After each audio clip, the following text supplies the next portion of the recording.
Look, I don't think we're there yet. I think there's still a lot of meat left on the bone in terms of what we need to be able to do and what he can do. Obviously, his explosiveness down the field is probably his biggest trait, and his ability to, like I can think in the last few weeks, Houston being one, the play today, where he goes and makes a play on the football and high points the ball. So there's some of that I'm seeing that I really like. I think it's all the little bitty intricacies and the little bitty details that he's still got to improve on. But his speed and explosiveness makes him really difficult to cover. How different is that? I mean, you've got like 640 or more this year. Yeah, I would think so. I couldn't tell you who the players are in our league, but I bet you it's a small number. And I bet there's a lot of recognizable names in terms of guys that have that many 40-plus yard receptions. So, and look, not only does that benefit us, being able to get the ball to him down the field, but it opens up a lot of other things in the passing game when you got a guy that has that type of threat. Yeah, that was huge. That was huge. And so it was one that went our way, which was good to see. I don't know that I've stood up here and said that very often, so it was good to get one. Dennis, did Derek Carr and this offense need a game like this? I think we all needed a game like this. I mean, there's been a lot of talk about the offense, but we needed to win, and we got one. We got one as a team, and so, there was a lot to like. There were some things that weren't, up to our standard, and so. Look, we're going to enjoy this, and then we got to get back to work, and we got another, big game this week against Chicago coming into our place. Since you guys have done this a couple times now, kind of tight game fourth quarter, big third down play, going for push out, Well, look, I mean, I think it was 3rd and 13 on that particular play, so it was going to take something down the field. We got a one-on-one matchup with Shaheed, and, we took the one-on-one matchup. Shaheed won.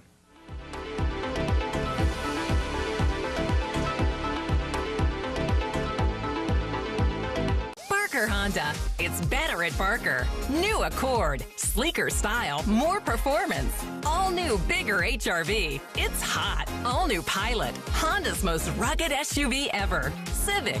CRV. Passport. Odyssey. And with every new Honda purchase, the Honda Service Pass provides 2 years, 24,000 miles prepaid maintenance. Barker Honda in Houma. It's better at Barker.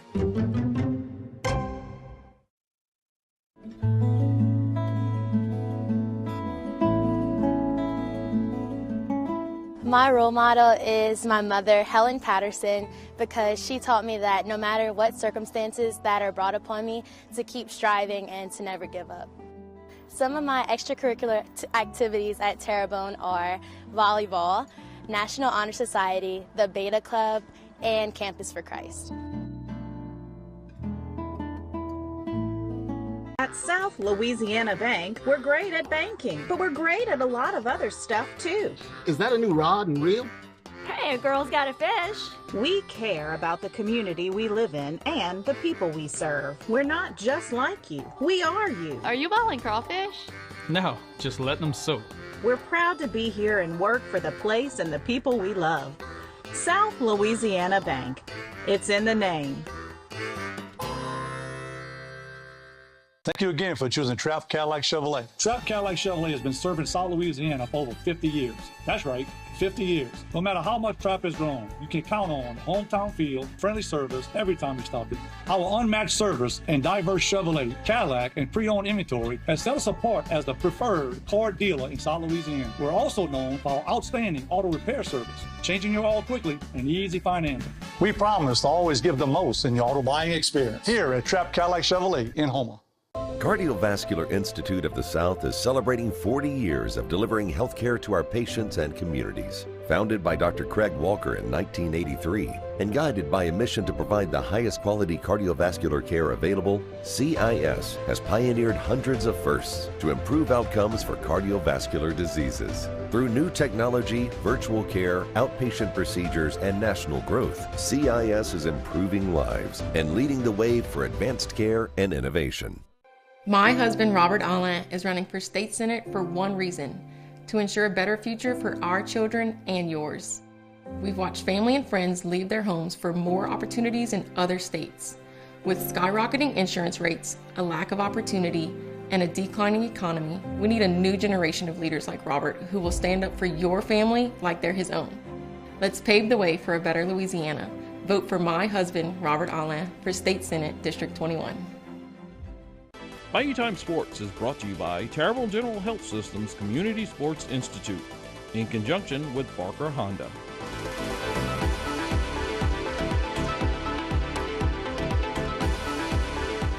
It was big. I think feel good when you can go out there and kind of execute. I think what we've been missing is that kind of third down. Really third down and red zone execution, and it felt good to kind of get that going today and have some good looks in the red zone and convert and be able to end drives with touchdowns. So we're looking to build off of it. Still wasn't perfect. Still wasn't where we feel like we're capable of being, but it's a good start. I think it was positive today.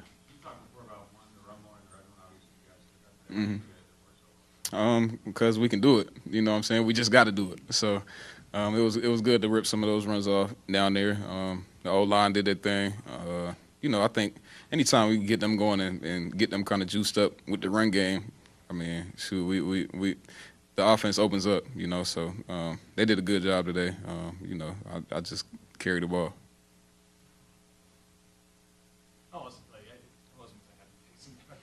Oh yeah, man. Taysom. That's like Taysom is like the equivalent to the tush push. He kind of, he like it's what's coming, and it's like you can't stop it. So that's what Taysom does. He get in there, he don't complain. If it's a hard run, he going. If it's one of them easy ones, he going. So it's good to have that kind of in our Rolodex and be able to get that off when we need to. You said who? Colin. Oh, Kalen. Yeah. Bink. Oh yeah, man. Bink crazy, dog. Bink. Look, if we let Bink change his number to 41, whatever, 41, 49, man. Look, Bink will play running back if we let him. You know what I'm saying? But he's an athletic dude, and it's part of that is just wanting to do it, and he wants to do it. Like I think that's part of the reason he's on in that package, because he was campaigning for it for so long and just talking. He was just talking, like annoying almost. Like, man, put me in there. And they was like, all right, come on. Today, he got three or four in a row, and it's a little different when you really got an offensive, you got an offensive drive going. Like he usually come in for one and go out. He was in there for three. He was like, it was flying, it was moving fast. I'm like, yeah, but. It's good to be able to have Bink in there. He got a good feel for it. He knows what he's doing. So, he's just a pro. Yeah, one of the things that Derek just mentioned was really for the first time all year, he's felt like today was the day when all 11 guys on offense played complementary football together. Can you talk a little bit about that? The vibe, what the vibe was like today? The vibe was we need to get a win. The vibe is like the vibe area. Sunday, we want to go out and execute, and some Sundays we fall short. Some Sundays it comes together. It came together today. I still feel like we missed on a lot. You know what I'm saying? There's still more out there. I'm happy about the win always, but I'm always looking for the extra. Like we got some plays that we could have hit. I don't know. Chris must have seen. I don't know what he saw when that ball went up, but that's a good one. And then I know he was talking about. Derek was talking about the one with Jawan in the end zone. We've seen Jawan make that play.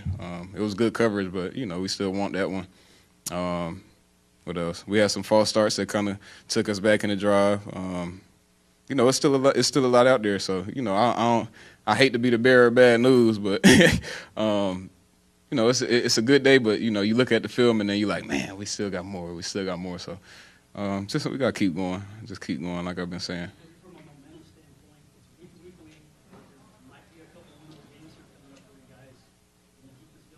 We got the Bears next. That's what I'm looking at. So, you know, hopefully we go in. Well, not hopefully. This week we go in and get back to work, rinse and repeat, and then see if we can go 1-0, and then we'll worry about the next opponent the next week. Yeah.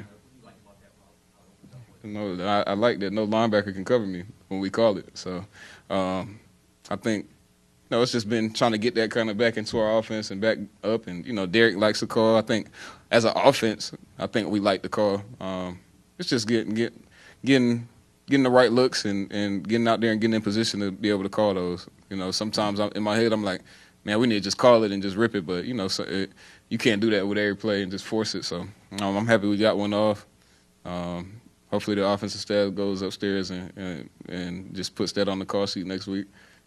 So it was good, though. What was this week like dealing with I ain't have what everybody else got. I don't know what they had. They got something. Everybody got diarrhea and stuff. I ain't had that. I ain't had that. I just had a little respiratory, but it's cool. I mean, once you've been in this league for a minute, it's like the preparation is the preparation. You know, I can miss a day, 2 days, and kind of, you know, just pick up where I left off, or just pick up right where everybody's at, and be up to date and up in tune. So, you know, you got to be a pro about it. You got to keep working. Yeah. Yeah, man. I like when we can get, you know, work the middle of the field. You got Mike, you got Olave, you got Rasheed, and then you got Juwan, and, you know, obviously Foster, and then Jimmy when he's up going. We got players that can attack the middle of the field, and we have ball players that can attack the middle of the field. So to see it and to put it on film is good. We just got to build on it, you know, and keep getting to those plays and getting to those looks. I mean, we got dudes that can win, you know, so a lot of these plays are just about winning. So to win, you got to call it. And, you know, I think just putting faith in, you know, our play calling one, and then the players that are running these plays to be like, man, go out there and win. You just got to go win and get the ball, and let's do it again and keep moving. Because, I mean, it's a matchup league, and I think since I've been here, this is one of the most talented groups that, you know, we have as far as matchup wise. Like I don't see a defense that I'm worried about, you know, as far as matchups go. You know what I'm saying? Like, they just got to bring their best and hope they can beat us.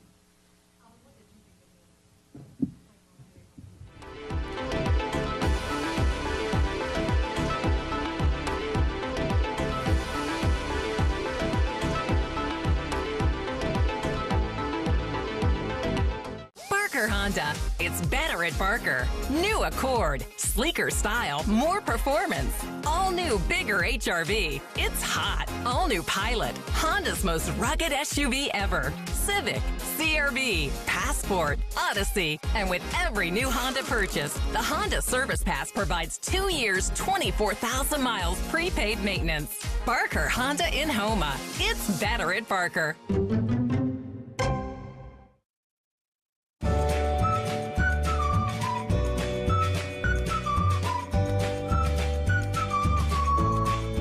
I'm motivated to do well in school because I'm a very competitive person, but I also want to do good in school to help brighten my future. Some of my extracurricular activities here at CCA are playing volleyball and basketball, and I am a part of the National Honor Society and Beta Club.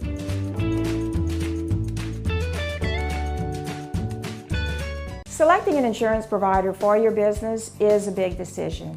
With over 26 years of experience, our Alford team is your solution for quality and proven coverage. The customer service you remember from years ago is what we pride our team on. We know how important your company is to the community. From small businesses to large businesses, Alford & Associates can manage your insurance. It's our job. Alford & Associates, benefiting your employees and protecting your business. Every day, thousands of people hit the road heading towards their dreams. But sometimes those dreams collide with a harsh reality. Auto accidents with 18-wheelers can change lives in an instant. That's why you need the experience and expertise of St. Martin & Bork. With over 50 years of experience, St. Martin & Bork have fought for justice for the victims of truck accidents. If you've been in a wreck with an 18-wheeler, know your rights. Call St. Martin & Bork today to schedule your free consultation.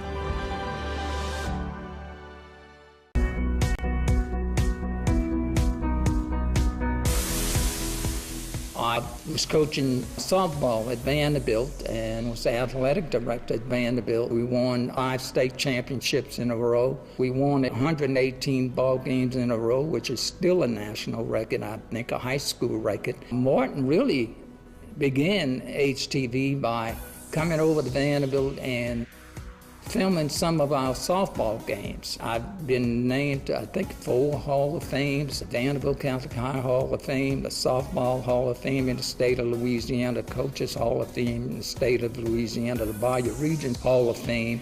And I would have never got those awards and notoriety if it wouldn't have been for HTV. And I'm very appreciative of that.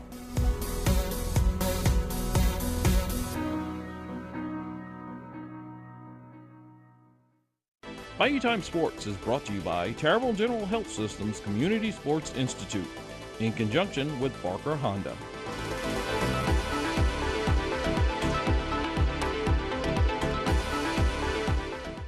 Gosh, it feels good to freaking smile. Let's go. Yeah, it was good.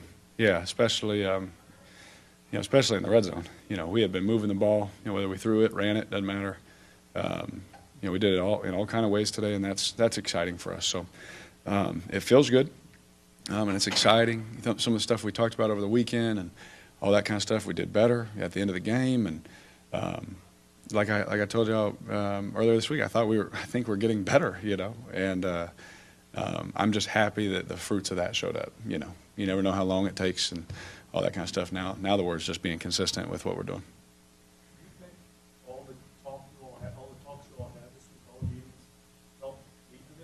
I think so.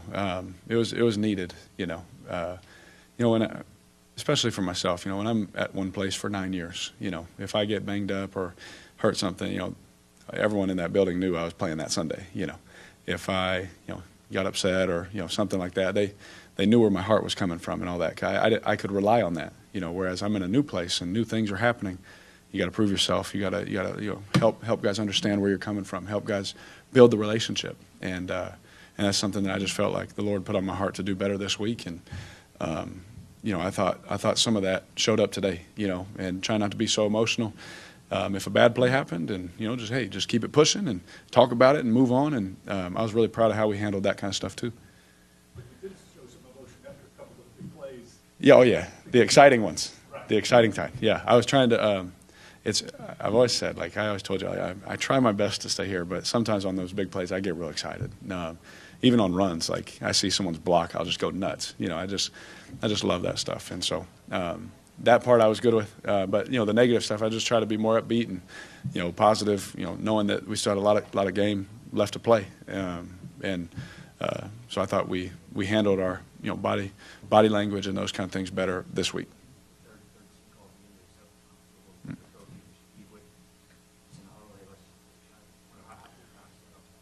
Well, Pete trusted us, again with that. It was something that we talked about that we liked during the week, and I had got to that situation. I told him, going into those last couple of drives, I was like, Pete, that's a call I like, because he's always asking me. It's not like it's a new thing, he's always asking. I was like, I like this one, and honestly, I was even thinking Chris, but the safety stayed more on this hash and allowed Sheed, versus Press to go win and make a huge play for us. And what a day that guy had.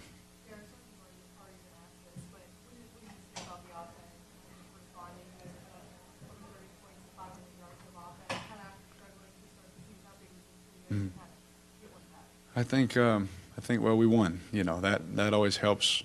A lot of the things look better. And we did better in the red zone. We were moving the ball. Right now, and I say for the past couple weeks, we've been moving the ball well, but we finished today. And like I had told everybody before, like I told you guys earlier this week on Wednesday, I feel like we're getting better, even though the whole world was falling down. I was like, inside our building, we're getting better. We're communicating. We're talking about things, and I thought that showed today. And that was the thing too. Is like me and Jameis were talking. Like it's cool that we won this game, especially after the communication and conversations that we had relationally and all those kind of things. To see it come to fruition today was cool. I just, like I had said before, when I was at one place for, no, you're fine. I was at one place for 9 years. If I was hurt, no one even asked if I was playing. If I came, if I yelled or if I was upset or if I did something, they knew where I was coming from, and I felt like it was really important for me in a new place that I felt the Lord put on my heart. Like I needed to, describe what I'm thinking, what I'm seeing, communicate better, and not just rely on 9 years in a place that wasn't this place. And so that takes time, that takes relationship, but like me and AK said, like we were standing there sideline, we knew it'd take time, but our demand won't change. Like we want it to happen now. Eric, is that mindset there where you're saying I've been in one place for 9 years, now things are different, and your teammates, your coaches knew everything? How much of that, early on may have led to some struggles and some criticism, and then this realization that, hey, things are different, I want to embrace it. How much of that kind of came together today? A lot came together today. I thought we finished better in the red zone. I felt like we've been moving the ball, running it, throwing it, however.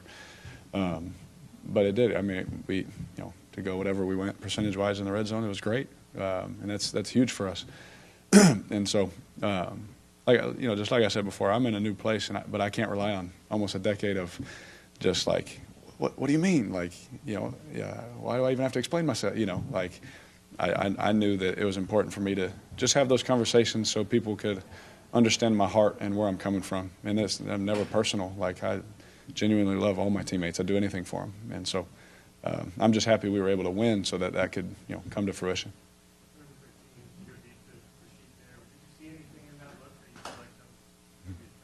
Yeah. So it was just a play we had liked during the week. It was a great plan by RC, Pete, DJ, and the offensive staff. Like they're like, hey, we like this look and this route, and I said, well, me too. And it was a play at the end of the game. Pete always comes up to me, hey, I'm thinking this. What are you thinking? What are you feeling? And that was a play in the fourth quarter I said that I had liked, and he went to it. And because he came up with it, so it was good. Eric, was something about your processing today that was a little quicker? Did you feel like you were getting rid of it quicker or feeling it quicker today? No, I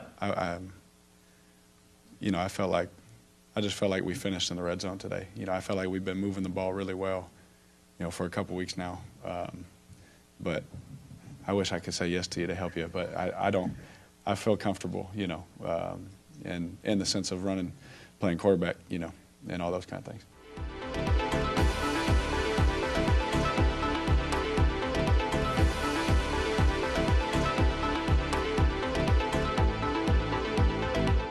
Honda. It's better at Barker. New Accord. Sleeker style, more performance. All new, bigger HRV. It's hot. All new Pilot. Honda's most rugged SUV ever. Civic, CR-V, Passport, Odyssey. And with every new Honda purchase, the Honda Service Pass provides 2 years, 24,000 miles prepaid maintenance. Barker Honda in Homa. It's better at Barker.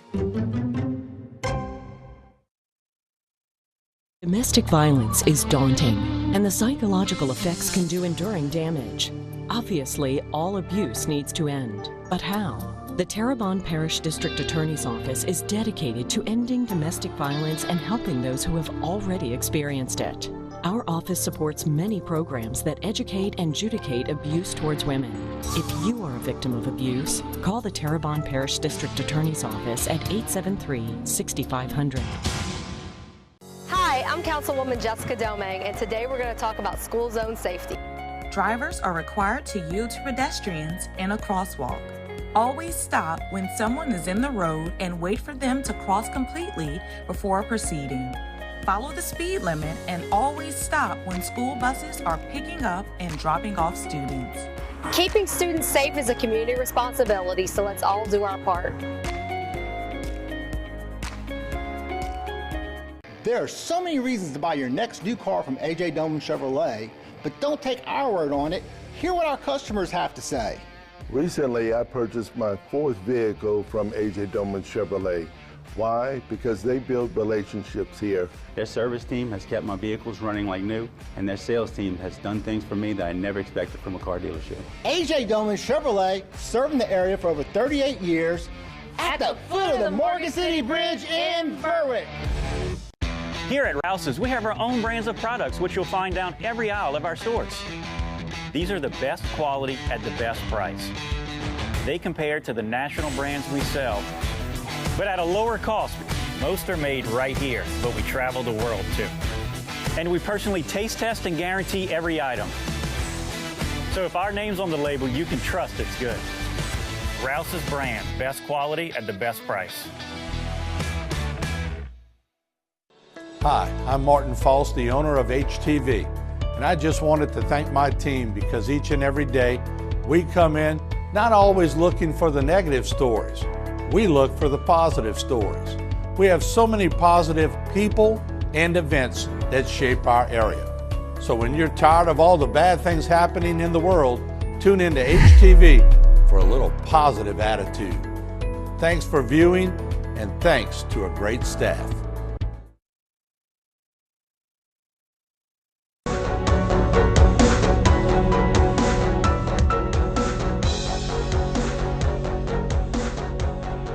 All right, welcome back to Bayou Town. Martin Falls with the police chief here in Houma, Travis Terrio. Always good to see you, Chief. Thank you for having me today. All right, so Halloween, and God, we come so far with Halloween. I remember all the rumors that used to fly around about, raises and apples and all that, but y'all have really done a good job of sort of putting patrol units out there and coming on public, giving some safety tips. So let's do it again. What are some of the key things? Well, one of the key things is safety, and following all of the rules and safety tips that are in place. One of the things that we did for the police department, we doubling our patrol units tomorrow night. So we'll have at least 2 patrol units per zone is the goal. So you're going to see an increased number of units. I know the sheriff does it as well, and I think they even come inside the city if they happen to live in their neighborhood. I think they patrol in there too. But we all work together, in the best interest of the public and the kids. But there are a few safety tips that people need to take into consideration. And, it's whenever your kid's out there, have something reflective that can be seen. If you got your young ones with you, hold on to their hand. Only go to houses that are familiar. If there's a house with the lights off, it's always been an indicator ever since I was a kid that, they're not participating in Halloween, and so just don't go banging on people's door just because some people like to stay to themselves. Let me ask you this, because I know there's ATVs and a lot of people, we're all guilty of it, but sort of drive them around. I know y'all pretty lenient on it as long as they have the proper lighting and everything else, right? So if we have a complaint of an ATV, we're going to address it. We understand and we know that people are going to be out there doing it, but we don't condone it. Yeah. It's not allowed. So if you're challenged by a police officer and you're told that you need to get your ATV off the roadway, you need to go ahead and get it off the roadway. There's a lot of them pull trailers and put hay in it and different things. And I get it. Really go fast. Yeah. And it probably makes it more convenient to transport your children around at times. But if you're challenged by a police officer and they tell you that you need to remove it, you're going to have to remove it off the roadway and just respect that. And at the same time, every time we have some type of holiday, everybody thinks that alcohol has to go along with it. I was about to say that, yeah. And it's even, more so tomorrow because now we have our children out in the roadway all over town. So if you don't have to go anywhere tomorrow night during the trick-or-treating hours, just stay home. Avoid putting your vehicle on the roadway and having to weave in and out of small children. I don't think anybody wants to be responsible for injuring or killing a child. And by all stretch, if you caught drinking and driving tomorrow night, you can have problems. You going to jail. And if they're drinking in an ATV and pulling their trailer and having a cocktail, and hopefully it never happens, but run over somebody and injure them or kill them, they're in deep trouble. That's right. It's the same as if they're operating their car on the roadway. And at the same, you notice some of our safety tips. It's talking about flame resistant. Well, flame resistant shouldn't be a problem this year because we shouldn't have any flames out there. Because we are still in a burn ban. Right. And people need to adhere to that. Our fire department, our state fire marshal, the burn ban is still in effect. So we shouldn't have any bonfires tomorrow night in theory, right? Yeah. Now, I know a lot of people jump subdivisions. They jump communities. You'll see a lot of people driving from other communities to go in certain communities. It doesn't mean people don't have to not give them candy. Be nice to them. But on the flip side, don't we urge people to go to houses that you know what they're giving out? Absolutely. We do encourage people to go to houses that they know. And it's good to get out in your own neighborhood because it's an opportunity to meet your neighbors. Mm-hmm. You know, doesn't do you much good to go and meet somebody else's neighbor. Meet your own neighbor. Right. Meet the people that live next door. Get out and enjoy yourself. Now, y'all sort of work it. You were hinting in the beginning that you try to get units close by where their family would be trick-or-treating? No, I think that's I think the way the sheriff's department works it, if they happen to live in a neighborhood, I believe they patrol their neighborhood. And but as far as the way our units are, they're going to patrol the zones. Yeah. You know, and it's just by doing that, it just is a way to spread the units out across the whole parish. Mm-hmm. And should be pretty chilly weather tomorrow, right? Yeah, I would dress warm. Yeah, I no would definitely rain. dress warm. So, No rain. no rain ought to feel like Halloween for once, right? Yeah. Instead of summertime. Does it make a difference for you all when Halloween is early in the week as compared to late? No, I mean, it does, because if you have it, if Halloween falls on a Friday or Saturday night, you know, not so much on a Sunday, but if The you get parties it fall will on double, yeah. Yeah, parties will double. The amount of trick-or-treaters will double. But it being a school night, you don't have quite as many people out. Yeah, I wonder how many kids are going to school the next day. And look, you know, we've even gotten reports where we still have adults that are going out there trick-or-treating. Let's all remember, this is for the children, you know. Yeah, well, I haven't trick-or-treated in 40 years. Right. If you're an adult, if you want to get some candy, stop at the store. So you're going to dress like the chief tomorrow? I'm going to dress like Travis Terrio tomorrow. That's what I'm going to dress like. All right, good seeing you as always, and we urge people to be careful. And once again, the ban has not been lifted, so no pits, no fire pits. And I saw one year somebody pulling a fire pit in the back of a trailer with hay on the side. I'm going like bonehead. Yeah, that should definitely be a burn ban at all times. Yeah. Thank you. We appreciate it, Chief. Good to see you again. Thank you. All right, there you have it. Some tips for Halloween right here on HTV. Be careful, everybody. And we have a great community. Let's keep it that way. We'll see you after the break.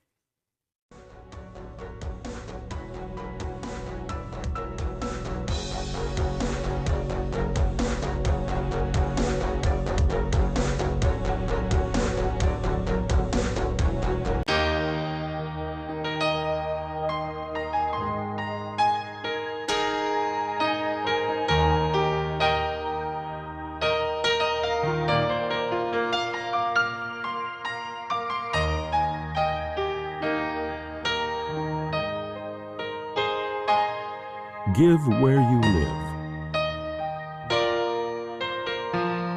The Terrebonne Church's United Food Bank.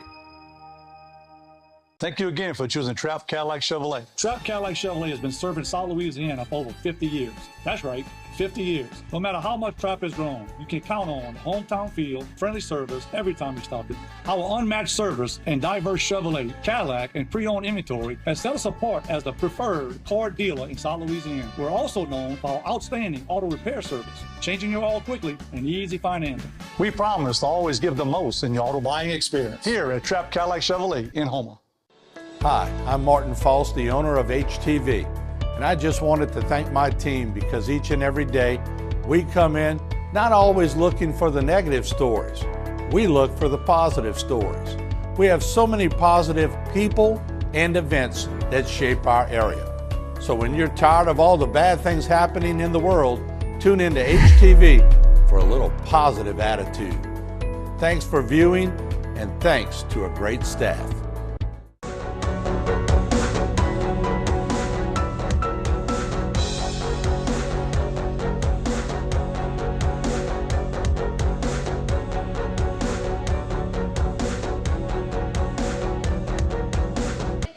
Downtown Houma for the Bayou Arts Festival. I'm Martin Falls with Dwayne Dupre. Right behind us, you can hear Bang Bang.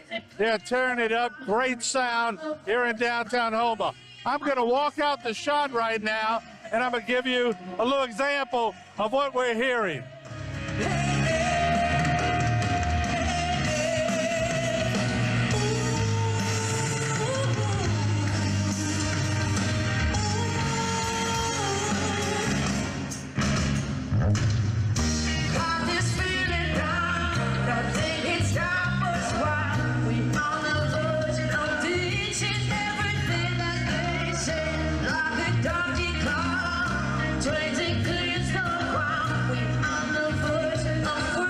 All right, Jeannie is one of the many responsible, but she is the one that's really done a lot of work with this festival and this art program. This is tremendous. This is unbelievable, and just walking around, I'm in amazement. You were blessed to have great weather, so Papa Gene and your Miss Wilma had something to do with this? Oh, yeah. You can make me cry. Yeah, that's great. Yeah. It's fabulous. It's so amazing. I'm so excited. Yeah. I'm so glad to finally see this come to fruition. You know? How much work went into this? Because I see carts passing by, I see people passing by, the bands are sounding great, the booths are all set up. You got to put a lot of work. This is a year-long thing. Yes, we started in January, really December, but yeah, as soon as the last one was finished, you have to start the next one. That's how it is. And it's just so many vendors to get in touch with the vendors and cooks and bands and everything to put together. Yeah, it takes about a year. Do you know how many vendors are here? 70. 70 vendors, plus all the food and the lemonades and the Scarlet Scoops, but 70 craft vendors. Yeah, and I see cotton candy. Kids are walking around with cotton candy. They have we have a great sugar-free too cotton candy. No, I'm not just making that up. We have a great for the health freaks out there, We have a great kids zone, so parents can bring their kids out here. It's $10 all day. They have carnival games, free cotton candy, free lemonade, bounce houses, 2 petting zoos, so you can come out all day, and they don't just one ticket for $10, and they can do it all day.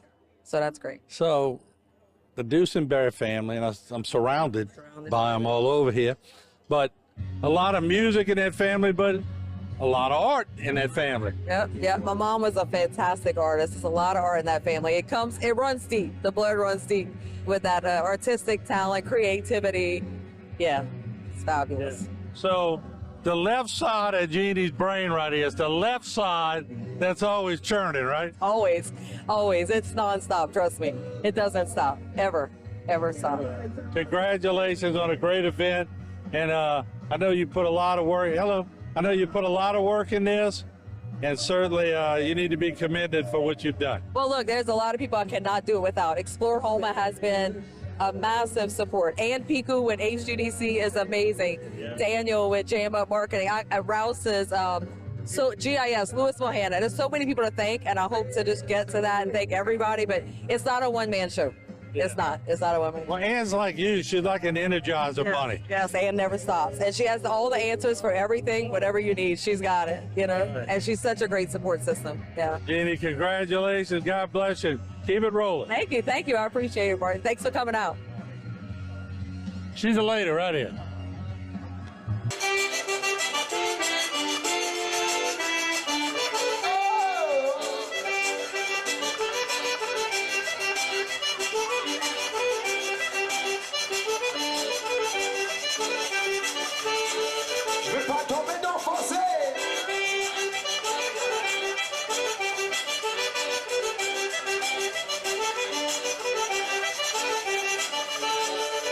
So, Susan, what a great day. I mean, a beautiful day. You can't ask for better weather.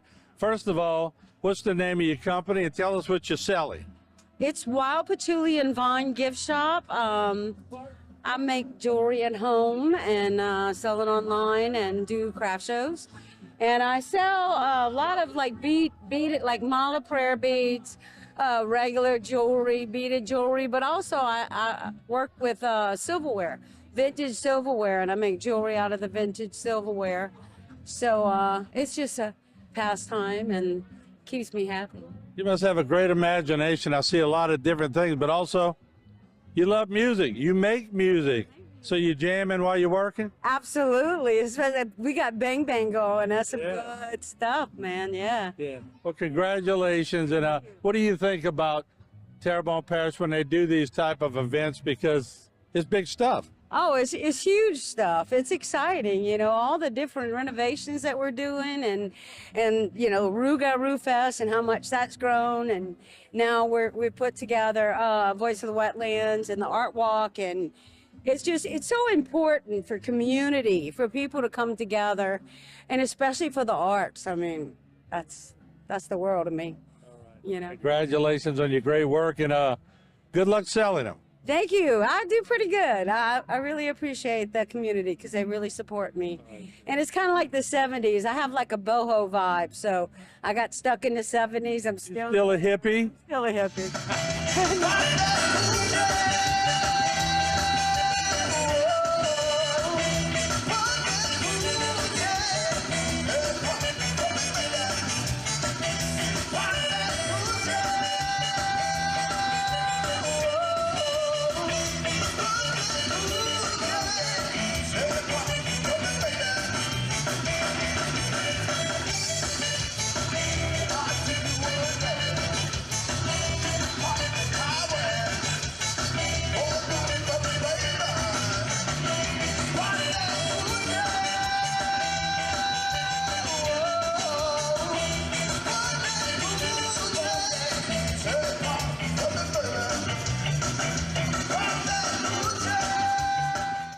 Here at Rouse's, we have our own brands of products which you'll find down every aisle of our stores.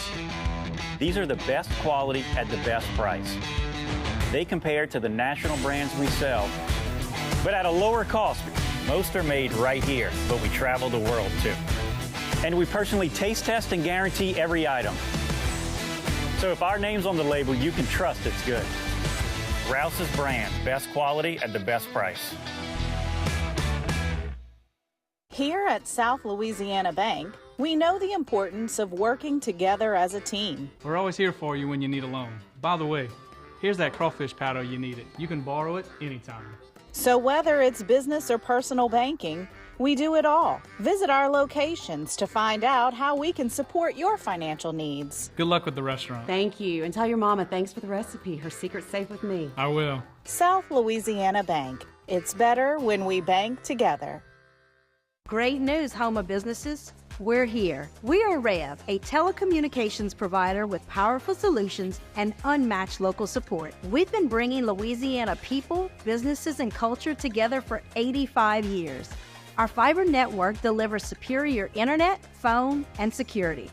It's big business technology with small business personal service. For a limited time, get up to $300 off business services. Call or visit us today at letsrev.biz. This is a 2023 Ford F-150 Power Boost Hybrid, and its 7.2 kilowatt onboard generator is powerful enough to run an entire camper. That's impressive. And its 3.5 liter full hybrid turbocharged V6 engine can take you 700 miles on a single tank of gas. That's really impressive. And right now you can drive one home for just $550 a month. Well, that just makes sense. Come see us at Terrebonne Ford in Homa, because Terrebonne Ford delivers. Weights and Downer. You or someone you know has lost the ability to earn a living because someone put the company interests before their well-being.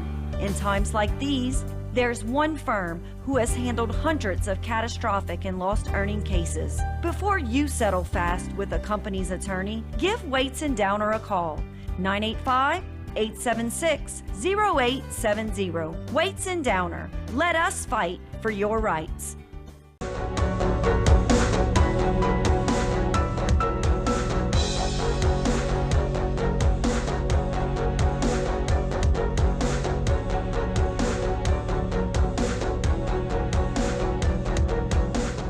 So, Brian, a beautiful day, bang, bang in the background. We've been walking around, checking out a lot of booths and a lot of different people on a beautiful day. How much work goes into this, and when do y'all start? Well, I got onto the board of directors with Bioregional Arts Council about 3 months ago. So my job started about 3 months ago, which was helping to secure the musicians that would be playing for the Voice of the Wetlands stage, which is where they're playing now, which you can hear and see in the background. But Jeannie and the rest of the board have been working on this since last year, after their previous festival ended last year. So a lot of work, a lot of hard getting everybody together to do things and coming together as a unit. but we've managed to do that, and so far so good. It's been a beautiful day, like you said, and a lot of great music, a lot of great food, a lot of wonderful vendors, beautiful artwork scattered throughout the community. Great day to be downtown Houma. You're getting pretty good at this kind of stuff, aren't you? Maybe so. I don't know. And you have a regular job? You have a couple of regular jobs. Yeah, I do. Yeah, so how's the restaurant doing downtown? And isn't it good to bring things downtown, because post-Ida, post-COVID, people are dying to get out? Well, you know, and I've mentioned this before, Houma is still the hub of Terrebonne Parish. It's our seat. It's where years ago, obviously the building you're in, the building I'm in with Lumiere, this is where all the commerce in our parish took place. And we've grown outside of that. So bringing people back into the community and getting back towards our roots of where we're actually from is really important to not only me, but everybody that works and lives down here. We have a beautiful city, and we need some help. We need people to come down and do some investment and rework buildings and open new businesses and shops to get more people to come back downtown.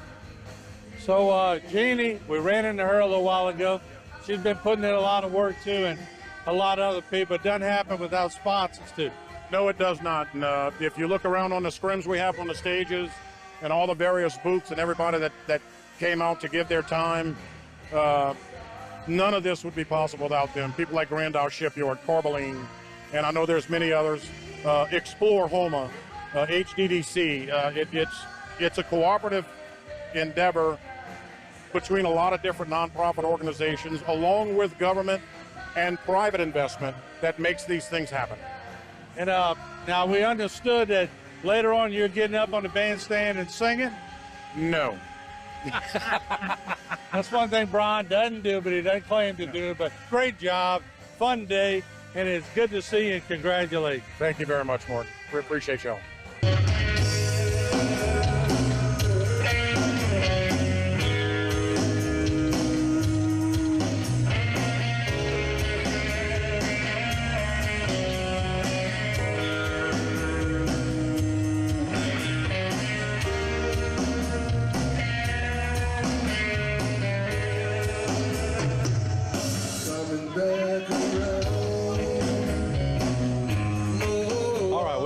In downtown Houma, and I'm going to get all of y'all names because y'all look like y'all are having a good time.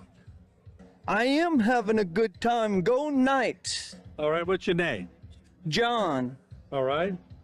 My name is Jeremy Tygerson, and I am a great time here. I moved out at my parents' house. I am live with these guys. All right. And what's your name? Don. All right, you having a good time?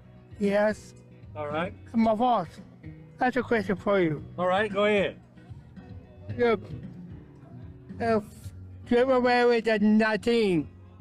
What's that? January 19. January 19th? January 19th. I think it's Party Gras. Oh, Party Gras. Yes. All right, Party Gras for Tark. You ready to go? Oh, yeah, all my buddies. You ready to? I'm ready to go to see all my buddies. All right, well, good. What's your name? Elder. All right. Elder, yeah. You participate in Party Gras too? Oh, yeah, I like that. All right. Y'all look at the camera and give a thumbs up to the camera right now, okay? Give a thumbs up right there. All right, thank y'all. Thank you, Mark. Y'all have a good one. Okay. What's your name? Jana. And what's your name? Zach. And yours? Kristen. And your name? Kyle. Are y'all having a good time? Yes, sir. All right, are you having a good time? Yes, sir. Having a good time? Did y'all eat the cotton candy yet? Not yet. Not yet, but y'all heading that way, right? Yeah. All right.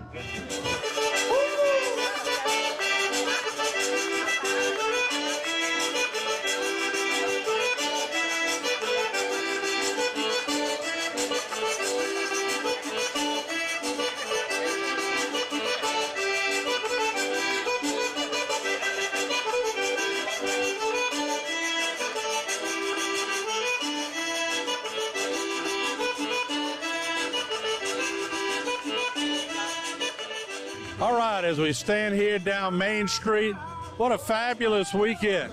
This was unbelievable. The weather cooperated. The booths out here, you heard Jeannie say they had 70 booths. The bands, the people, the support, the sponsors, all putting it together. I'm going to walk out the shot. I'm going to let Dwayne get some shots of downtown Houma on a beautiful weekend. This is what we need here. Post-Ida, post-COVID, people are coming out. They're having a good time. The kids are out. It's a family event. So congratulations to everyone who put this together. This is certainly great for Terrebonne Parish. With cameraman Dwayne Dupre, I'm Martin Falls from downtown Houma.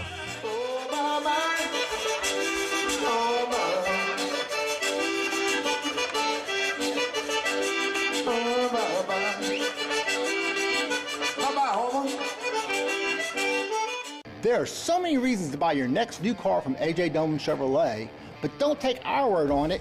Hear what our customers have to say. A.J. Doman has been taking care of the veterans with the vehicles for over 20 years. Very helpful, very polite to all the military guys.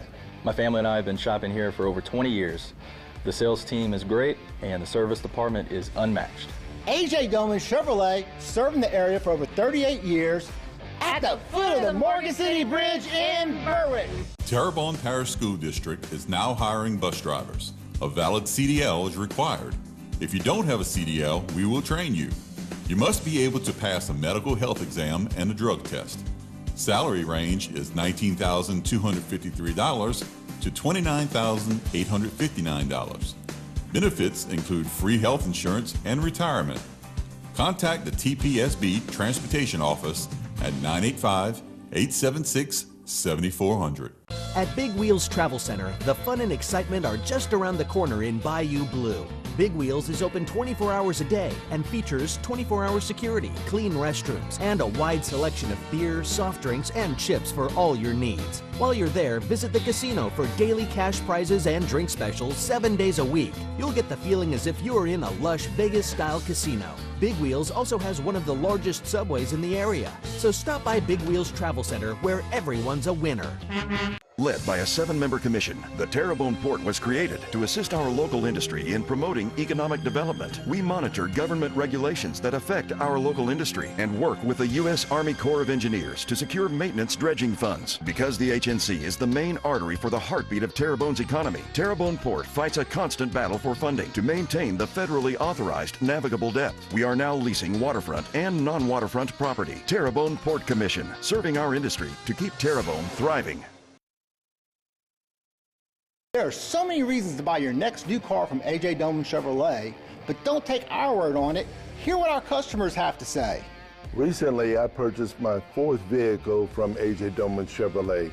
Why? Because they build relationships here. Their service team has kept my vehicles running like new, and their sales team has done things for me that I never expected from a car dealership. A.J. Doman Chevrolet, serving the area for over 38 years, at the foot of the Morgan City Bridge in Berwick. Selecting an insurance provider for your business is a big decision. With over 26 years of experience, our offered team is your solution for quality and proven coverage. The customer service you remember from years ago is what we pride our team on. We know how important your company is to the community. From small businesses to large businesses, Alford & Associates can manage your insurance. It's our job. Alford & Associates, benefiting your employees and protecting your business. Cardiovascular Institute of the South is celebrating 40 years of delivering health care to our patients and communities. Founded by Dr. Craig Walker in 1983 and guided by a mission to provide the highest quality cardiovascular care available, CIS has pioneered hundreds of firsts to improve outcomes for cardiovascular diseases. Through new technology, virtual care, outpatient procedures, and national growth, CIS is improving lives and leading the way for advanced care and innovation. Here at South Louisiana Bank, we know the importance of working together as a team. We're always here for you when you need a loan. By the way, here's that crawfish powder you needed. You can borrow it anytime. So whether it's business or personal banking, we do it all. Visit our locations to find out how we can support your financial needs. Good luck with the restaurant. Thank you. And tell your mama thanks for the recipe. Her secret's safe with me. I will. South Louisiana Bank. It's better when we bank together. Pelican Waste and Debris is your local company. We don't just work here, we live here and understand the unique challenges that face our region. Our commitment to our community and customers and love for Louisiana keeps us motivated. Pelican meets every residential and commercial service need, offering roll-off, front-load, and compactor services, ideal for hotels, restaurants, apartments, construction or industrial sites, and much more. We also make recycling simple and cost-efficient, offering single-stream recycling program options. We have set the highest standards for environmental protection, community engagement, and guaranteed client satisfaction. Visit pelicanwaste.net or call us at 985-873-9553 to save money with hassle-free service. Our team has over 100 years of experience, so we know how to make you happy. The sky is the limit, so fly with the Pelican.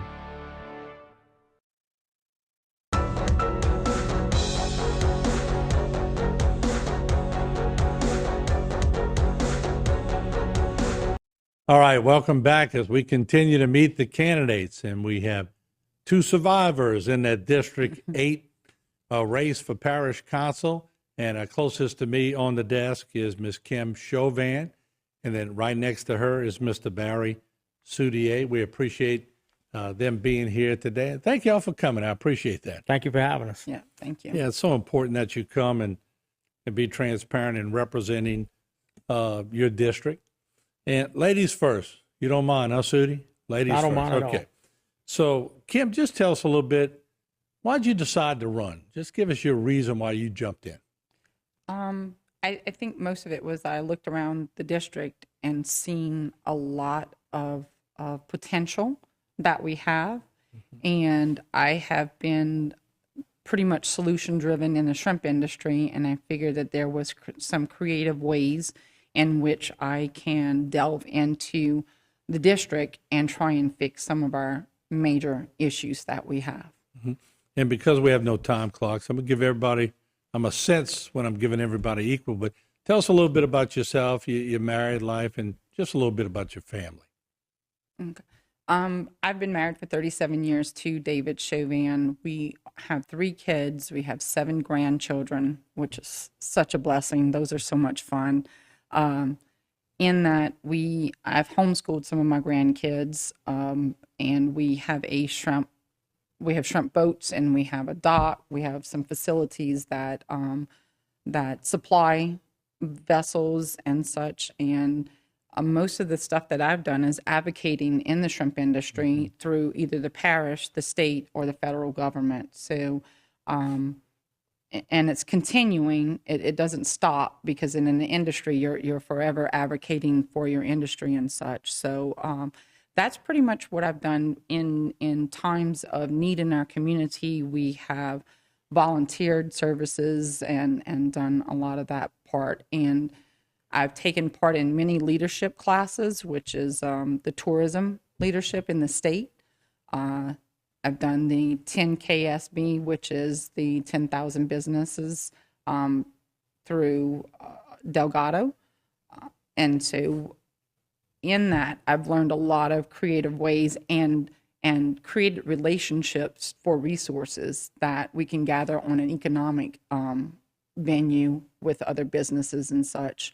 In that, I have been an advocate for a lot of the women's groups within the shrimping industry to get them to start speaking out on their industry and to start testifying before state and Congress and different things like that. Yeah, it's such an important industry, especially parish-wide. Yes. Let me go to Barry a little bit. Barry, a little bit about yourself. And, it's always I ask people how you get your nickname. In your case, it's pretty doggone obvious, right? Pretty obvious, yes. Martin, I've been married for 25 years, but I've been with my wife much longer than that. But I have one son, Hunter. We live in Chauvin. I lived in Chauvin all my life. I volunteer for various organizations. Probably just about anybody that asks me to come cook for me or whatever. I'm in a bond. I need something. I'm trying to be there for them. On various boards, I'm on the Loup Freshwater District Board, which supplies our water to Terrebonne Parish. raw water. I'm on the Coastal Zone Management Board. I'm on the Planning Commission, which really helps me, especially like after the storm. People need help. They don't know where to turn. Permits and whatever, you know, I can kind of give them a little bit information on what's going on in the parish, you know, because we got slammed and we had a lot of people calling and a lot of people applying for permits and whatever, you know, and I try to help them out as much as I can along the way. And I'm Catholic. I belong to Knights of Columbus. We always got some organizations going, always got something going on all over the place. So I try and help out as much as I possibly can. What made me decide to run, I just love and enjoy helping people, getting around to the community and try and make this a better place. There's a lot of work to be done. A lot of work has been neglected and it needs to be taken care of. I'm sure Kim and I are pretty much looking at the same problems at a little bit different point of view. And, we just need to get it straight. Before I go to the break, I got to say, y'all came in. Y'all were smiley with each other. I don't see that much in races in Terrebonne Parish. That was good. It was good to see that. We've been friends forever. I know, forever and a day, okay? I'm just saying, I'm giving y'all kudos. That's good to see that. I think it's okay to agree to disagree. We've lost that art. Somewhere along the line, now, if we disagree, you obviously must not like that person. And it's not that. We just have different ways of going about what is going to be needed. That's it. Yeah. That's it in a nutshell. Well, it was good to see for sure. We attended, she and I and the two other candidates before the election, the primary, we attended a benefit. And I would walk up to each one of them and ask, look, man, after this election, I want to be able to sit down at the table and eat breakfast with you. No animosity, no hard feelings. Let's do it. You better cook me a really good breakfast, too. All right, let's do this. We're going to take our first break. We're going to come back more with District 8 candidates, and we'll have two more segments with them. And we have a lot more candidates coming in today, so be looking on Facebook and YouTube. But we'll take a short break, and then we'll sort of get into meat and potatoes and shrimp and seafood, since it's that area of what's happening in that district. We'll be right back.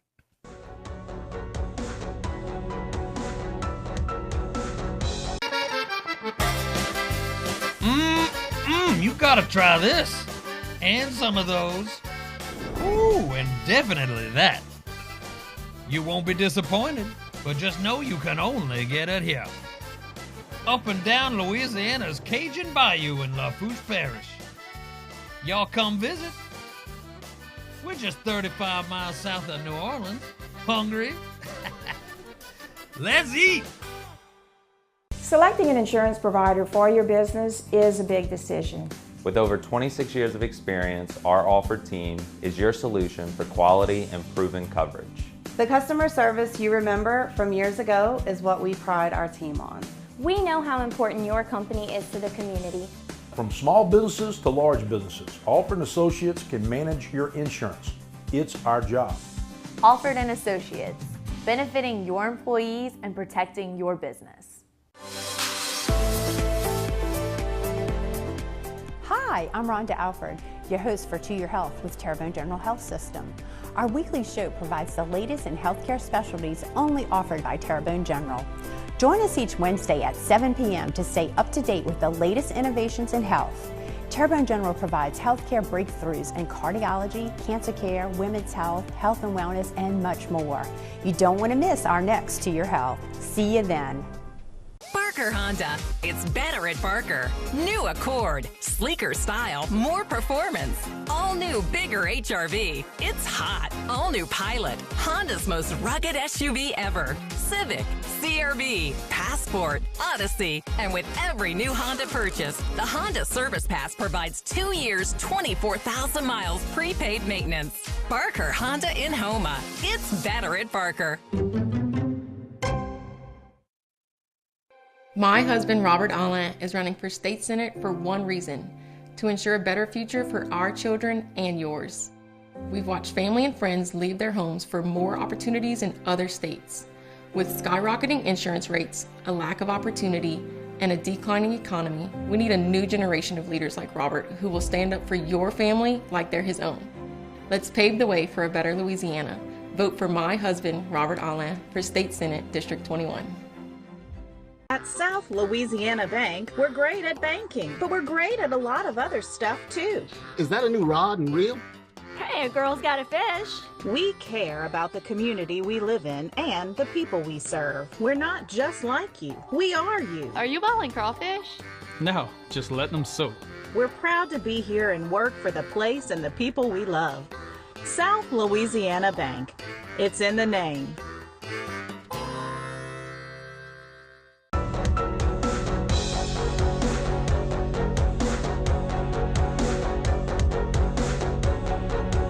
All right, once again, we are back with council candidates in District 8, Ms. Kim Chauvin and Mr. Barry Soudier, and we appreciate them being here.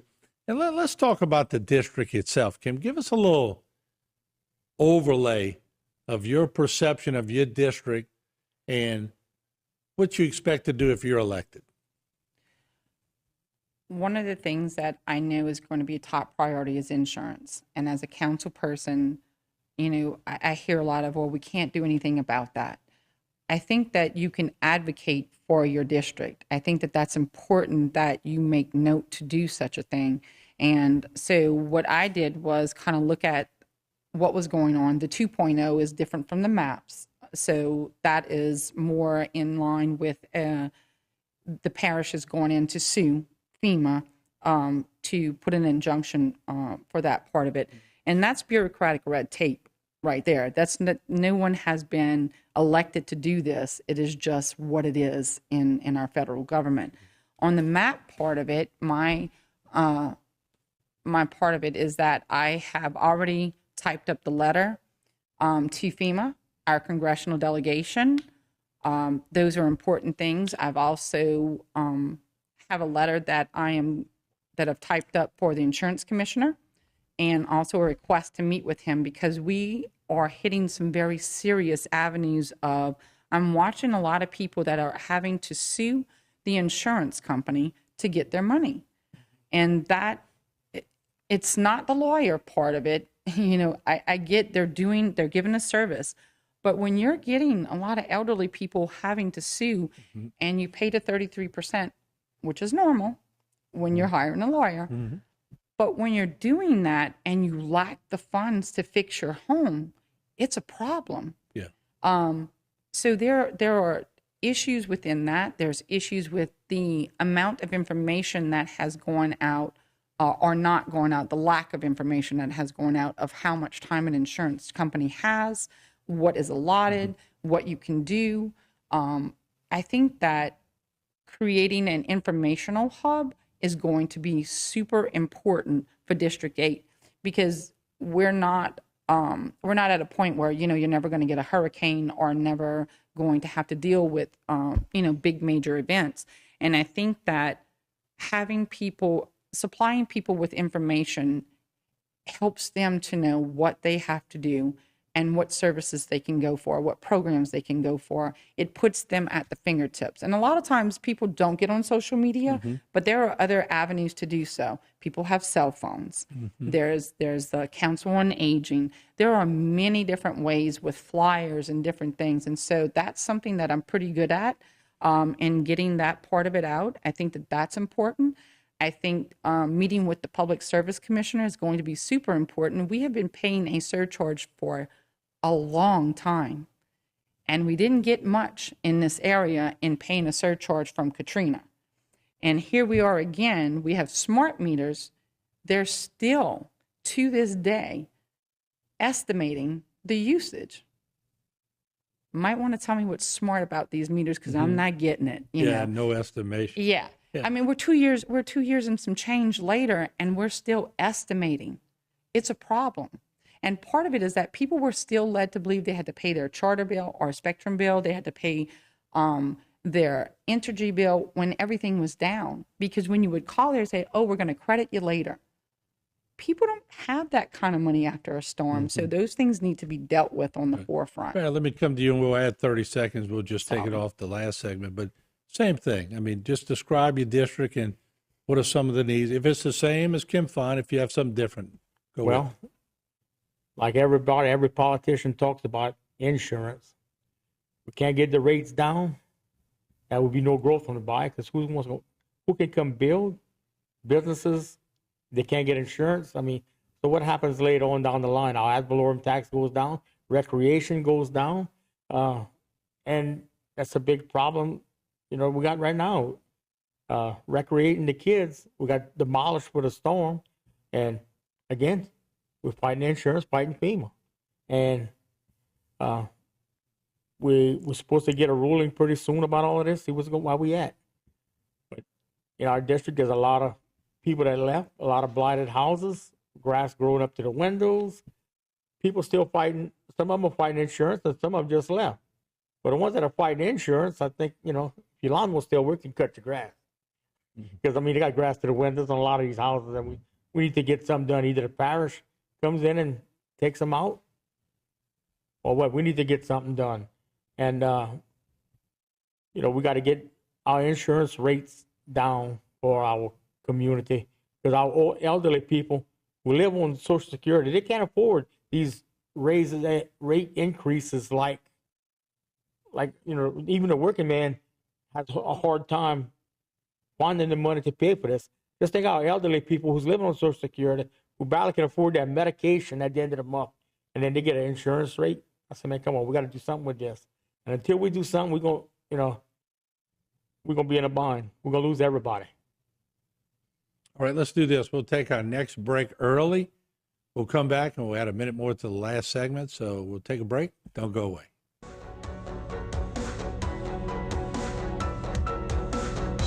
Save during the fall savings event at Barker Mitsubishi. Drive home a new 2023 Mitsubishi Outlander and get 3.99% APR for 72 months. Or pay just $449 a month for a 36-month lease at Barker Mitsubishi in Homa, or shop online at barkermitsubishi.com.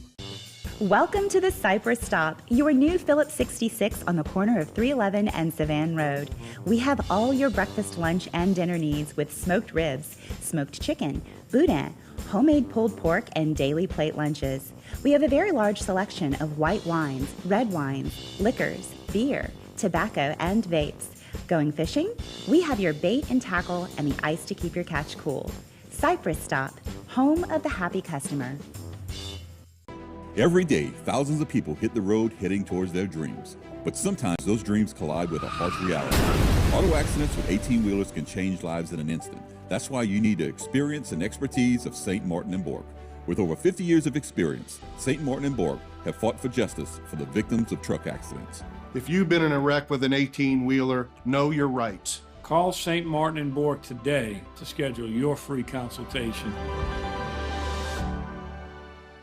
Why make it hard when you can choose easy? Yes, during Trapp Chevrolet's Easy October event, we're making it easy to save on our biggest truck selection in months. We have the trucks, like a new 23 Chevy Silverado 1500 Crew Cab with 0% APR, no payments for 90 days, plus $1,000 cash allowance. Find trucks, and more trucks. It's not hard to save during our Easy October event at Trapp Chevrolet in Homa, where we're always on your side.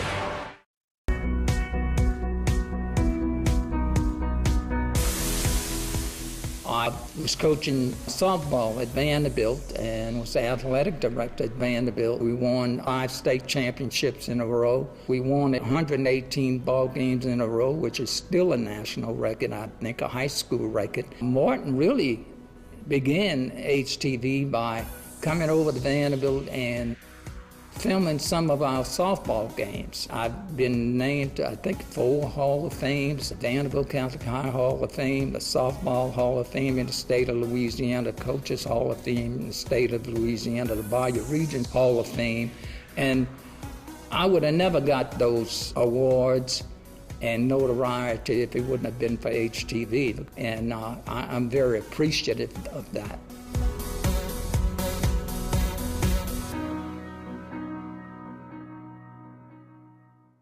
Save during the fall savings event at Barker Kia in Homa. Drive home a new 2023 Kia Sportage and pay just $259 a month. That's right, pay only $259 a month for a new Sportage at Barker Kia in Homa, or shop online at barkerkia.com.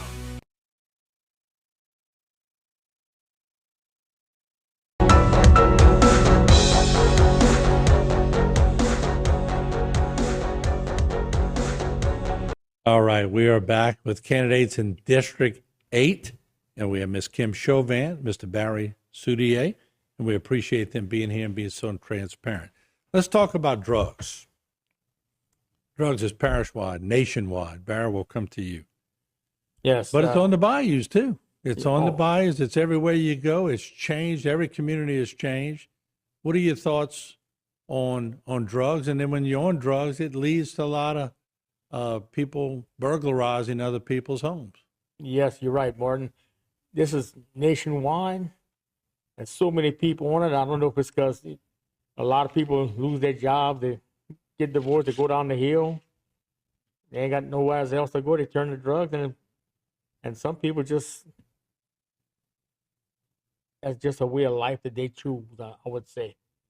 So until we get this under control, but I don't know if we can, but we can maybe set up some kind of programs, more programs, or go out and get these people off the street and maybe get them some help, but not all of them want help. They like the life they're living. Every night you ride down the road, they've got a bicycle with a rod reel in the back. You know, they have to no good at 1 o'clock in the morning. But anyway, I mean, it's affecting everybody. I mean, there's a lot of thieving going on to supply their habits, and people with one eye open at night so they can keep an eye on that stuff. Got to have cameras. I mean, it's just so much stuff and to combat.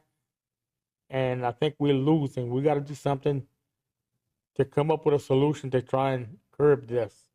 Okay, thank you, Barry. Kim, same question. What's your take on the drug problem here in the area, and what do you think you could do with your voice to maybe, no one will ever get rid of it totally, but at least put a dent in it? For me, I'm solution driven. I'm trying to, I have been taking years to research a lot of the issues with drugs. There is a possibility of writing grants to foster rehabilitation centers, sober living, mental health facilities, support groups for families. Because if you look around Terrebonne Parish, there are a lot of grandparents raising their grandchildren. I will tell you, I have been one. And so one of the things that if you research enough, you find out that it doesn't matter where people come from or their, how much money they have, how little they have. It's into each family, and there is someone who knows someone that is addicted to drugs or a family that's going through it, and it's very disheartening when you're watching your kids, smash up a brick wall each and every day. But there are solutions. There's research. There's enough out there to do. When the federal government went after Purdue had money that was left, that was put on the table. They settled. That is rich to be able to go get grant money to be able to do that. I've written a number of grants for my own. One of the things that I did research was if I write my own grant for District 8, will it be allotted to District 8? And I posed it to each parish president candidate. And a lot of them, it was, well, if it's within our vicinity, we can do that. And so I went to Gordy and I said, I need to know the answer to this question. And they said that we do have grant writers. And I said, no, if I write it, I do the research, I put everything in, will I be able to do such a thing? That's a great question. What was the answer? Yeah, you would just have to sit down and talk with him, about what you're proposing and what you need done. And it's not just in District 8, though. It is everywhere within Terrebonne Parish. You need a men's facility, you need a women's facility. You do not put the two together. But that would encourage other council members who are successful to maybe do the same thing, to just try to get some results in each district. So right, yeah. My whole problem-solving part of this is that it would be for Terrebonne Parish. It would just be out of, you're looking in your district and seeing a need, but it would help all the other districts because you have a men's facility. I don't think that we have a women's facility that I have seen around here in Terrebonne Parish.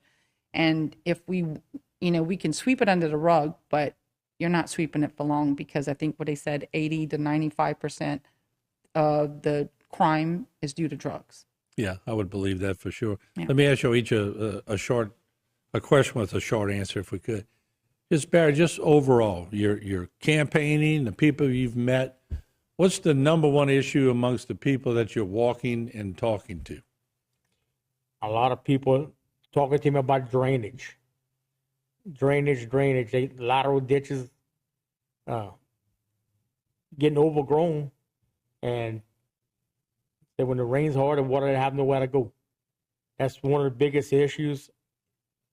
And they're talking about, especially people back of Oaklawn, talking about the pump station.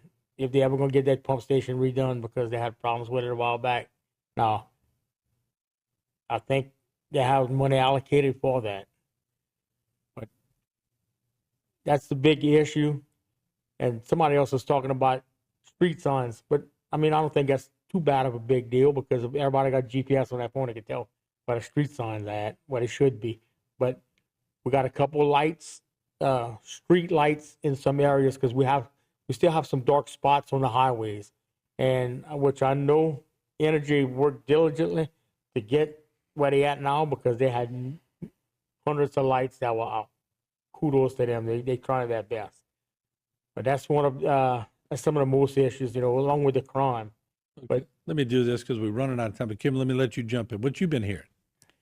I've been hearing from different age people, like from 20, 30, 40 on up. And I think that at this point, there needs to be like a holistic community assessment with intergenerational, because we want to keep people here. Mm-hmm. The main one has been insurance. It's been insurance, recreational. There's nothing for the kids to do in our areas. And actually, they bring in schools. Like in our Bayou area, they're taking everything out. So we have a problem to help it to grow, and you're pulling things out. All right. I want to thank both of you again, once again, for the audience. We go to two-shot Jason. There you see on the left, Ms. Kim Chauvin, and on the right, Mr. Barry Soudier. They call him Sudi. Both candidates in District 8. Just a reminder, go vote as we continue to look at the two candidates. Go vote. Make your voice heard. And we appreciate y'all coming in. And once again, I appreciate the fact that y'all are doing positive campaigning. Thank you for that. That means a lot in the community. So thank you very much. We got to live with each other. Yeah. Win, lose, or draw, we got to live with each other. Yeah, one of y'all's going to be cooking breakfast. Yeah. All right. Thank y'all so much for coming in. We'll take a short break.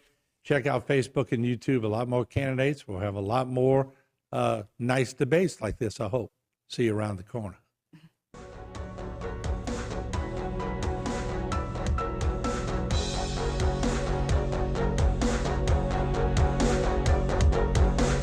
Structural heart disease refers to a defect in the heart's valves, walls, or chambers that keeps the heart from pumping blood properly. Valve or structural heart problems may be present at birth or develop over time. Your risk increases if you have high blood pressure, plaque buildup, history of heart attack, take certain medications, or have certain heart infections. The Structural Heart Program at CIS and Terrebonne General provides innovative solutions and devices with the latest technology to bring the best possible outcomes for patients. Learn more at cardio.com.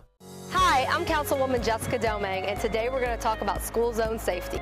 Drivers are required to yield to pedestrians in a crosswalk. Always stop when someone is in the road and wait for them to cross completely before proceeding. Follow the speed limit and always stop when school buses are picking up and dropping off students. Keeping students safe is a community responsibility, so let's all do our part. There are so many reasons to buy your next new car from A.J. Doman Chevrolet, but don't take our word on it. Hear what our customers have to say. Recently, I purchased my fourth vehicle from A.J. Doman Chevrolet. Why? Because they build relationships here. Their service team has kept my vehicles running like new, and their sales team has done things for me that I never expected from a car dealership. A.J. Doman Chevrolet, serving the area for over 38 years, at the foot of the Morgan City Bridge in Berwick. Terrebonne General Health System is the largest healthcare resource in Southeast Louisiana, offering a high-tech and high-touch style of healing. World-renowned services include cardiology, women's health, cancer care, and a healthy lifestyle center. This is a true calling for all the physicians, nurses, and staff who make up our proud Terrebonne General family. We are here to provide health care for our community. To discover more, please visit tghealthsystem.com. Domestic violence is daunting, and the psychological effects can do enduring damage. Obviously, all abuse needs to end. But how? The Terrebonne Parish District Attorney's Office is dedicated to ending domestic violence and helping those who have already experienced it. Our office supports many programs that educate and adjudicate abuse towards women. If you are a victim of abuse, call the Terrebonne Parish District Attorney's Office at 873-6500. Barker Honda. It's better at Barker. New Accord. Sleeker style, more performance. All new, bigger HRV. It's hot. All new Pilot. Honda's most rugged SUV ever. Civic, CRV, Passport, Odyssey. And with every new Honda purchase, the Honda Service Pass provides 2 years, 24,000 miles prepaid maintenance. Barker Honda in Homa. It's better at Barker.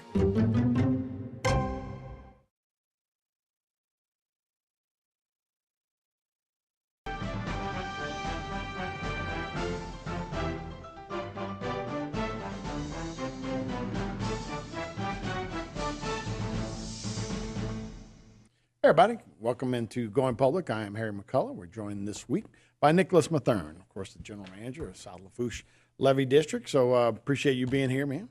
Glad to be here. Yeah. Thanks for having me. So, look, we're done hurricane season, right? So, right. For the most part, I know it goes till November, but we had this big high that sat over us all year long. This El Nino kind of kept the storms away from us, kept a lot of water away from us, which should have meant good news for you guys. Plenty of time to do a lot of work and get a lot of stuff built. It has been. It's been kind of a blessing and a curse because it's great weather for doing levee work. You know, the dirt's always dry, and so we get a lot of material moving. But on the flip side, we do manage the drainage canals in the South Lafourche area. Oh, yeah. And so with no rain almost all summer, it's been something we've been constantly having to monitor because I know we've talked about it here before that a lot of people don't realize the importance of actually keeping water in the canals, that it provides some stability for the base of the levee. We also, on the east side of our system in Golden Meadow, have a siphon system right next to pump station number 4, where if we can help control the water levels in Bayou Lafourche, because if the water in Bayou Lafourche gets above 0.4 feet in elevation, we start seeing water on the roads in Golden Meadow. So we're playing a game of inches. And so that siphon allows us to reduce the water level in Bayou Lafourche about 1/2 foot over 24 hours. But if the water level in the canals gets below the top of the siphon, then the siphon system doesn't work. So we have to make sure that we're constantly monitoring that. So blessing and a curse with, obviously, hey, first hurricane season through in the seat as a general manager, I have no complaints that we didn't have any big storms. And like you said, that it's about a month left of hurricane season now, but that doesn't mean we're out of the woods because Hurricane Juan came in November 5th or something. So, right. yeah. I mean, even as recently as 2020, Hurricane Ada that killed 165 people in Nicaragua. So and that was a Category 4 in beginning of November. So. We do have Hurricane Tammy out there, but it looks like she's going to stay in the middle of Atlantic and fizzle out. So those people in Atlantic caught a lot of hurricanes this year, huh? Absolutely, yeah. Which hey, they can have their turn. Let it stay out there. Those fish caught a lot of hurricanes this year. But yeah, you're not the first one though to talk about construction projects that were able to really make a lot of ground up this summer. Like I say, as hot as it was, a lot of people, we lost a lot of grass and that kind of stuff, but. It really was. It did help construction anyway this summer. Right. We've got a lot of activity going on in South Lafourche right now. I know one thing I do love to show when I come on here is to remind everyone how much land we lost on the outside of our system overnight for Hurricane Ida. Oh, yeah. And so we've got some satellite imagery here that shows us from before Hurricane Ida. This is December 2020, and we're looking on the east side of our system. Yeah, it wasn't like we were flush then either. Right. No, I mean, it's been getting worse and worse. I mean, everybody who's grown up around here has seen land disappear over our lifetimes. But from December 2020 to post-Ida, the next image, you see it's estimated about 20 years of land loss that we experienced overnight with this hurricane. So that's a huge deficit to come back from. But we're doing what we can in terms of expanding our protection within the system, and then partnering with the parish and the state to hopefully rebuild some of that marsh in Will the coming stuff years. regrow, though? I mean, can we? We can. Like in a summer like this, will stuff like that regrow? And while a lot of that looks like it's a terrible situation, which it is, we lost a lot of marsh, but it's still very shallow in a lot of the areas. So it wasn't like it blew it out and now we have 6 feet of water. Right. We have inches of water. So starting from there isn't as bad of a point to be starting from when we're looking at doing more coastal restoration projects in the coming years. Because, yeah, anybody that cuts grass knows how fast stuff can grow. Absolutely. Right. and then, that part where you're talking, when they start doing those diversions out of New Orleans, out of the Barrett area, that'll eventually head your ways. Sure. Coming off of the Mississippi River, and we've been working locally, actually, between the South Lafourche Levee District, Terrebonne Levee District, North Lafourche Levee District, Terrebonne and Lafourche parishes, and the Bayou-Lafourche Freshwater District. We've developed kind of a consortium working group that over the next couple decades, even as some of these projects come online, like the reintroduction of Bayou-Lafourche from the Mississippi River in Donaldsonville, where we've been seeing only about 500,000 cubic feet per second being pumped from the river into the bayou. When that project's done, we'll have up to 2,000 cubic feet per second. We'll be able to send down, which once we know that we can handle that water, now we can start to be proactive and say, well, what good can we do with that water? And so your thinking is exactly right. When we have the skeleton, basically, of the marsh, we can use these freshwater enhancements and sediment diversions to put meat on those bones, and really do a lot of good moving forward with coastal restoration. Okay, well, I'm sorry I interrupted your presentation, but so where from that? So let's talk about what you guys have been working on. Well, so on the northern end in LaRose, we've been working on section C North, which is, we've got it on the next photo.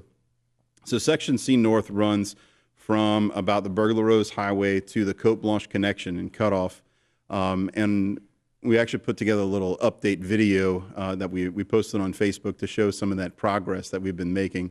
So this project it's about a 3-mile long project where we're elevating that levee from about 8 feet to 13 feet. This is a combination of our own local South Lafourche Levee District employees working hand in hand with local contractors. We're nearly done with this project and got maybe about 2 months left of work, but we've taken material from the Barrow Canal just on the inside of this levee, dug it out, dried it out, and then shaped it into the levee. And when you're not trucking, you don't have the expense of trucking in dirt. And all right, and that's what's allowed us in South Lafourche to be so successful over the decades, that when the Corps of Engineers builds their levees, the first thing they do is try to identify where are they going to go get the dirt from. Mm-hmm. And they go out and identify a pit and do geotechnical investigation, check the organics, the moisture content. And once they identify this area, then that landowner is basically King Midas, and just name their own price. Right. And so it drives the cost up, not to mention just the cost of the dirt, but to transport it. Right. Dirt is very cheap, but when you have to put it in a truck and move it several miles away, that's what really skyrockets your cost very quickly.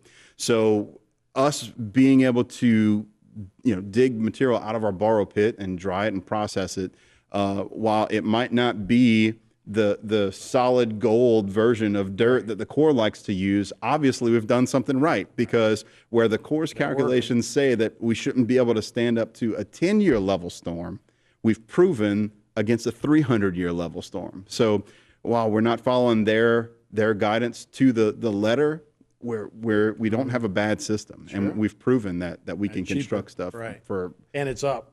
Absolutely. So moving south from there, from C South, or going to section C South, we've elevated that section of levee from about a 14-foot elevation to closer to plus 18 feet. This project is complete, done. We've grassed it, or seeded it rather, and so the grass is definitely starting to take very well.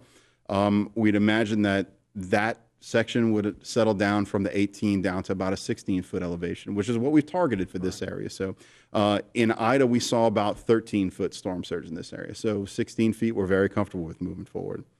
On the opposite side of our system, on the east side, behind South Lafourche High School, down to the Leonard J. Miller Airport on Section D North. Another photo that we have, that's about a half-mile worth of work that we've done here to elevate this section to 16 feet. And this is a smaller project compared to what, some of the other 3-4 mile projects that we do. But this was a very critical piece that we realized during Hurricane Ida. We had some overtopping here. And so not a lot of standing water, mostly debris, but still was definitely an area we knew we needed to come in and target. So we've lifted this about half-mile section to about a plus 16. And so this image that we're looking at here, this is a drone looking towards the northeast. And so you can tell that when the water comes in from the southeast here, that angle leads to a lot of stacking. And so having those corners, those sharp angles a little higher than the rest of the levee definitely helps as we move forward. So then a little further north there along Section E North, so this is between Clovelly Farms and Little Lakes, about East 26th to East 44th Street in the LaRose Cutoff area. So this is a 2-mile stretch that we're working on right now. We did see some overtopping in this area too, but what we're doing right now is we have a contractor that's digging from a very close by pit on the same property and stockpiling the material along this 2-mile stretch.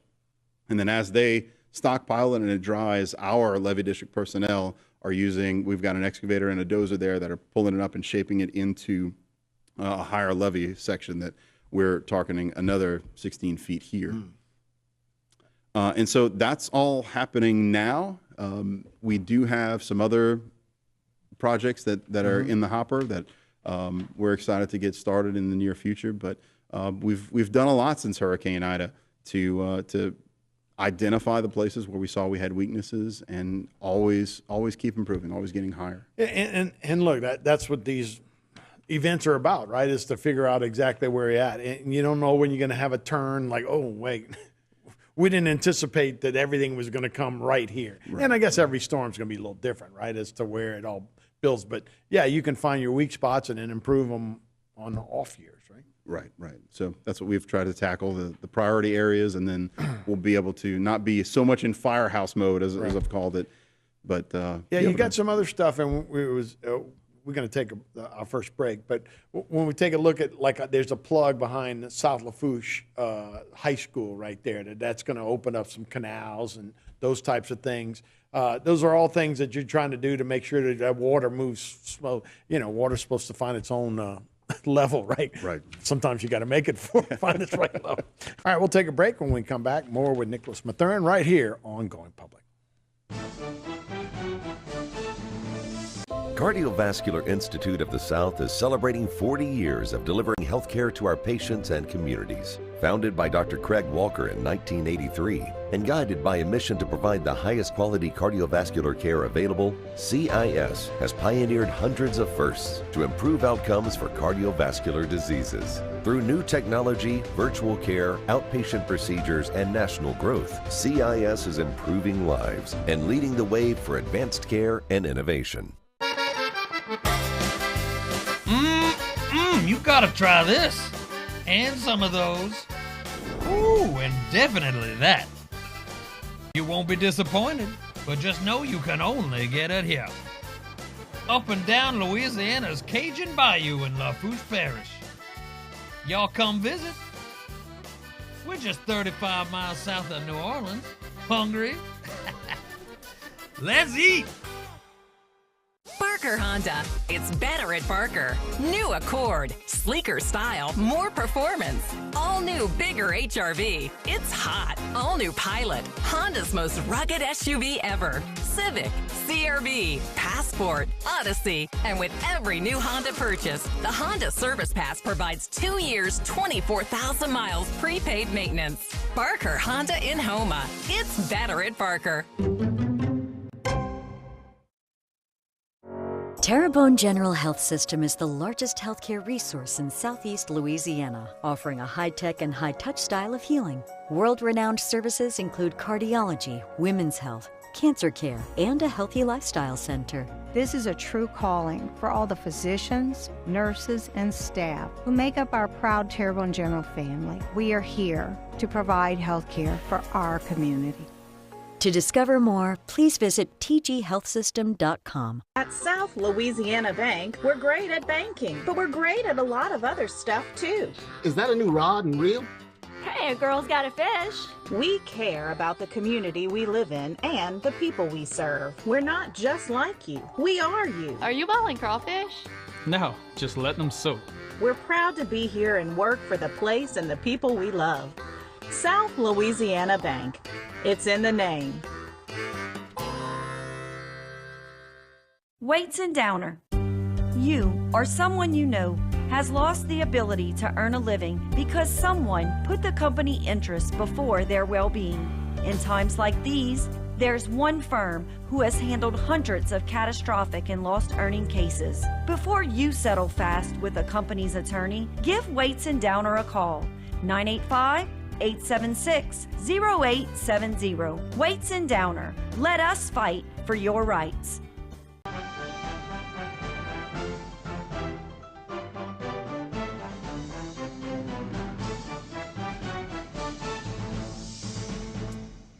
Everybody, welcome back to Going Public. Harry McCullough here. We're talking with Nicholas Mathern, of course, the general manager of South Lafourche Levee District. So continue on as we continue moving up. I guess, are we moving up the Y or down the Y? Well, all over, because we're very proud of the work that we have going on right now, but we've got a lot of exciting projects that we're looking forward to getting started within the next couple weeks and then in years. And so over in La Rose on the east side, around the Delta Farm community, we have our levees divided into sections based on the 1965 Corps of Engineers study. And so Section F runs from the Delta Farms Road area all the way down to about East 35th Street. And so that's about a 4.5 mile stretch where a little bit different. Most people are used to seeing us elevate the levee. Well, you can build a levee higher and higher, but eventually anybody who's built a tower out of blocks knows that if you don't have a good solid base to support that tower, eventually it's going to crumble. So what we're going back and doing along Section F for this stretch is we're going to improve what we call the floodslide berm. And so as the levee slope tapers off and it gets to more ground elevation level, then the slope isn't as steep, and that's what that dirt there provides the strength for the bottom. I think of it as if someone's trying to push open a door, and you put your toe at the bottom of the door to put some force to stop them from opening. You don't have to push on the top if you've got enough strength at the bottom. And so that's kind of how that berm acts, is that strength at the bottom of the levee to keep it up. And so a lot of the berm here along this section that we're targeting is 4 or 5 feet below sea level.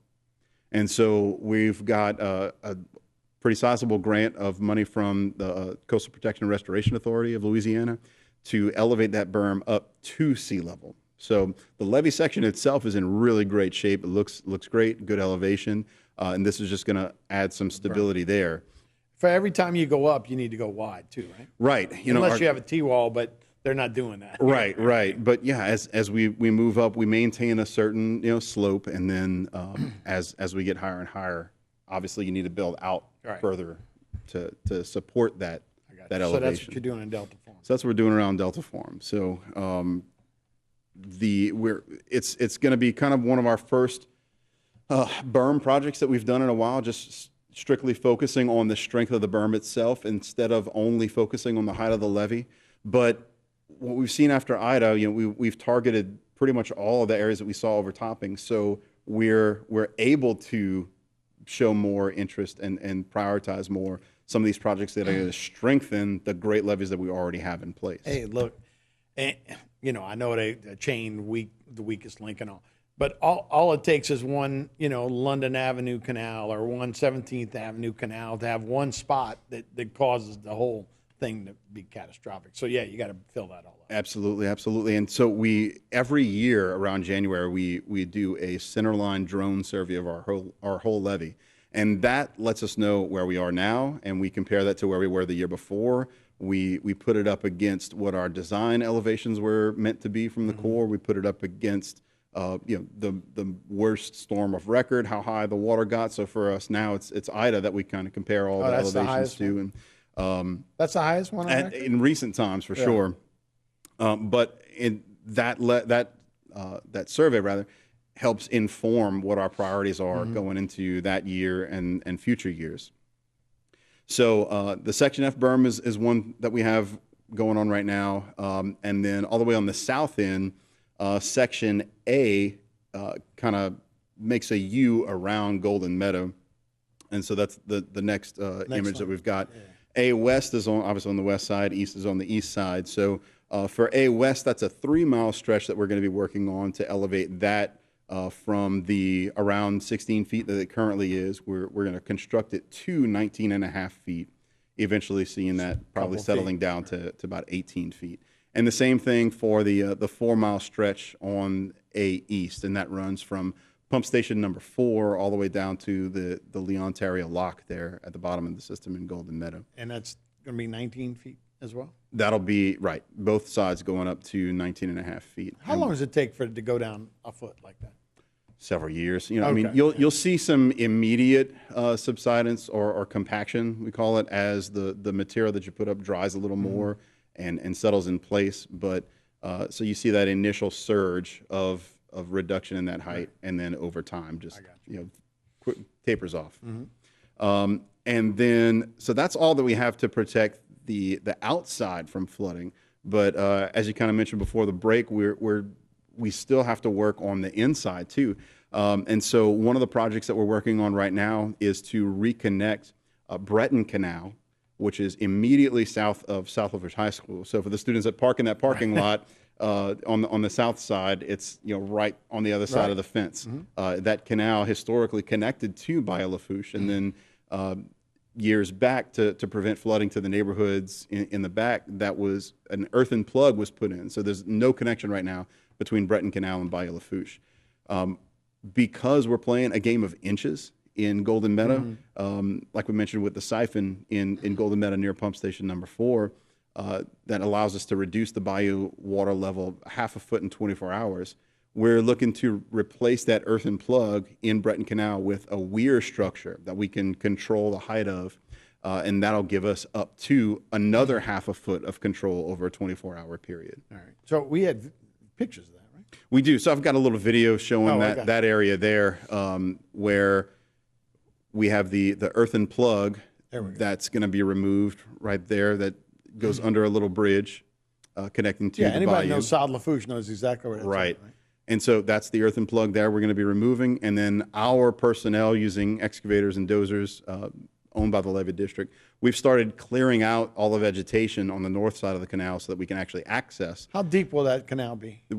The bottom of the canal we're targeting at a -10, which sounds like a lot, but move a lot of water. We've got a staff gauge set up in the canal right now to kind of monitor. And earlier, 2 days ago, -10 from where the canal is? Well, -10 feet in elevation. So the the canal water right now is already at -8.2. So less than 2 feet we're going to have to dig down. So everything down there is under sea level so much it proves how critical the system is. But to be able to control that water and to let it in or out, whichever way. And as you were saying, the siphon doesn't work if it gets too low, right? Right. And so we have our first line of defense, obviously, is the Lee, Ontario lock in Golden Meadow.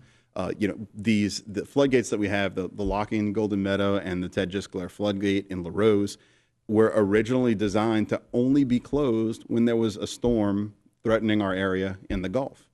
But over time, because of what we call relative sea level rise, which is a combination of subsidence and sea level rise, we've seen that relation between the land and the water, getting to be more. Are we talking inches or feet? We're talking inches, really. Yeah. Okay. But still, that's not that long. No, because like we said, if we're looking at sea level versus a little bit above sea level, with the water, as our inside is sinking below sea level, if the water gets above 0.4 feet in by Lafourche in Golden Meadow, we have water on the road. Right.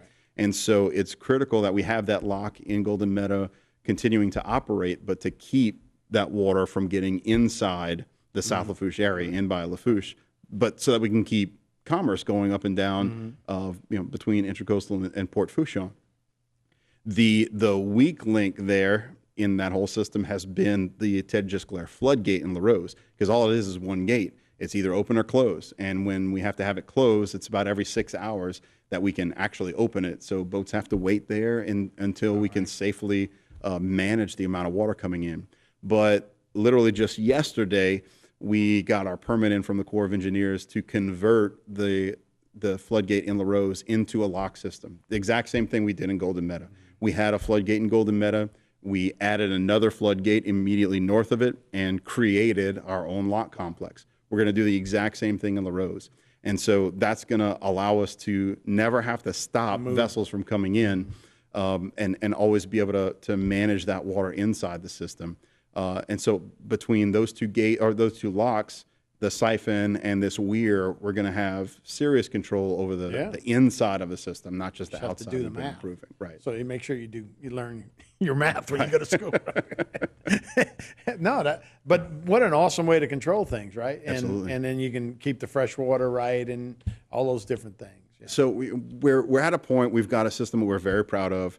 We have a lot of great work that we're addressing, weaknesses that we saw in Ida. We've got exciting things to be able to control the water level inside. To me, the next biggest hurdle is what you and I were talking about before the taping, that we're not accredited by the Corps of Engineers. We're not certified. We're not in the Corps' rehabilitation and inspection program, and we haven't been since 2011. Largely because we decided back then we weren't going to wait on the Corps. We're going to wait, right? That we needed flood protection much faster than they were willing to move, and much more cost effective than they were willing to build it. And so we haven't been in that program.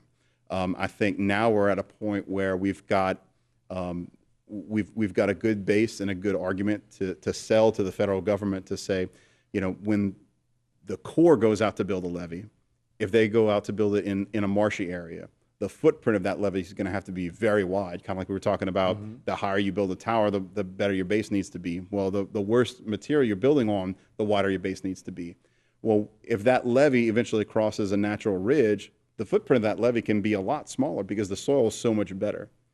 In our case, the Corps doesn't want to call what we have levees because it doesn't meet their criteria. I don't care what you call it. You don't want to call it a levee, call it a ridge, call it a hill. I don't care. It's better than marsh. Right. So look at our system, study our system as a starting point. Come back and tell me, if you were to come along my alignment and say, we're going to build a levee here, what would your levee look like? And if we're beyond it, then there's no reason you should be keeping us from your program. Yeah, no doubt at all. So, all right. Well, Nicholas, thank you so much for joining us. Sure. Thanks for having me, Harry. That's Going Public. We'll see you next time.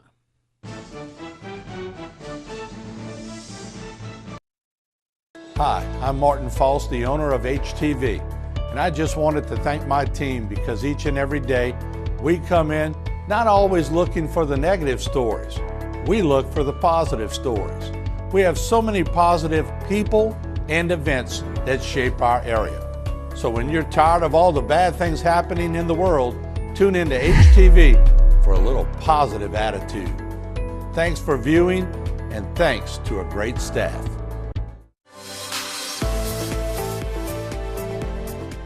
Hi, I'm Rhonda Alford, your host for To Your Health with Terrebonne General Health System. Our weekly show provides the latest in healthcare specialties only offered by Terrebonne General. Join us each Wednesday at 7 p.m. to stay up to date with the latest innovations in health. Terrebonne General provides healthcare breakthroughs in cardiology, cancer care, women's health, health and wellness, and much more. You don't want to miss our next To Your Health. See you then. Welcome to the Cypress Stop, your new Phillips 66 on the corner of 311 and Savan Road. We have all your breakfast, lunch, and dinner needs with smoked ribs, smoked chicken, boudin, homemade pulled pork, and daily plate lunches. We have a very large selection of white wines, red wines, liquors, beer, tobacco, and vapes. Going fishing? We have your bait and tackle and the ice to keep your catch cool. Cypress Stop, home of the happy customer. At South Louisiana Bank, we're great at banking, but we're great at a lot of other stuff too. Is that a new rod and reel? Hey, a girl's got a fish. We care about the community we live in and the people we serve. We're not just like you. We are you. Are you balling crawfish? No, just letting them soak. We're proud to be here and work for the place and the people we love. South Louisiana Bank. It's in the name. Structural heart disease refers to a defect in the heart's valves, walls, or chambers that keeps the heart from pumping blood properly. Valve or structural heart problems may be present at birth or develop over time. Your risk increases if you have high blood pressure, plaque buildup, history of heart attack, take certain medications, or have certain heart infections. The Structural Heart Program at CIS and Terrebonne General provides innovative solutions and devices with the latest technology to bring the best possible outcomes for patients. Learn more at cardio.com. Domestic violence is daunting, and the psychological effects can do enduring damage. Obviously, all abuse needs to end. But how?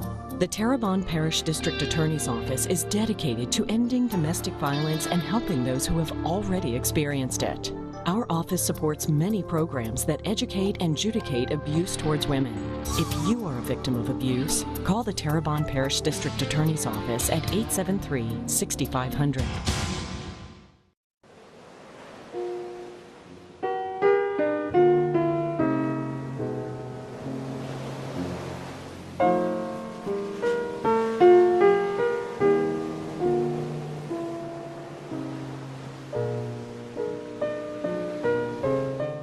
When the Pharisees heard that Jesus had silenced the Sadducees, they gathered together, and one of them, a scholar of the law, tested him by asking, "Teacher, what is the greatest commandment of the law?"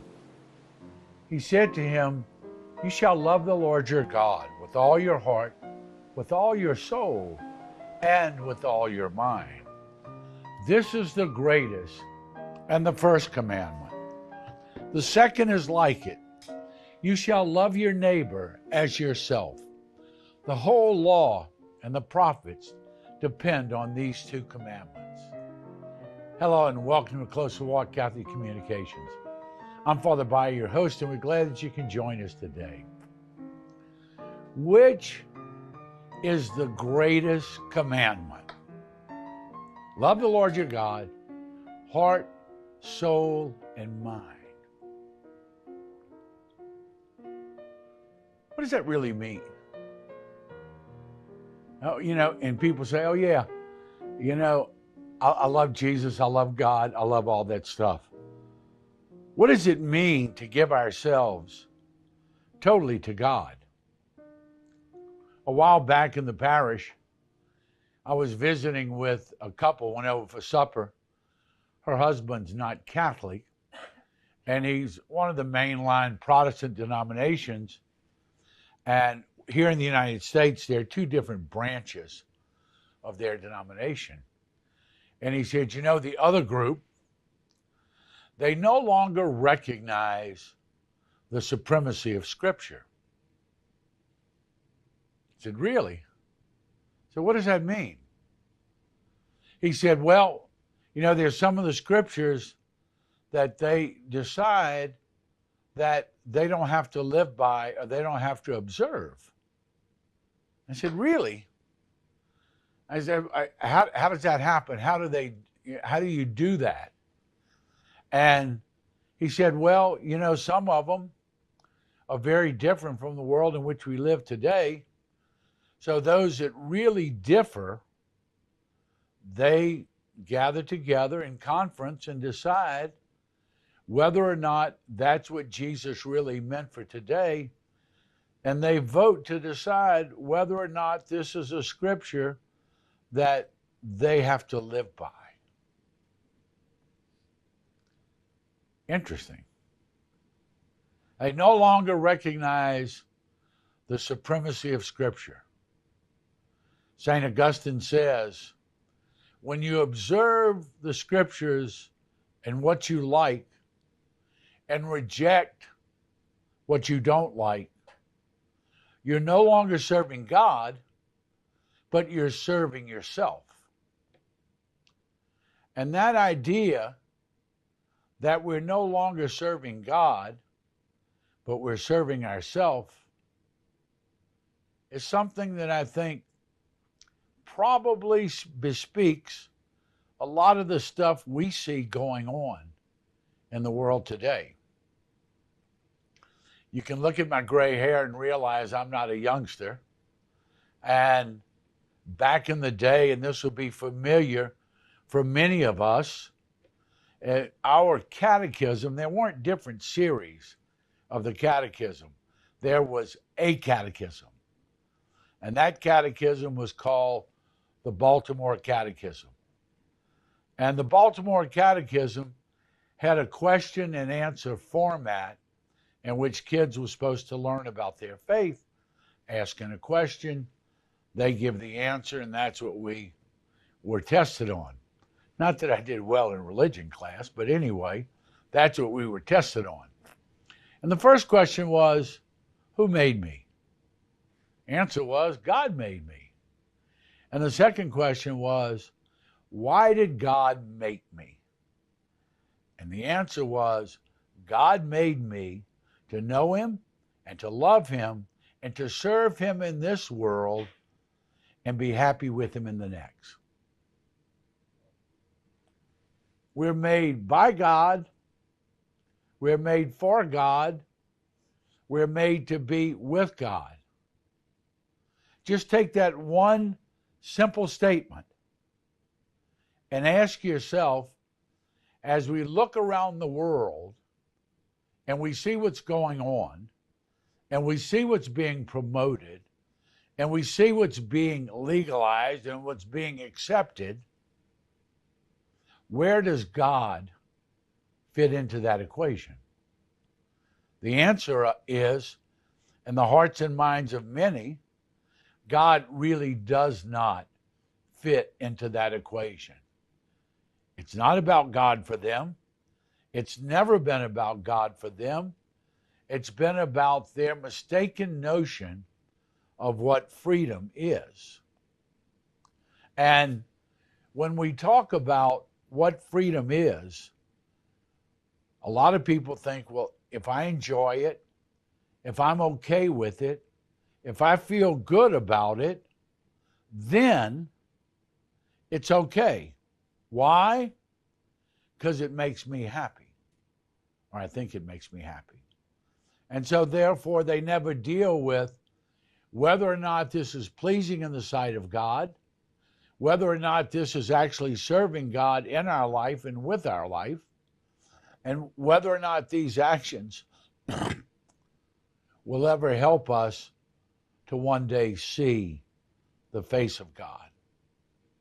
And let me just, vary. And you all know this very, very well. I deal with human trafficking, and my involvement is on the rescue and care side. That's what I'm interested in, is making sure once we find these poor victims that we have a place where we can put them and try to make them whole. In the course of doing this, I've been involved with law enforcement and been involved in some sting operations by law enforcement.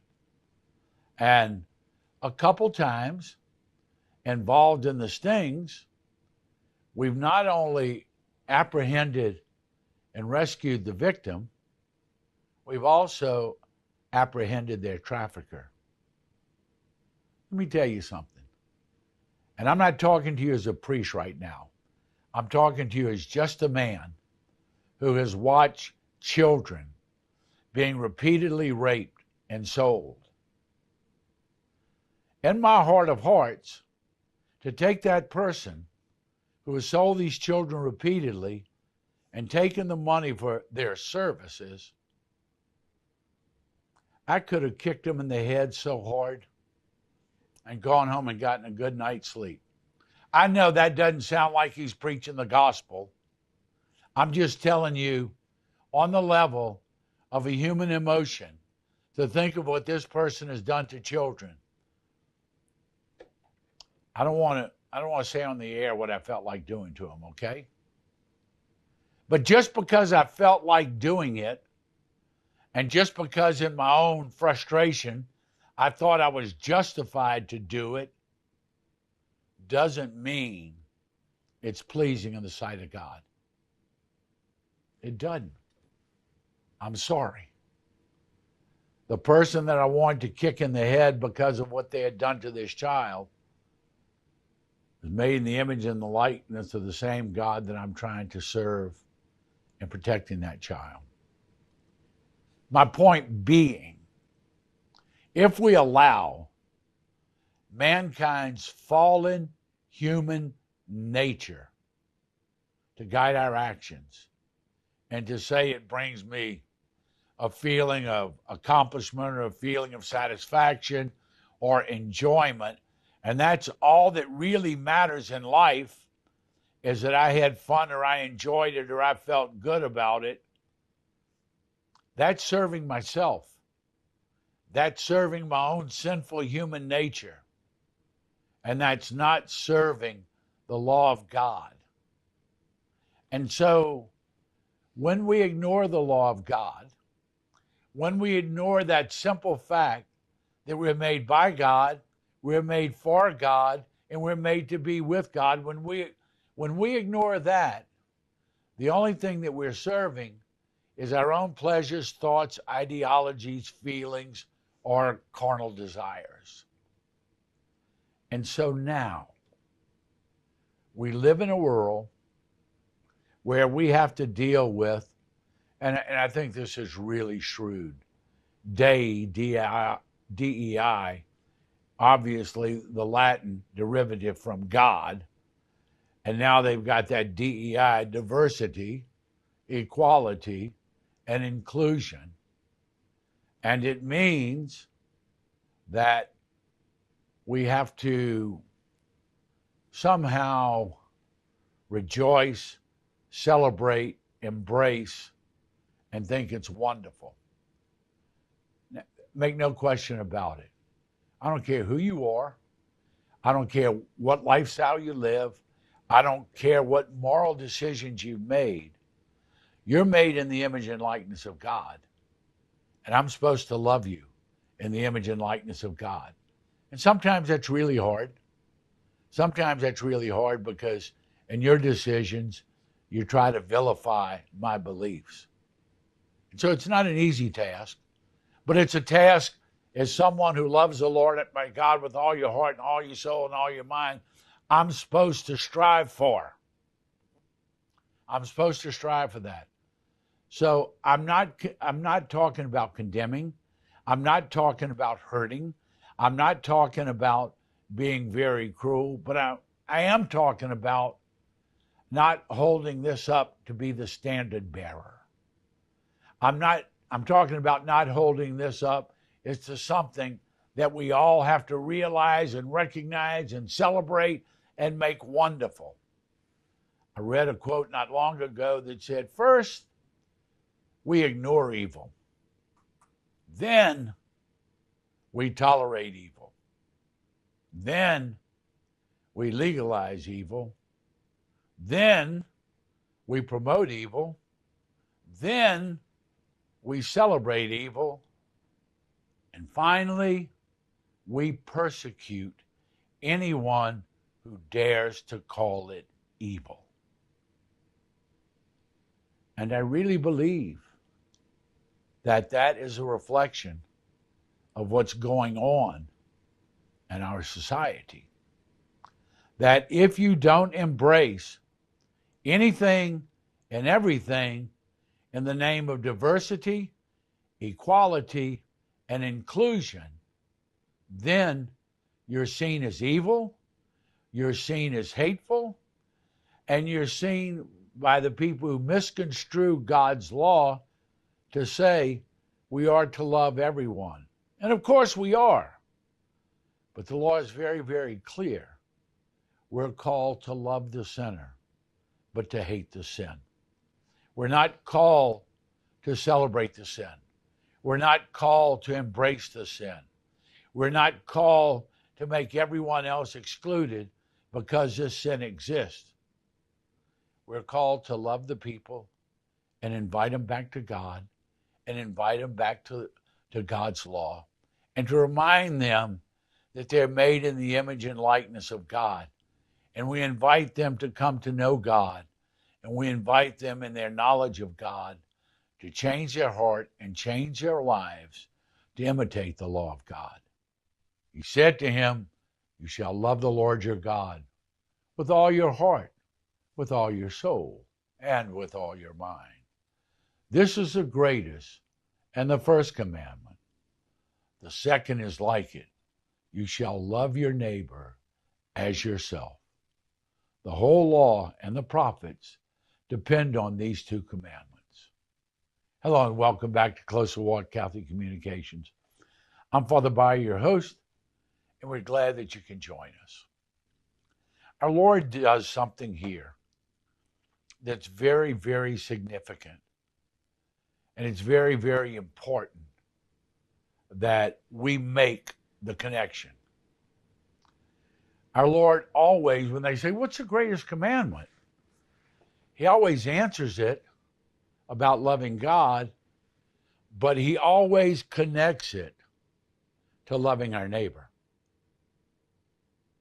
That connection, when people say that I love God, but that begins and ends in church, that begins and ends after I'm finished my rosary, my prayer, my novena, my adoration, my whatever.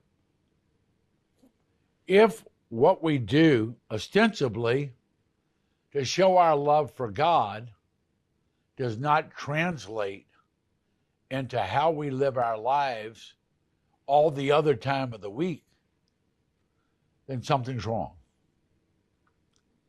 He's reminding us that all of us, I don't care who you are, I don't care what color you are, I don't care what language you speak or your country of origin, or your ideology, or your sexual preference, or your party affiliation. We're all made by the same God. You know, I remember very, very vividly, and I'm going back, the U.S. going into Libya. And it was many years ago when Muammar Gaddafi was in charge. And after some act of aggression, they went into Libya. And Muammar Gaddafi's young son was injured in the attack. And I remember watching on the news, people celebrating that this child had been hurt and burned in the attack. Really? Now, believe me, the things that the leader of that country represented are completely contrary to what I believe. But I'm going to celebrate because his child was hurt? Something wrong with that. Right now, we're living through a very, very dire situation in Israel and the Middle East. There have been a lot of innocent lives who've been lost, not as a casualty of war, but as a casualty of aggression by individuals. You know, we're used to wars where soldiers fight soldiers. I don't agree with war. I don't promote war. But if we're going to have a war, let's deal with the warring factions and their soldiers, and not a child, and not a grandmother, and not a mother, and not anything else. And this has become a very, very politically motivated and politically divisive situation. I don't care what side you're on. innocent lives are being lost. And I just can't ever in my mind. And I grew up in the Deep South. I grew up in the Deep South, and I remember as a young man, being in the seminary and having the Ku Klux Klan come shoot up the seminary at night because we were black and white living together. We were Catholic. We were all male. And they had some horrible names that they called us. I remember as a young man going out with a buddy of mine whose next door neighbor owned a big seafood restaurant. And they first started serving blacks. I remember coming in about 11 o'clock at night to see a cross burning in the entire front yard. I remember that kind of hatred, that I hated someone because of the color of their skin. I remember that type of thing of the Ku Klux Klan days. Horrible. They don't know you. They don't know your wife, your son, your daughter, your children, your family, your faith, your efforts to do good and to help other people. They just know you're from this country, you speak this language, you are this color, you believe this, and we hate you because of that. I don't understand that. I never, ever have understood that. Now, in the course of 70 years, I've met a lot of people that I really don't care to be around. I gotta tell you, I don't like the things they value.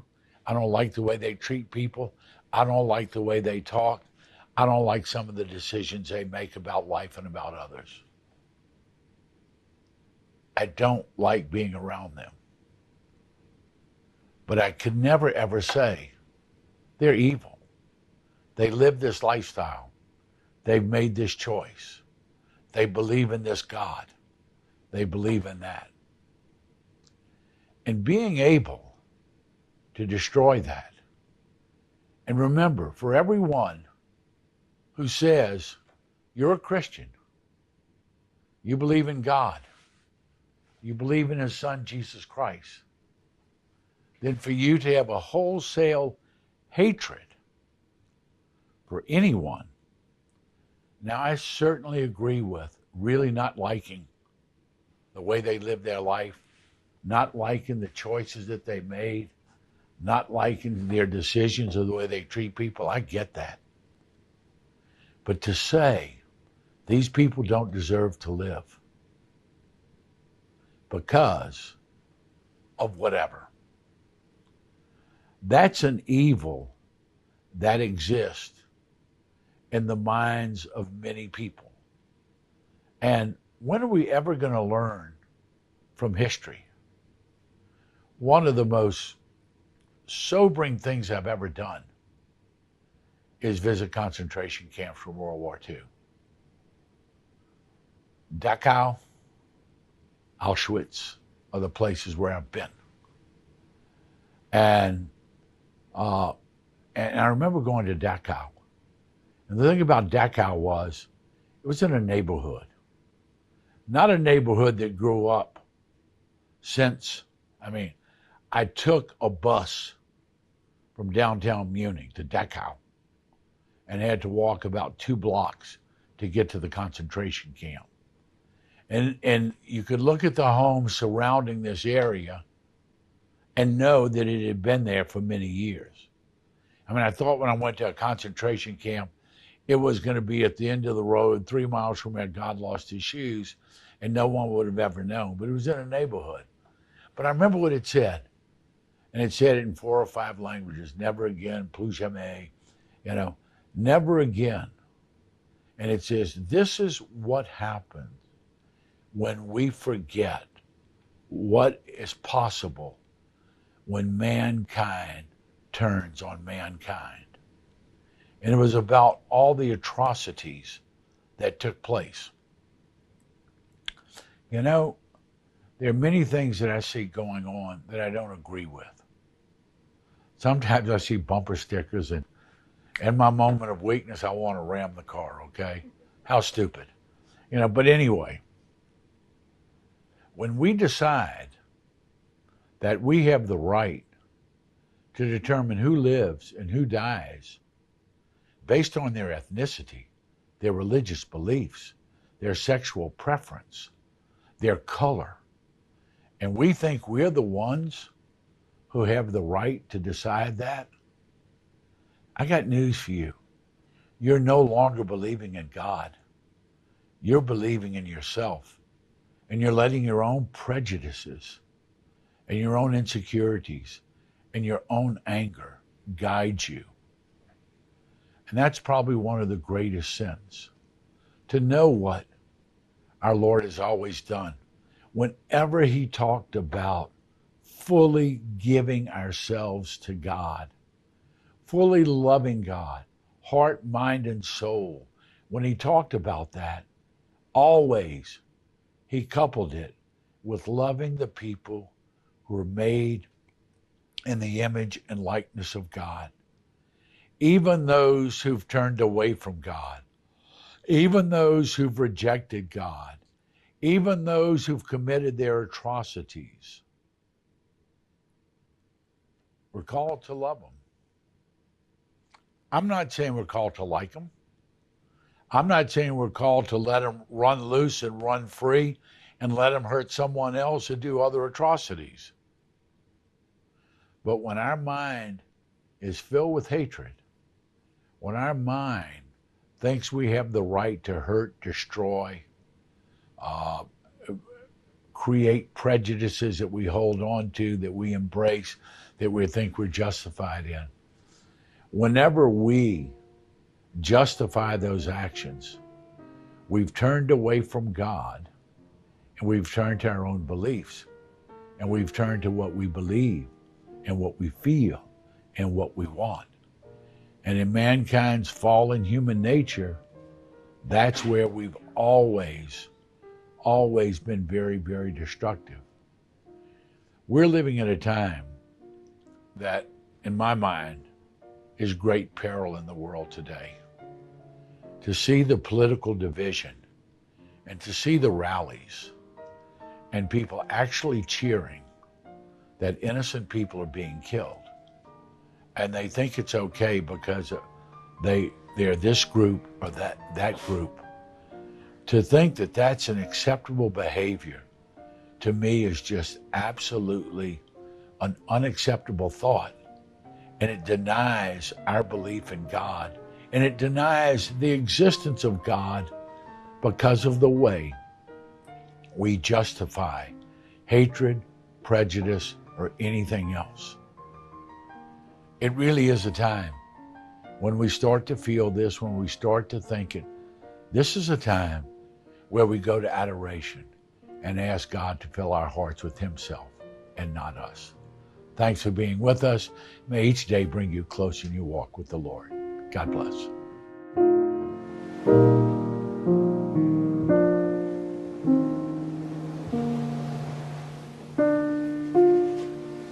HTV would like to remember everyone who has gone before us in 2023. Keeping with tradition, we would like to scroll their name in our Year in Review obit program. Help us to remember how special your loved one was by sending us their name and date of passing to obits@htv10.tv. We at HTV recognize that the passing of a loved one fills our hearts with grief. Help us reflect on those who've paved the way for us and what they meant to our community. Once, it was broken and silent, but the spirit of America made it ring again, with liberty and justice for all. And once it was tattered and torn, but the spirit of America made it fly again, the hope of freedom for everyone. And once, too, it was weak, but the spirit of America made it strong again, the dream of a better life. And if that spirit can do all this, just imagine what we can do for all Americans living in poverty. We can let liberty ring for millions of kids in need. We can let freedom wave for every family working for independence. We can unite against the poverty that divides our nation. poverty in America. We can end it, and everyone can do something to help. Learn how at povertyusa.org. Terrebonne General Health System is the largest healthcare resource in Southeast Louisiana, offering a high-tech and high-touch style of healing. World-renowned services include cardiology, women's health, cancer care, and a healthy lifestyle center. This is a true calling for all the physicians, nurses, and staff who make up our proud Terrebonne General family. We are here to provide health care for our community. To discover more, please visit tghealthsystem.com.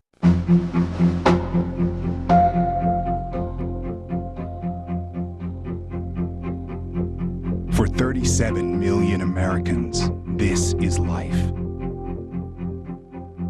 Living below the poverty line. Every day, a struggle. Just to hang on. What would you give up to keep your grip? Food? Medicine? Clothing? Tough choices that 1 in 8 Americans face every day. Many have jobs and children and families. But every day, life below the poverty line gets a little bit harder. Find out what you can do. Please, don't let one more fall. Go to povertyusa.org and get involved.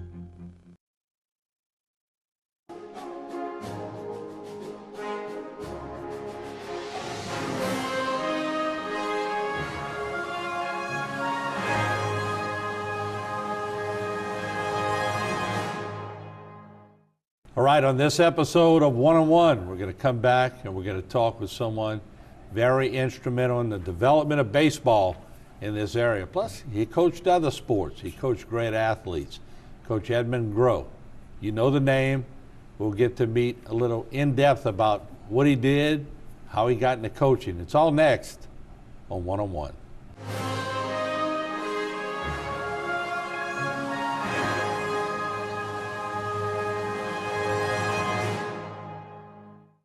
One-on-One is brought to you by the law office of Waits and Downer. Waits and Downer. You or someone close to you has just lost a loved one to someone's negligence. How did this happen? And why is it so hard to get information? In times like these, there is one firm who has handled hundreds of catastrophic and lost earning cases. Before you settle fast with a company's attorney, give Waits and Downer a call. 985-876-0870. Waits and Downer. Here at Rouse's, we have our own brands of products, which you'll find down every aisle of our stores. These are the best quality at the best price. They compare to the national brands we sell, but at a lower cost. Most are made right here, but we travel the world too. And we personally taste test and guarantee every item. So if our name's on the label, you can trust it's good. Rouse's brand, best quality at the best price. Hi, I'm Councilwoman Jessica Domingue, and today we're going to talk about school zone safety. Drivers are required to yield to pedestrians in a crosswalk. Always stop when someone is in the road and wait for them to cross completely before proceeding. Follow the speed limit and always stop when school buses are picking up and dropping off students. Keeping students safe is a community responsibility, so let's all do our part. At Big Wheels Travel Center, the fun and excitement are just around the corner in Bayou Blue. Big Wheels is open 24 hours a day and features 24-hour security, clean restrooms, and a wide selection of beer, soft drinks, and chips for all your needs. While you're there, visit the casino for daily cash prizes and drink specials 7 days a week. You'll get the feeling as if you're in a lush Vegas-style casino. Big Wheels also has one of the largest subways in the area. So stop by Big Wheels Travel Center, where everyone's a winner. HTV would like to remember everyone who has gone before us in 2023. Keeping with tradition, we would like to scroll their name in our Year in Review OBIT program. Help us to remember how special your loved one was by sending us their name and date of passing to obits@htv10.tv. We at HTV recognize that the passing of a loved one fills our hearts with grief. help us reflect on those who've paved the way for us and what they meant to our community.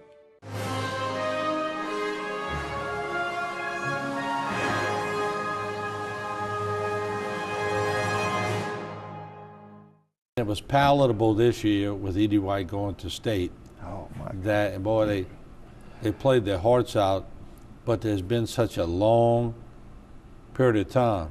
I mean, you can go to Vanderbilt and see the same thing. There's just a long period of time, and that's what I always tell you. Try to win it when you get there, because you may not have a chance for a long time. That's right. Y'all won it 2 years in a row. 2 years in a row.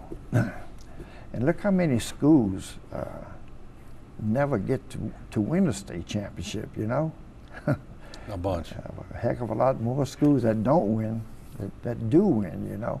Yeah. And I've always told this story. Cam Morvaunt led us to the state finals my senior year. We lost to Houghton. Okay. And it still haunts me. Really? To this day, that we lost that game, but then everybody always says, well, at least y'all got there. Yeah. But that don't matter, we lost. But you're right, it's so hard to get there, especially with the talent today. It is, you're right. The talent's incredible. What has coaching meant to you over the years? Obviously, it's a fraternity, and I see you when you come to the sports shows, and guys like Lester Beamer put you on a pedestal, and they love you, and so it's really a unique profession, isn't it? It is, yeah.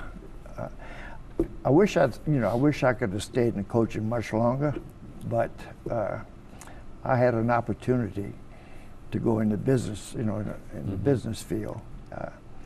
But I really missed the coaching. I wish I could have stayed there. I wish I'd still be coaching, but. But it's funny how even though you left, that you still coach, and those state championships still come up, and that's predominantly what we're talking about on the show. So once you get married to that success, isn't it just a part of your makeup? Yes, you're right. It is. And I saw when Boyd Hebert had those great teams, and a lot of my cousins played on those teams. Even when we went to televise those reunions, and you would be there, and everybody would be, that's Coach Groh. So it transcends, because they're all trying to shoot for what y'all did, and now everybody else is shooting for what they did. Don't you have to up the ante every now and then? Yeah. You know, when, let me tell you this little story. Our state championship team, in 1958, when I was playing, we had a 50-year reunion. At that, our team, we had 17 ball players. Of those 17, 15 showed up for that reunion. You know, they came from Texas, from North Louisiana. That's how close we were. Right. Yeah. And of those 17, one passed away. The other one, we didn't know where he lived. But anyway, out of 17 players, 15 showed up. But that's my point about Thibodeau. Yep. It's, you're there for life. Yeah. You're there for life. And we have Coach Gano's going to be coming up. They're going to have a little reunion, because they're the last one in this area to win a state championship in baseball, and I think it was 71. And so my class, who had a pretty good class of athletes, said, we need to honor these guys. They're getting a little older, and they've sort of been forgotten, but they're the last ones to do it. So we're going to have a little function upstairs. Well, good. How about Coach Buddy Marcella? No doubt. Yep. I played against him. He was coaching St. Francis. I played against him, and then I coached against him, and then I coached against Brian. Yeah. Yeah, but you can tell the respect when I interviewed you and Coach Gano on the Sports on the Bayou, that there's just a mutual respect. At the time, y'all want to beat each other bad, but when you really finally put it passion, you look at it, you go, we were all just trying to win the game. Right. There's a lot of mutual respect in there. Right, yeah. Who was the biggest influence you had besides Coach DeStefano? You said the brothers and the nuns. Who was Who was the person larger than life that kept Coach Edmund Grow in control? My dad. Okay. Yeah, yeah. He was strict? Very strict, yeah. But I loved him. He was a good man. He raised eight kids, you know. He put us to work, and I really respect him. And I think I take out a lot of, you know, I take after him in a lot of ways, you know. Tough love, huh? Yes, yeah. So he was, who was the disciplinarian in your family? Was it him or was it your mom? He was, Sure. yeah. But my mom would tell him if I did something wrong during the day, he was at work. When he'd come home, she said, well, look, this is what he did. And he'd discipline me, you know, he would. The worst thing you could hear as a kid is when your mama said, wait till your daddy gets home. Your daddy gets home, you're right. No, but the discipline, he was a great man. Yeah, you seem to have taken it along the way. And I see you brought a book that George Becknell wrote. We'll plug him in. Some of those stats in there are pretty incredible. Y'all had an offensive machine, didn't y'all? We sure did. Really, really good, yeah. Our offensive team, I don't know how many points we scored in the playoffs, and our defense hardly gave up any at all. And the same thing for our 1969 team, you know. They were awesome, let me tell you. Y'all were just rolling through it. It was fun to coach, let me tell you. Yeah. Yeah.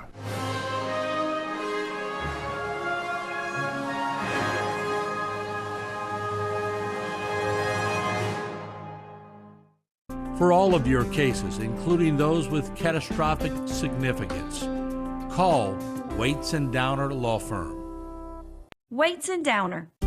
You or someone you know has lost the ability to earn a living because someone put the company interest before their well-being.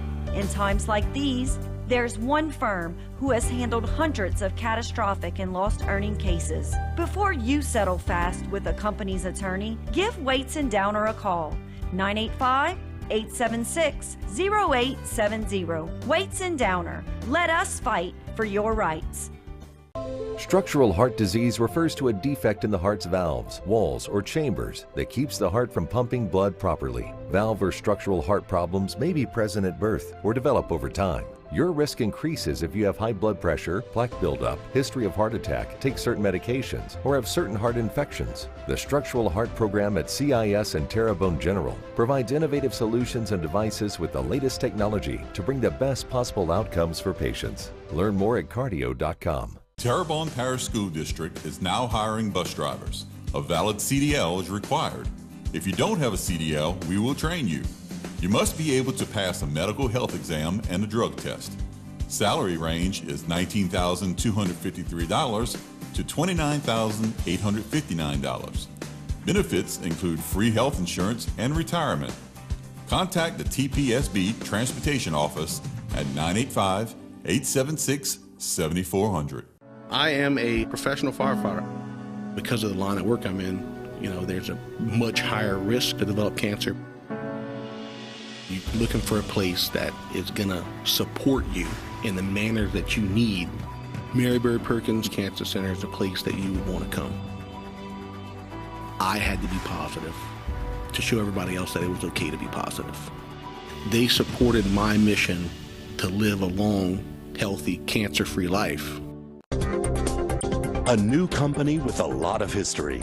GIS Engineering has rapidly grown its brand around an experienced team of professionals. GIS Engineering is a full-service planning, engineering, procurement, and construction management company specializing in coastal protection and restoration, upstream and downstream industrial, and transportation infrastructure projects. Putting people first, GIS Engineering, a new company with a lot of history.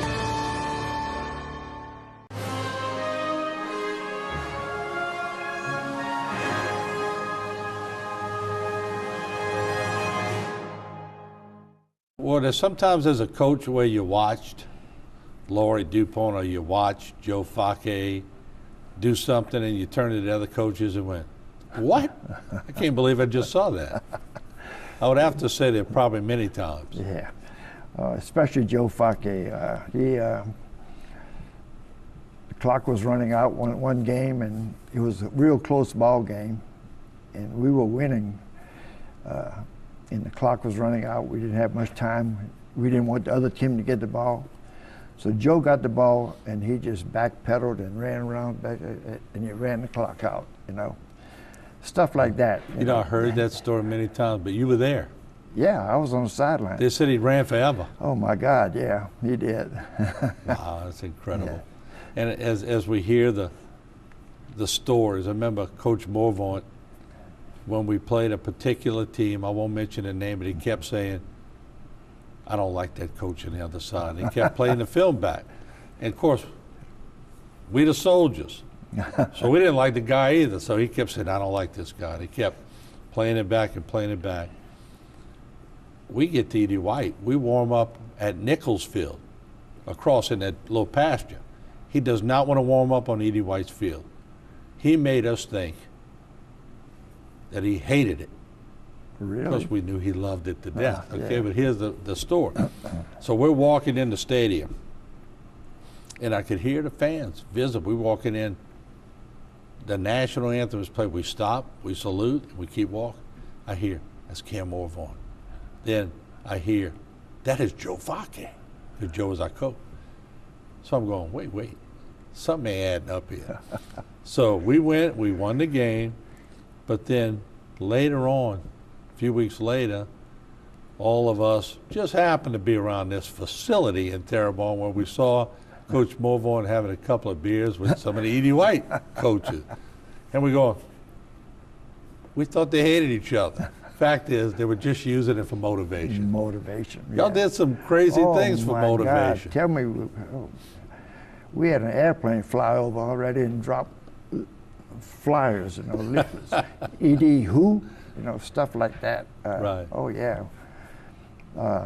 Just to get them motivated. Just to get them motivated. Yeah, I forgot what team we played at our home field, and the logo on the 50-yard line was E.D. White or the Cardinal or something.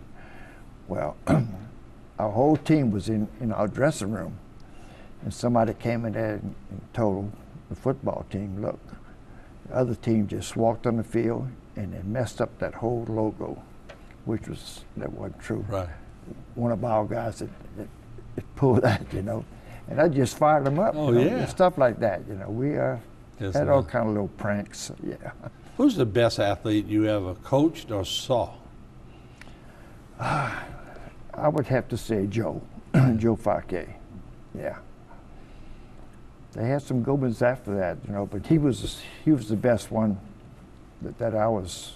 And it seems like his name just always pops up. He had to be just a notch above everybody. He was just a natural, you know, in every sport he played. Yeah. He could do it all. He could run fast. He could throw it. Oh yeah.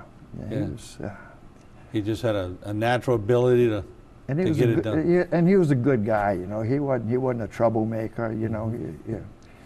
He was just a good And then you see a guy like Cam Morvaunt who achieved so much as district attorney and did different things. Was he always that motivated? Cam? Yeah. I only had Cam my first year there, so, you know, and I remember him being a good football player. He was big. Good track guy too. Yeah. But Cam and I got to be pretty close. You know, we were on the same committee for golf for E.D. White Golf Classic. Yeah. So, but he was a good football player. Yeah. You know, he was. And normally you can see those hold his own personalities. ground, let me tell you. Those personalities just follow. Like Byron Talbot being so aggressive on the line and just no nonsense, don't take nothing, and that follows him in the business. Yeah. So everybody's personality sort of paves the way, doesn't it? It does, yeah. You're right. And look at Laurie DuPont. Yeah. Look how many state championships he's won. No doubt. At West St. John, yeah. Just a great coach. Yeah. What do you remember the most about coaching? Oh my God, let's see. I guess just training and teaching and the young guys, leading them in the right direction. And just seeing them gel together too. Yeah, yeah. Guess that had to be exciting.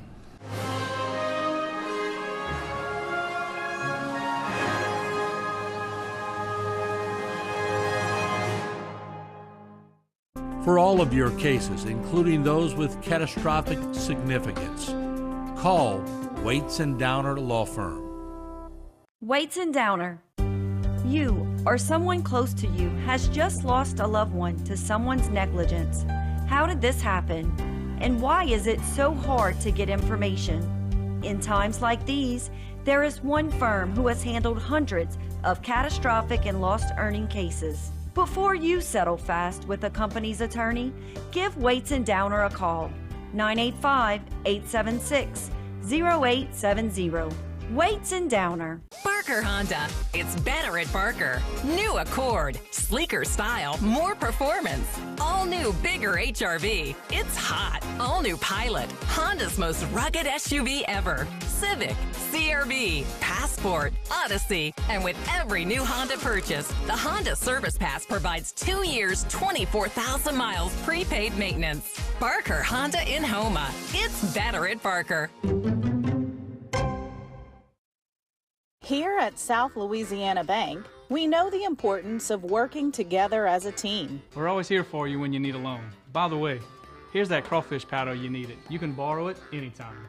So whether it's business or personal banking, we do it all. Visit our locations to find out how we can support your financial needs. Good luck with the restaurant. Thank you. And tell your mama thanks for the recipe. Her secret's safe with me. I will. South Louisiana Bank. It's better when we bank together.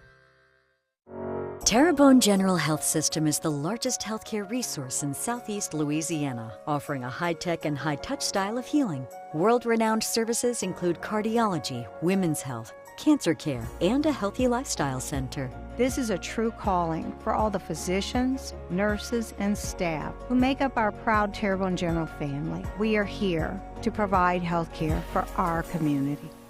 To discover more, please visit tghealthsystem.com. Domestic violence is daunting, and the psychological effects can do enduring damage. Obviously, all abuse needs to end. But how? The Terrebonne Parish District Attorney's Office is dedicated to ending domestic violence and helping those who have already experienced it. Our office supports many programs that educate and adjudicate abuse towards women. If you are a victim of abuse, call the Terrebonne Parish District Attorney's Office at 873-6500.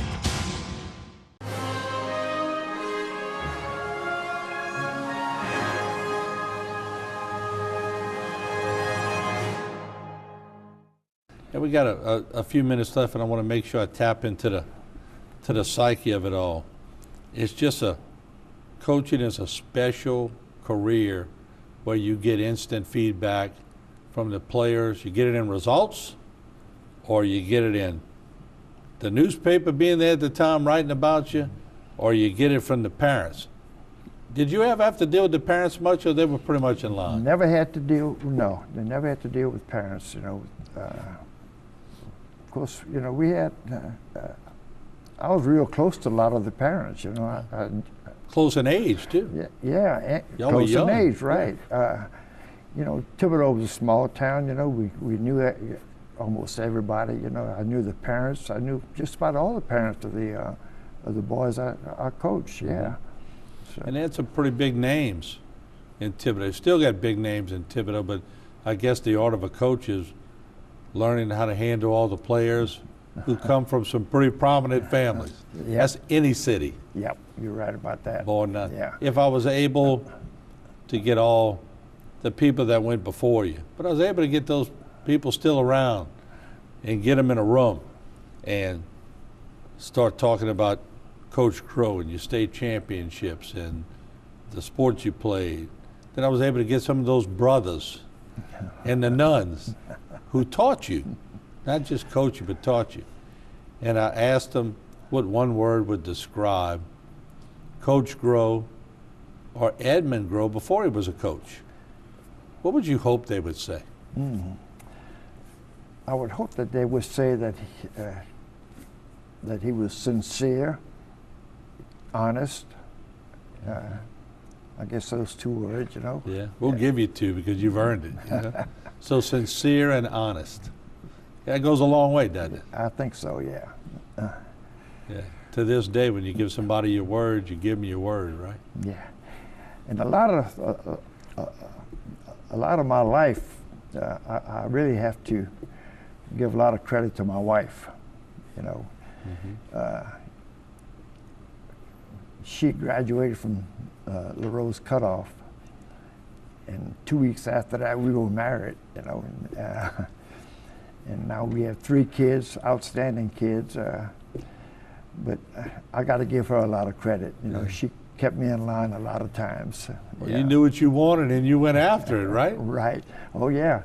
Yeah? Yeah. And that's great that you would acknowledge that, because you got to sort of know where you're at and why you got there, right? Right, exactly. She'd let you do something you love to do. Yeah. Well, I did a lot of things. I didn't only coach and work for a beer distributor. I also owned a barroom for about 5 years. Yeah. And what was the name of it again? Rox's Bar. Rox's Bar, that's right. Yeah. It was a pretty popular place. Yeah, it still is, yeah. Yeah. Yeah. But, and I went back to work for the beer distributor after I left the Rox's Bar. And I retired from the beer distributor. I remember a lot of the Manning camp, the early years. Oh my God, yeah. They were in the bar, having a beverage, and everybody wanted to meet the Mannings and whoever else they brought in, right? Which were quite a few people. Yeah, they still do it. Yeah, yeah. But Coach, I want to thank you for joining us. I want to thank you for your career. You've instilled a lot in a lot of people, and I want to thank you for that, and done it with class. Well, I want to thank you for having me. I really, really enjoyed it. Well, good. Okay. And we can always talk shop. I always love going back to Thibodaux. It's a special place in my heart because of my grandparents and my mom and dad being from around that area. And a lot of my cousins played on those Edie White baseball teams. So we could always have fun talking Edie White and Vanderbilt. But I have a love. I was born in Thibodaux, so right in Waverly. Waverly. Blake McDonald's family was our neighbor. Blake McDonald. Cherry Street. Oh, yeah. Great guy, exactly great athlete, too. Tell me about it, yeah. Great athlete. I saw him recently. I saw him at the wake, yeah. I wish I would have seen you there. But, yeah, I think I might have left right before you came in. You did, yeah. Coach, always a pleasure. Thank you. Thank you for having me. Okay.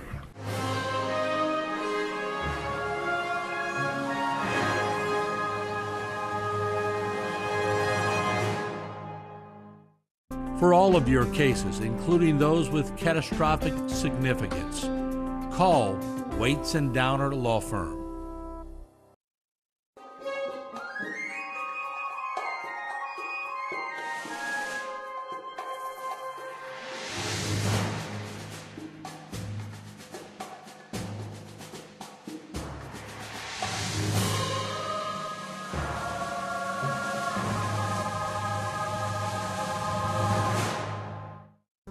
This one-on-one program has been brought to you by the law offices of Waits and Downer.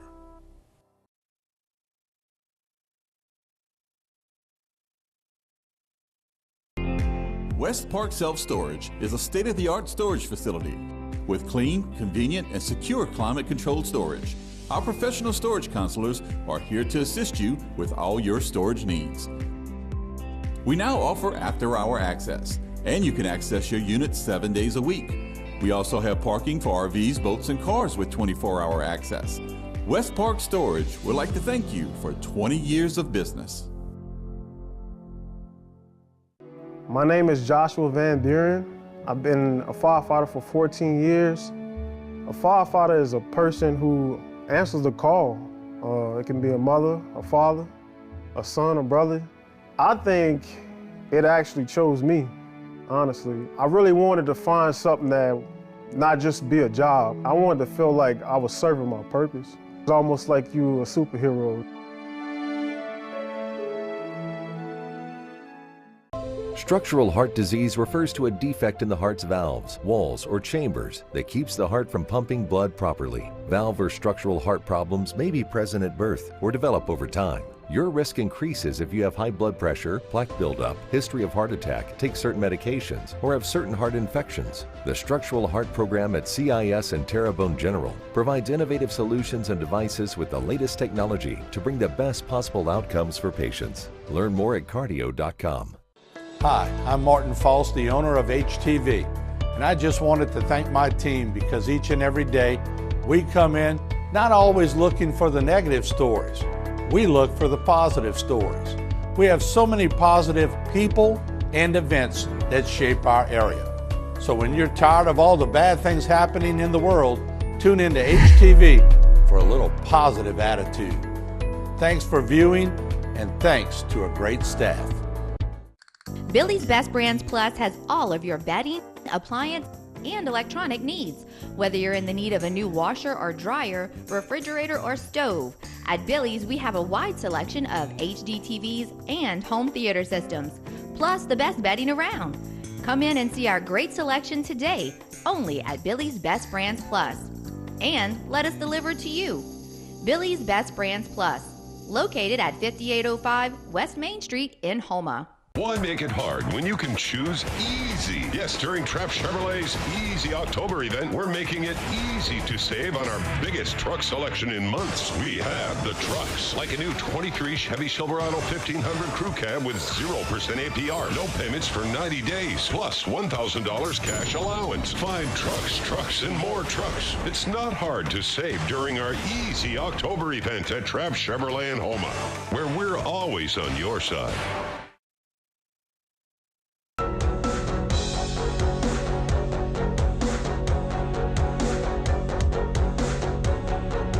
All right, once again, we are meeting the candidates. We're on Terrebonne Parish Council, District 6. Both candidates were invited. I want to make sure that everybody knows we invite everybody. And Clyde Hamner is sitting here in the studio. Clyde, good to see you. Appreciate Thank you, Martin. coming. Mike Prospery did call back and said that he was out of town and could not make it. So by the rules, which we've said a long time ago, it's a 21-minute interview. So, Clyde, you got 21 minutes, so we can talk a lot about... I hope I can feel it. Yeah, we can talk a lot about District 6. Let's start off, first of all, I know your involvement in the school system. I know your involvement in general in the public. You did campaign coverage with us a couple of times here on HTV, for full disclosure. But tell us why you wanted to get involved on the parish level and why you thought it might be a good mix because of your school board knowledge, why you thought maybe let's get on the parish level now. Okay. Well, I got prompted to run because people during the summer were calling me and saying, Clyde, we're watching what you're doing on the school board. We like what you're doing, and we need somebody with experience to run. And at first I would tell them no, that I'm happy on the school board. I think I'm accomplishing some great things. It's the recovery of the school system been slow but sure. And at first I didn't want to do it. And then after thinking about it and talking to more people, I got convinced to run. But after that, part two of that is as I started campaigning and walking the streets, knocking on doors, talking to people, it became more of a personal thing for me. I realized that having raised my family in District 6, that I share the same concerns that all my friends and family and neighbors, and I have a lot of family that lives out there. So I'm doing it now instead of because I was prompted to run, now I'm doing it because they need me to run. And I want to give them 100% in my best effort because I think I know District 6 from the Civic Center all the way to Highway 90. It spans a great distance. All those subdivisions in Sugar Mill, Summerfield, South Down West, their needs and concerns are different from, say, all the neighborhoods off of 311. And you need to know this parish and your district to do a good job for them. Yeah, there are certain common areas that are important. Yeah, but with that diversity, and you took the next question right out of my mouth. The diversity, as a council, a lot of people say, well, the parish president has to have diversity because there's so many districts. But each district has a lot of diversity within the boundaries. That's right, yeah. And it's going to be the responsibility and the job of that representative from all 9 districts to keep that parish president informed of what they need so that he can make those decisions that need to be made that's overall the best for the parish and help the individual districts. It's very important that the council members do 2 things to me, in my opinion, is that to support the parish president because he's going to have initiatives that he wants to accomplish, and have the parish and inform the parish president of the individual needs in those districts that he may or may not know about. Let me ask you this. I know most of your family, but maybe I'm missing a couple, but I went to school with your sister. Talk about your family a little bit, and then talk about your married family, and just let the public know a little bit about you. I'm glad you asked. That's half my votes. We call ourselves the Hamner 87. I have immediate family in not all in District 6, but the majority of them are that live in District 6. My brothers and sisters, all of them except one. And I raised my family in District 6. Christine and Claire and I lived in Sugar Mill, and now we moved after my wife passed away. Claire and I built a new home in right off Savannah Road. So I know both those areas real well. My brother Gordon lives out in Ellendale. Kenny and Lori live in off on Nottaway, and yeah, I'll take your whole segment just talking about my family, and that's on the Hamner side. Mm-hmm. And then, God bless them, I love the Ledays. I'm a member of the Leday family, and that was on my wife's side. They are,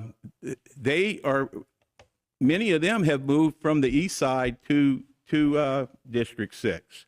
And we're very close, and love them dearly. I didn't mean to get I'm going to sidetrack here a little bit. Christine, my wife, was number 9 of 10 and the baby girl in the family. She grew up on the east side and went to South Terrebonne. I'm number 9 of 10 and the baby boy. I grew up on the west side, and I went to Vanderbilt. We were total opposites. Christine didn't even like me when we first met because she thought I was too old. And but then on the 6th day she knew me, she told her best friend Donna that she was gonna marry that man. And I'm lucky she did. Pass the peas really means pass the peas. Pass the peas, and you better grab them while they're there, because if not, somebody will get the rest of them. Let's do this. We'll take a short break right now. When we come back, Clyde Hamner. Once again, I want to make a point that we do extend invitations to everybody in these races. Clyde's here, so we're going to have 14 more minutes with Clyde Hamner right after the break. Don't go away.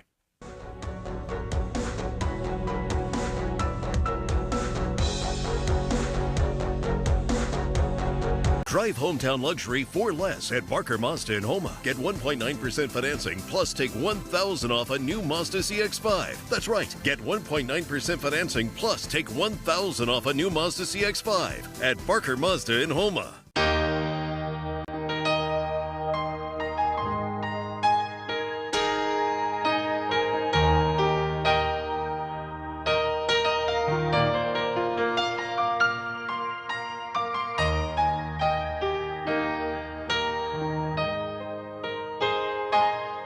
Give where you live.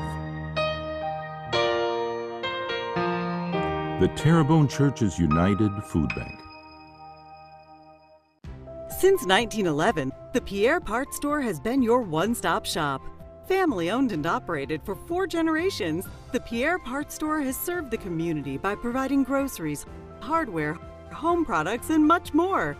including a full-service lumberyard. Now, we've added the Thibodeau store to the family with the same values and service we've delivered for over 100 years. The Pierre Parts Store and the Thibodeau store. Our family serving your family. Thank you again for choosing Trapp Cadillac Chevrolet. Trapp Cadillac Chevrolet has been serving South Louisiana for over 50 years. That's right, 50 years. No matter how much Trapp has grown, you can count on hometown feel, friendly service every time you stop it. Our unmatched service and diverse Chevrolet, Cadillac, and pre-owned inventory has set us apart as the preferred car dealer in South Louisiana. We're also known for our outstanding auto repair service, changing your oil quickly and easy financing. We promise to always give the most in your auto buying experience here at Trapp Cadillac Chevrolet in Houma. Hi, I'm Martin False, the owner of HTV, and I just wanted to thank my team because each and every day we come in not always looking for the negative stories. We look for the positive stories. We have so many positive people and events that shape our area.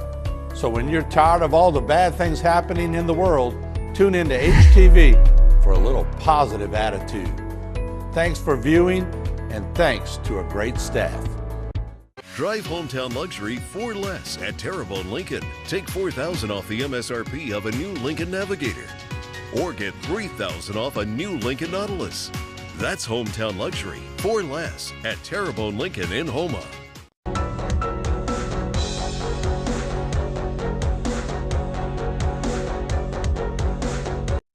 All right, welcome back to Bayou Time Special Meet the Candidates section, and Clyde Hamner has taken us up on our invitation to be in the studio today. And let me just say a little bit about Clyde on his bio. He's a board of trustees at Teachers Retirement System of Louisiana, vice president at Louisiana Retired Teachers Association, District 6 representative at Terrebonne Parish School District, studied at Nicholls State University, went to Vanderbilt Catholic High School. He was a fighting terrier. Matter of fact, I just think y'all had your reunion, right? Just had our, I'm not going to say the number, but we had a reunion, and it was exciting. It was exciting. I'll say it was the 50th. Shame on you. Yep, I was the young end of those, though. I tell you, that was a good event. We had it right across the street at Luminaire, and of course, everybody went to the football game, and it was great to see people like Bill and Liz Watkins and Laney Barlow and Gwen Dubois, Scotty Bro, and a lot of them came back from being out of state, and some of them even said they get ready to retire and come back to Terrebonne, which is an exciting thing. We need to start getting all our people back here in Terrebonne. Need to keep them in Terrebonne. Yeah, and right? keep them. Others are who have been here all their life and are getting ready to retire, and they're empty nesters now, and their children went out of the parish to work, and so they're going to follow their children after retirement. And that's the alarming part. Let me ask you this. This is a question for you, because you do have a background of being on a council, being amongst other peers, making decisions. What did you learn from the school board that could be an advantage to you being on the parish council? Oh, wow. Well, being on the school board has given me an opportunity to work with the residents and the business community in District 6. So through issues involving the school system. So I've gotten to know them and know their concerns in that respect. And of course, when you're talking to people, you always get sidetracked and start talking about other issues. And we talk a lot about the concerns and issues in District 6. What is the number one issue that you've been walking around? So is it insurance, or what is it? Yeah, it depends where you're at. I would say district-wide, the number one issue would be maintenance. In our district, we have a beautiful district, but in places like Sugar Mill and Summerfield, South Down West, there's a number of broken street panels, cracked sidewalks, and those kind of things can deteriorate fast. Off of 311, where there's there's not subsurface drainage. People use cesspools. That's what term I grew up with. They have a fancier term for them now. Septic tanks. Yeah. But their concerns are maintaining those ditches and keeping the grass cut. Insurance is a colossal issue across the parish, across the state, and even nationwide. But to individualize it, it's the maintenance. And currently our parish has 3 maintenance crews, give or take. That's hard to maintain a parish the size of Terrebonne. I'm hoping to find some solutions, to the maintenance issues. Maybe increase those maintenance crews to, I think each district could use their own maintenance crew. But then you have the issue of the state roads and the state highways that pass through that DOT just is not taking care of them. If DOT can't do it, the legislature gives them a budget to do it. I really feel like, hey, if you can't do it, give us that money and let us hire local people, our own local people, to do it. That's very similar to what Billy Nungesser said on this. Maybe that's where I heard it. I don't know. I do watch your HTV. Thank you. I appreciate it. But he said, if the state can't handle it, give the budget to the parish if they want it, and let them go to work. And then that money is paid to a local person, a local grass cutter, and he spends it here instead of somebody from another part of the state taking it home to wherever they may live. There are solutions to every problem, and we got to stop giving excuses and say, well, Hurricane Ida did this and FEMA's not doing that. We got to get up there and fight for what we want. If we got Terrebonne Parish has a lot going for it. I will say this as we go to a break, and we'll come back and talk, extend it on that third break, or third segment.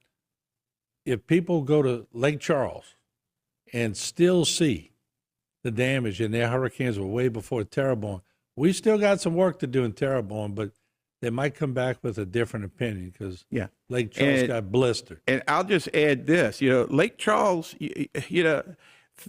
I'm not giving an excuse to the current administration, for not getting it done, but it is the reason why. If you leapfrog the FEMA rules and regulations and you do something that has to be done before FEMA says to do it, they issue what's called a PW. And a PW is called it's a project work order. Until you get that PW, if you do any of the work, they're not going to reimburse you, even though they say it was worth it. They just won't do it. And that happened in Lake Charles in the beginning. Yeah. The school system was ready in October after the storm to start working. But we couldn't because FEMA hasn't approved everything yet. Well, let's do that. And it's the same issue that the parish has had. You drive down streets and you still see street signs that are down. Can't put them up until FEMA says that's very true. You can do that. You're dead on with that. We'll take a short break. We'll come right back with Claude Hamner. He's a candidate, District 6. Don't go away.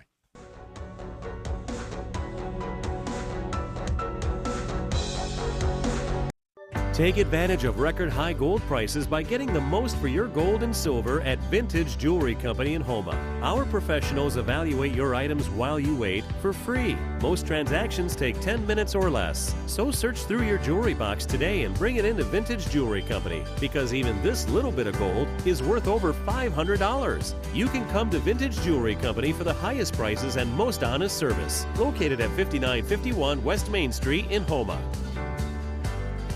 Here at Rouse's, we have our own brands of products, which you'll find down every aisle of our stores. These are the best quality at the best price. They compare to the national brands we sell, but at a lower cost. Most are made right here, but we travel the world too. And we personally taste test and guarantee every item. So if our name's on the label, you can trust it's good. Rouse's brand, best quality at the best price. Here at South Louisiana Bank, we know the importance of working together as a team. We're always here for you when you need a loan. By the way, here's that crawfish powder you needed. You can borrow it anytime. So whether it's business or personal banking, we do it all. Visit our locations to find out how we can support your financial needs. Good luck with the restaurant. Thank you. And tell your mama thanks for the recipe. Her secret's safe with me. I will. South Louisiana Bank. It's better when we bank together. Great news, Homa businesses. We're here. We are Rev, a telecommunications provider with powerful solutions and unmatched local support. We've been bringing Louisiana people, businesses, and culture together for 85 years. Our fiber network delivers superior internet, phone, and security. It's big business technology with small business personal service. For a limited time, get up to $300 off business services. Call or visit us today at letsrev.biz. This is a 2023 Ford F-150 Power Boost Hybrid, and its 7.2 kilowatt onboard generator is powerful enough to run an entire camper. That's impressive. And its 3.5 liter full hybrid turbocharged V6 engine can take you 700 miles on a single tank of gas. That's really impressive. And right now you can drive one home for just $550 a month. Well, that just makes sense. Come see us at Terrebonne Ford in Homa, because Terrebonne Ford delivers. Weights and Downer. You or someone you know has lost the ability to earn a living because someone put the company interests before their well-being. In times like these, there's one firm who has handled hundreds of catastrophic and lost earning cases. Before you settle fast with a company's attorney, give Weights and Downer a call. 985-876-0870. Weights and Downer. Let us fight for your rights. West Park Self-Storage is a state-of-the-art storage facility with clean, convenient, and secure climate-controlled storage. Our professional storage counselors are here to assist you with all your storage needs. We now offer after-hour access, and you can access your unit 7 days a week. We also have parking for RVs, boats, and cars with 24-hour access. West Park Storage would like to thank you for 20 years of business.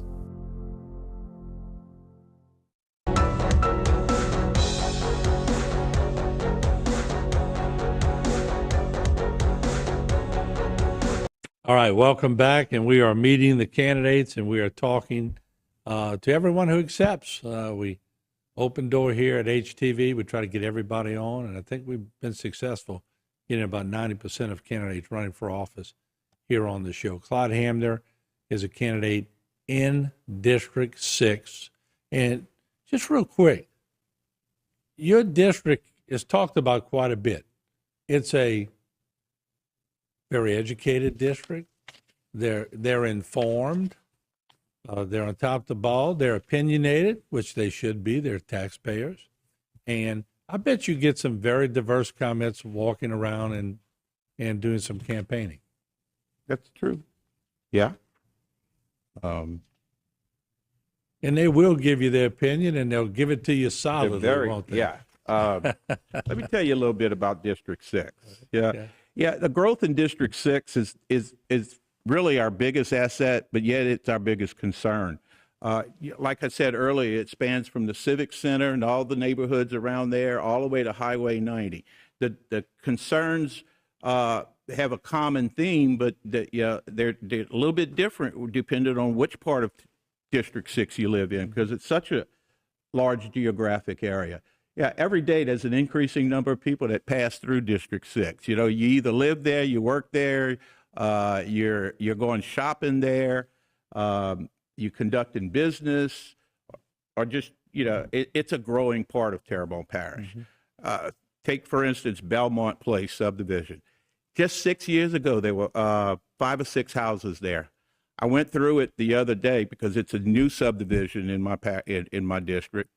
And I counted 42 new homes in just 6 years. So people are coming from somewhere. And, District 6 also has a huge property tax base.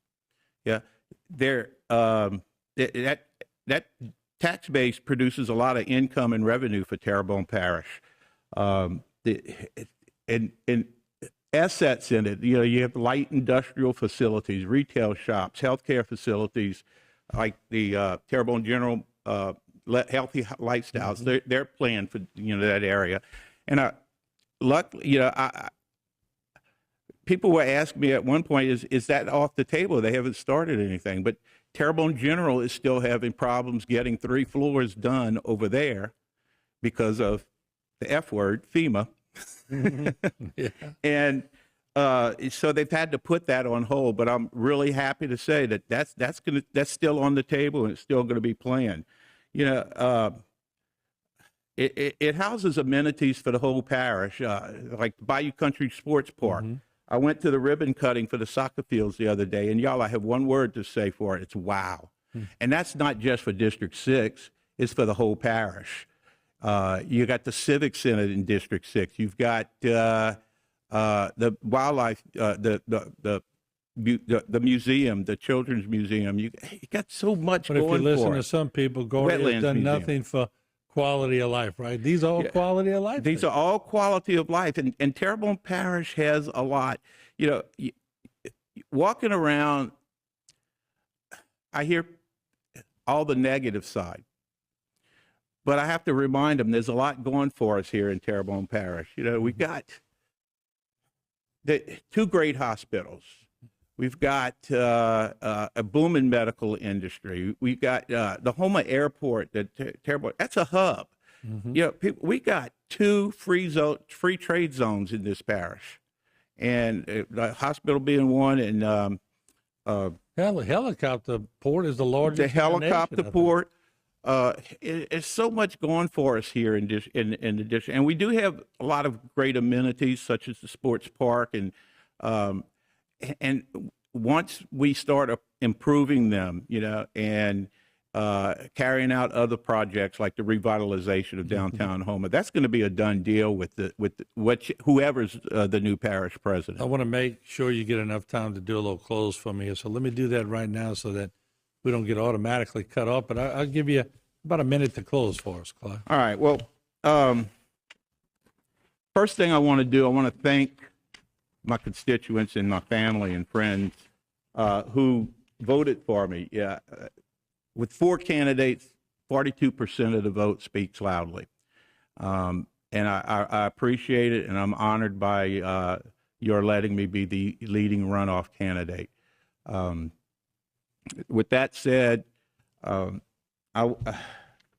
really didn't prepare anything. I'm trying to. But I guess with 42%, a lot is expected, isn't it? Mm-hmm.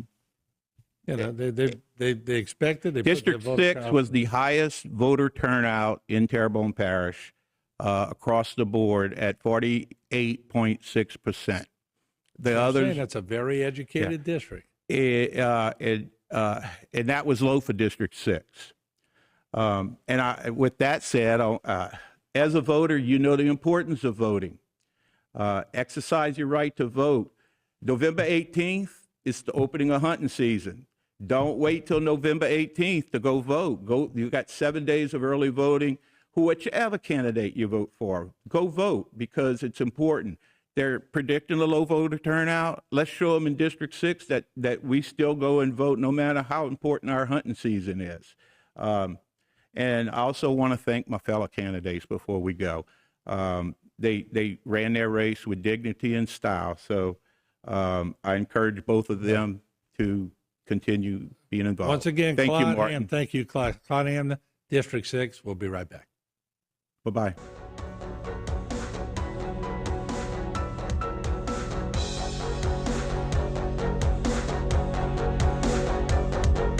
There are so many reasons to buy your next new car from A.J. Doman Chevrolet, but don't take our word on it. Hear what our customers have to say. A.J. Doman has been taking care of the veterans with the vehicles for over 20 years. Very helpful, very polite to all the military guys. My family and I have been shopping here for over 20 years. The sales team is great, and the service department is unmatched. A.J. Doman Chevrolet, serving the area for over 38 years, at the foot of the Morgan City Bridge in Berwick. Terrebonne Parish School District is now hiring bus drivers. A valid CDL is required. If you don't have a CDL, we will train you. You must be able to pass a medical health exam and a drug test. Salary range is $19,253 to $29,859. Benefits include free health insurance and retirement. Contact the TPSB Transportation Office at 985-876 7400. At Big Wheels Travel Center, the fun and excitement are just around the corner in Bayou Blue. Big Wheels is open 24 hours a day and features 24-hour security, clean restrooms, and a wide selection of beer, soft drinks, and chips for all your needs. While you're there, visit the casino for daily cash prizes and drink specials 7 days a week. You'll get the feeling as if you're in a lush Vegas-style casino. Big Wheels also has one of the largest subways in the area. So stop by Big Wheels Travel Center, where everyone's a winner. Led by a 7-member commission, the Terrebonne Port was created to assist our local industry in promoting economic development. We monitor government regulations that affect our local industry and work with the U.S. Army Corps of Engineers to secure maintenance dredging funds. Because the HNC is the main artery for the heartbeat of Terrebonne's economy, Terrebonne Port fights a constant battle for funding to maintain the federally authorized navigable depth. We are now leasing waterfront and non-waterfront property. Terrebonne Port Commission, serving our industry to keep Terrebonne thriving.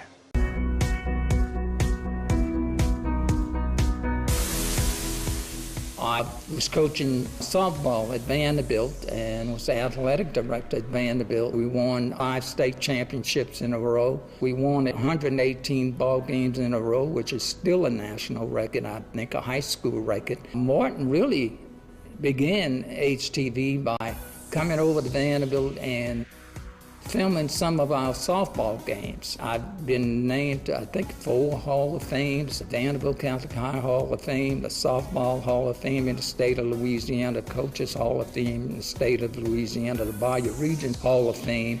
And I would have never got those awards and notoriety if it wouldn't have been for HTV. And I'm very appreciative of that.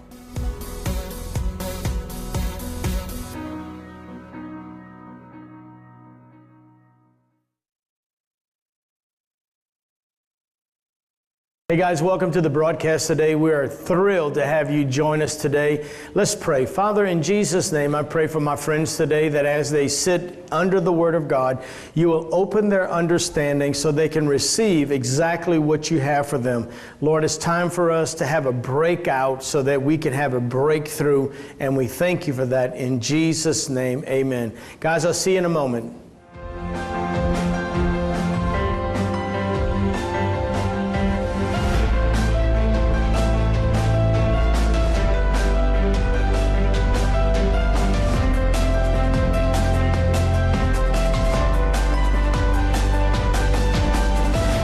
So let's talk about today. So what are your treasured values? This is what our subject is today. What is your treasured values? In Matthew chapter 6, verse 19 through 22, it says, "Lay not up for yourselves treasures upon earth." Now we know that we can take this and of course utilize it for finances. But let's talk about life in this wholeness, in this fullness. Lay not up for yourself treasures, your meditation, the heart. Don't lay it up on this earth, because in this earth, moth and rust, they do corrupt.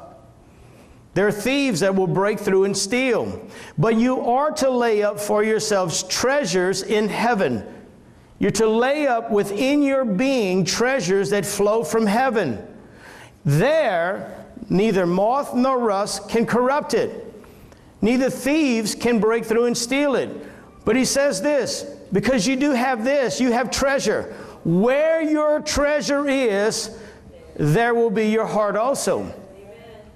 And so wherever your heart is, that is now the light of the body.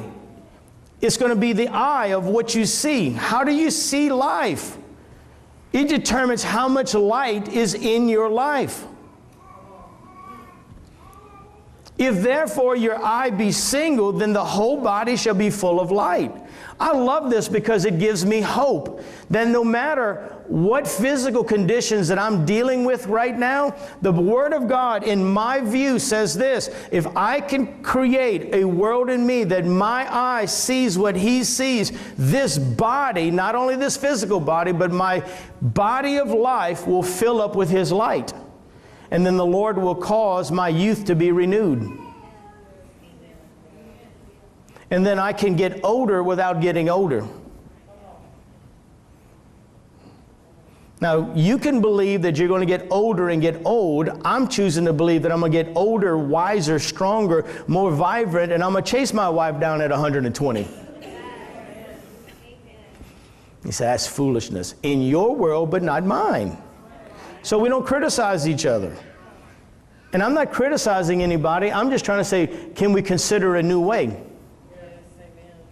So the scripture tells us to stop hoarding. The word hoarding is instinctively collecting needs. So I see I have need. Winter is coming, so I gather all the pecans I can.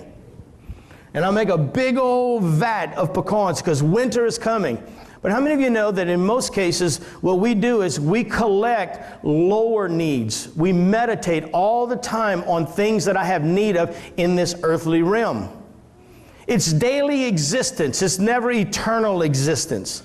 It's just, when do I take my medicine? When should I drink? What do I eat? All the natural things. And I know this is something that we have to live within this system with, but when do I ever take time to go into eternity and to build a new world that's not stuck on everyday provisions? When do I reconstruct my thought process? Because all these things are just earthly treasures. They're temporal realities. And you know what the truth is? Temporal realities will steal your life's potential, and you will lose your actual value. So where your heart is, it will always pursue what you treasure. If you treasure anything in life, your heart, your attention, your passion, your energy, your thought life is directed there. You say, well, what am I supposed to be directed? Seek first the kingdom of God, and all the things that you have need of will be added to you. Amen. Do you understand what that means? He knows what I need. He's already supplied those needs. I have to go after Him with all of my heart, mind, soul, and strength, and everything else gathers itself because He's there. Amen. He's in my thoughts. He's in my words. He's in my intentions. So I stockpile eternal treasures. I meditate on things that do not lose value, because everything else disappoints. Jesus doesn't disappoint. So I want you to know the eye of your spirit is so key, because it's the eye that gives you revelation light.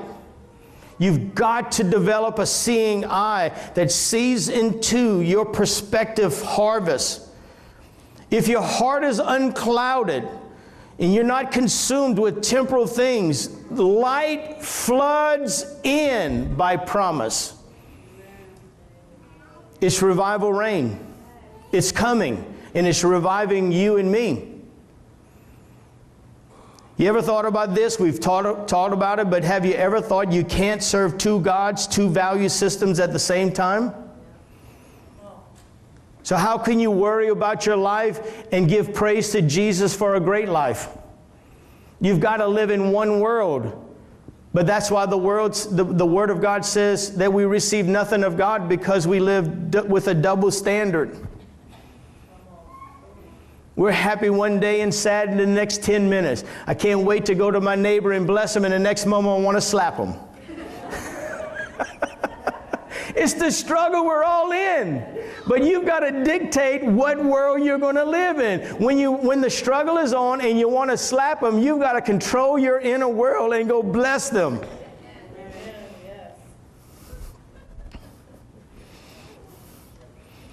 So the thing about this conflict that we're in is that conflict should actually be the bread that we feast on.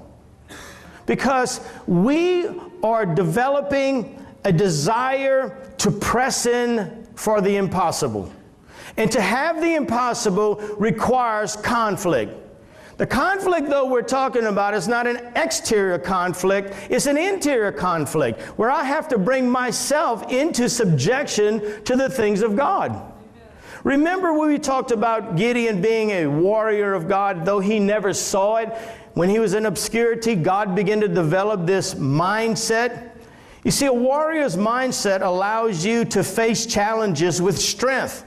A warrior's mindset allows you to move forward with determination. A part of the character traits of being a warrior is that at times you know that you have to suffer to overcome. Now, nobody likes that word suffering because Jesus suffered for us. But what about when I've got to change my direction? That's a sense of suffering. I've been living in this route, but now I've got to go in this direction. I've got to change something. That's a part of suffering. But character traits of a warrior value strength. And I want you to notice something. If you're going to be a warrior, if you talk to most warriors, men and women who are in the military, they detest weakness. They never want to be seen as being weak, because a warrior who's weak will be trampled over. Now, I understand that we've been called to be warriors of God. We've been called to be overcomers. We've been called to be more than conquerors, but yet we've been called because we've been constrained by love. We're to sustain faith. We're to live by faith. We're cleansed by the blood of Jesus, but we're also anointed by the power of Holy Spirit. Holy Spirit. Holy Spirit. I'm empowered by holiness.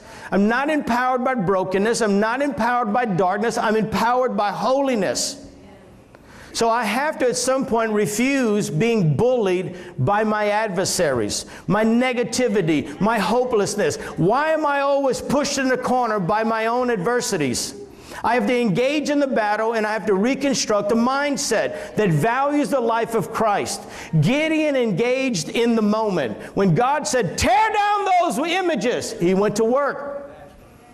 So when God is telling you, change your direction, change the way you think, are you serious about becoming a warrior? Are you willing to lay at bed at night, and when you can't sleep, instead of fighting your sleep, lay there and allow Him to direct your thoughts and go to battle with bad images? Quit believing that you're a nothing, that you're a nobody. Quit believing things that have been said to you from childhood. Quit believing lies. When the Word of God says you are the head and not the tail, what are you going to believe? The world says you're the tail, but the Word says you're the head. Everything around you will say that you're nothing but underneath, but the Word says you've been put above. And so you have to create images that develop that mindset. You've got to stay in touch with Jesus.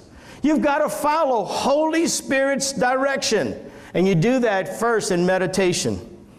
You've got to change the inner world. It's your responsibility to stay in step with Jesus. And we all say that, yes, amen, I love Jesus. But how much do we really love Jesus in the quiet moments of my day? That I really love Him, like I pursue Him. I chase after Him. I make my thoughts go to Him. I don't allow fear to overtake me. I overtake fear. In 1 Corinthians chapter 11, verse 28, I understand that this is a context regarding communion. But the Word says, let a man examine himself. Let a man consider the value system that he lives within. And so let him eat the bread thereof. You ever read it like that? So let him eat the bread. Because that's exactly what's happening. If you don't examine yourself, you will live and eat the bread and drink the cup. For he that eateth and drinketh damnation unworthily eateth and drinketh damnation unto himself. You're the body of Christ. Why should you be partaking in things that are unworthy? Even in your mind. May I ask that question again, or is it too difficult to deal with? Why do we continue to live in a dark, broken world inside of our minds, inside of our hearts? You're beautifully and wonderfully created for the glories of God. I want you to know something right now. I'm telling you, I'm being very serious about this. I sense and I see the presence of the Lord in the house. And why don't we just take a moment, close your eyes, lift your hands, and I want you to receive from heaven right now. He's near. He's here. He's near. He's here. He's here to confirm the word with signs following. He's here. He's not in your distant. He's here. All we have to do now is discern the Lord's body, discern the moment. All right. Now the Bible says in verse 30, because very few people do this, many are weak and sickly among you, and many sleep. Why? Because they don't discern. They don't correct the measures that are going on the inside. They believe lies. It's time to reevaluate, why do we reason the way that we do? Why do we have these attitudes? Why do we have these motives? Why don't you test your own heart instead of looking at somebody else? Why do you always want to point fingers at someone else and you never look in the mirror? Now I know this is not a popular message, but you know, I'm not here to make friends, I'm here to bring people up. I'll be your friend when I go outside, how's that? I'll eat a hot dog with you and drink a Coke or whatever somebody gives me. But I think it's time that we welcome the actions of Jesus and we enter into his movements without having to say what I want. Is it okay? Let me make this statement again. It's time for us to welcome the actions of Jesus within our lives. It's time for us to enter into his movements without me having to say what I want. Do I need to say it again? Now, I'm really trying to get you to come into this agreement that it's time to enter into what he's doing for me. It's time for me to enter into what he's saying about me without me having to put my 2 cents in. It's time for me to believe what he's doing for me, what he says about me, instead of me having to say what I want out of this thing. Because if he loves me, he has far greater plans for me than my little finite mind can even imagine. So what are your treasured values? Because it's really called the valley of decisions. Will we ever embrace maturity as a people? Or will we continue to play little childish games, never answering the call of God to come up a little bit in our thought process and in our passions? You know what's really dangerous is when we give no thought to these things. The Bible says it's not honoring the Lord's body. And when we're insensitive to these things, it makes you weak. When you're insensitive or not aware of your mental capacity, your faith level, you can become chronically ill and even die. The Word says it. Many that are in the church leave life too soon because they never deal with what's going on the inside. And so potential is lost.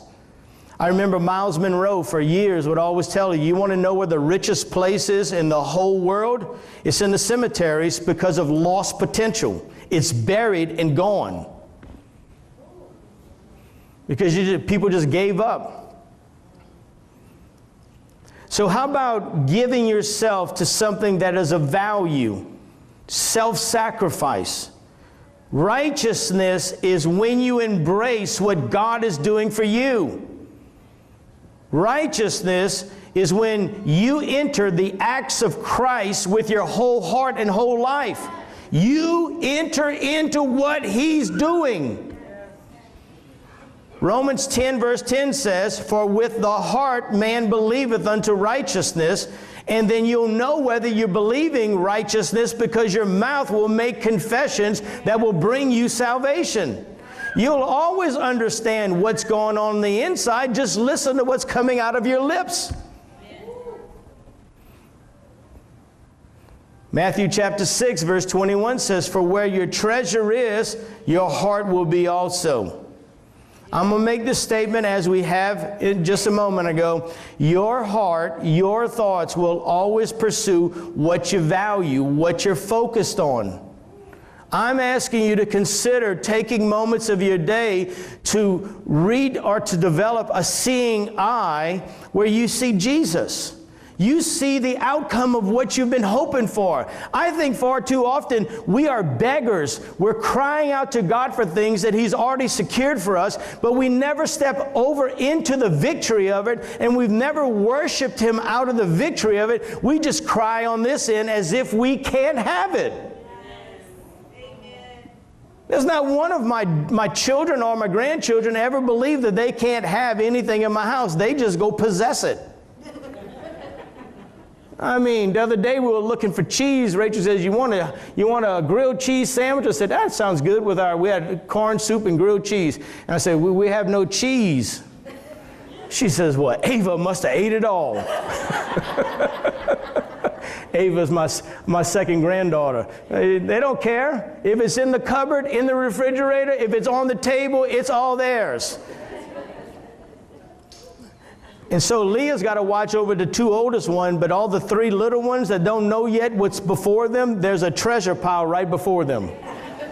And I promise you, it won't be long that they're going to figure out the candy's over here, the cheese is over here, the snacks are over here, and they live within that little 10-foot circumference, that little circle right there. All right, that's all they do. They just chewing it all up. So I'm asking you today to redirect misdirected worship. Because misdirected worship creates poverty, and it also develops an impoverished mindset. Do you remember when Gideon told the Lord, he says, how can you use me? I'm the least of all that are in my Father's house, and we are the least of all. But then God says, you want to change that? Pull down those idols out of your yard. So that identifies that dark worship that was going on, it's what kept them in bondage, not the Lord. You see, misbelieved concepts keep you and I in bondage. That's why we got to rid it. We got to understand. Like, I don't have to live in this dark world anymore.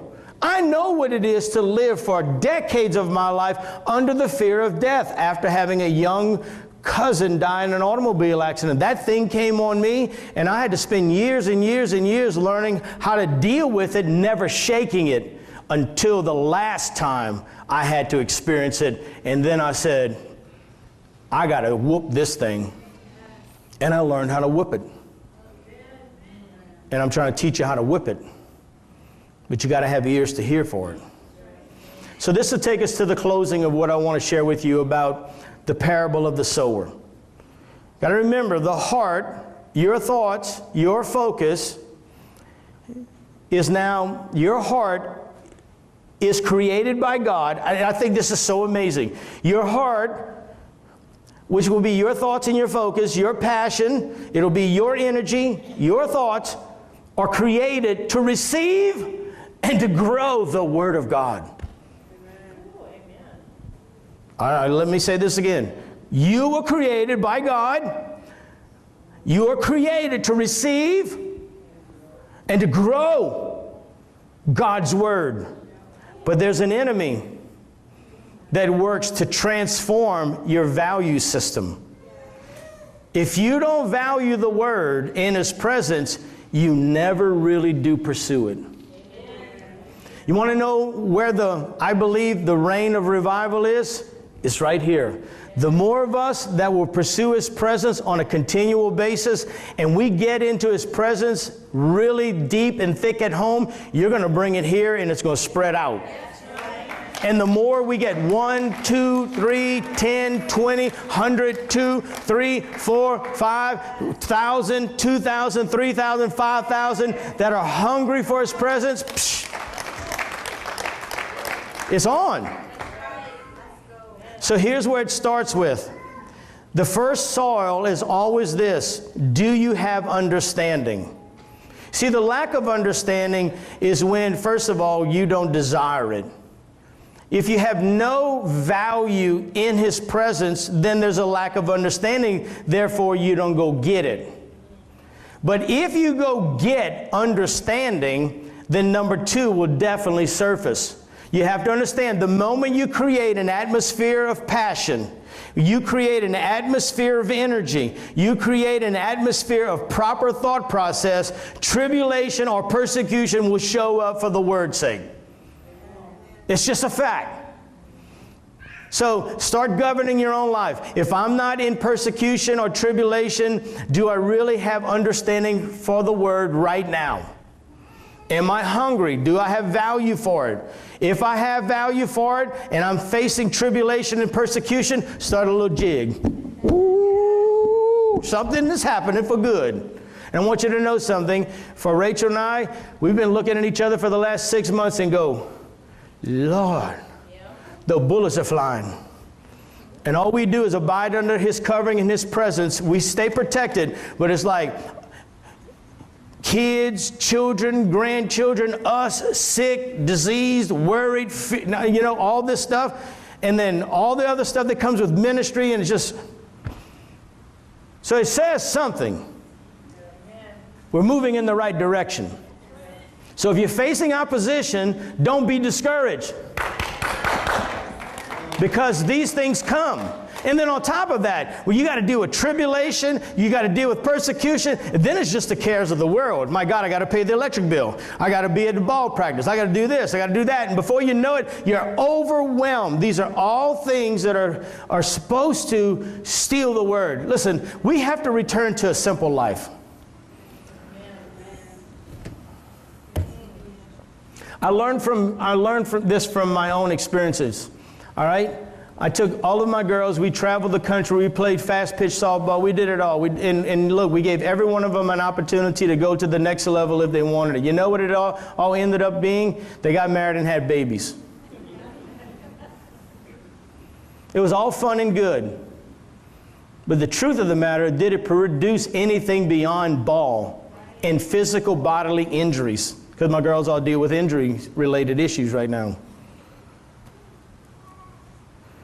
But here's what Jesus says. If you can get understanding and you can get through tribulation, because these are all heart matters. You got to keep your heart fixed on him. If I can keep my heart fixed on him, tribulation and persecution don't matter. The cares of this world, the deceitfulness of riches really don't matter, because I got my vision on something bigger. Then you become, if you can get these things kind of settled, you will receive, hear, and understand the Word of God. You will fully embrace it, and then you will become fruitful. Now, how many of you desire a fruitful life?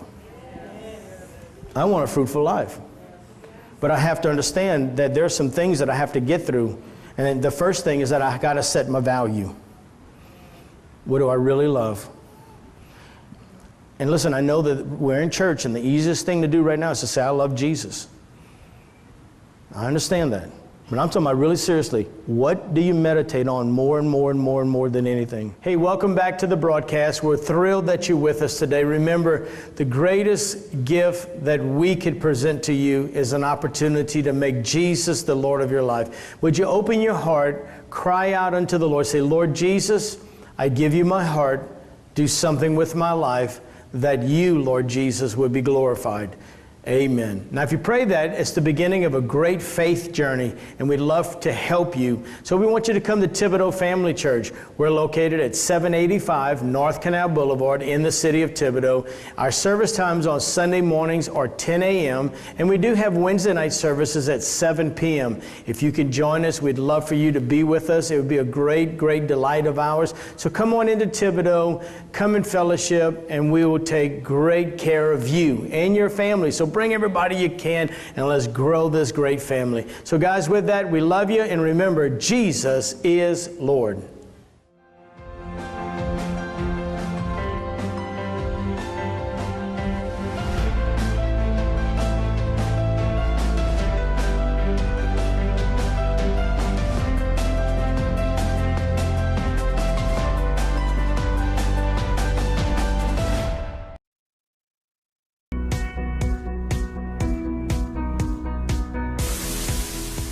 I was coaching softball at Vanderbilt and was the athletic director at Vanderbilt. We won 5 state championships in a row. We won 118 ball games in a row, which is still a national record, I think a high school record. Martin really began HTV by coming over to Vanderbilt and filming some of our softball games. I've been named, I think, 4 Hall of Fames, the Vanderbilt Catholic High Hall of Fame, the Softball Hall of Fame in the state of Louisiana, Coaches Hall of Fame in the state of Louisiana, the Bayou Region Hall of Fame.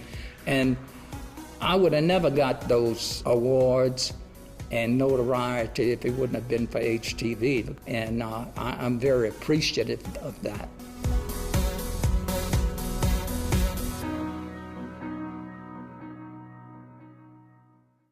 Led by a 7-member commission, the Terrebonne Port was created to assist our local industry in promoting economic development. We monitor government regulations that affect our local industry and work with the U.S. Army Corps of Engineers to secure maintenance dredging funds. Because the HNC is the main artery for the heartbeat of Terrebonne's economy, Terrebonne Port fights a constant battle for funding to maintain the federally authorized navigable depth. We are now leasing waterfront and non-waterfront property. Terrebonne Port Commission, serving our industry to keep Terrebonne thriving.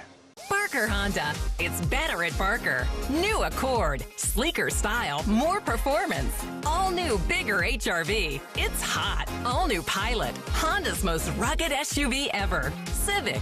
CRV. Passport. Odyssey. And with every new Honda purchase, the Honda Service Pass provides 2 years, 24,000 miles prepaid maintenance. Barker Honda in Houma. It's better at Barker. HTV would like to remember everyone who has gone before us in 2023. Keeping with tradition, we would like to scroll their name in our Year in Review obit program. Help us to remember how special your loved one was by sending us their name and date of passing to obits@htv10.tv. We at HTV recognize that the passing of a loved one fills our hearts with grief. Help us reflect on those who've paved the way for us and what they meant to our community. U-Drop Shipping and Crating Pros is a highly versatile company that will ship any size, any weight, anywhere. U-Drop Shipping and Crating Pros is a full-service logistics provider focused on expert packing, crating, and transportation solutions. The local oil and gas industry utilizes our professional crating and shipping services that support their offshore and international needs. U-Drop Shipping and Crating Pros is authorized and recognized to construct shipping crates built for exports. U-Drop Shipping and Crating Pros, now at our new location at Capitol Boulevard.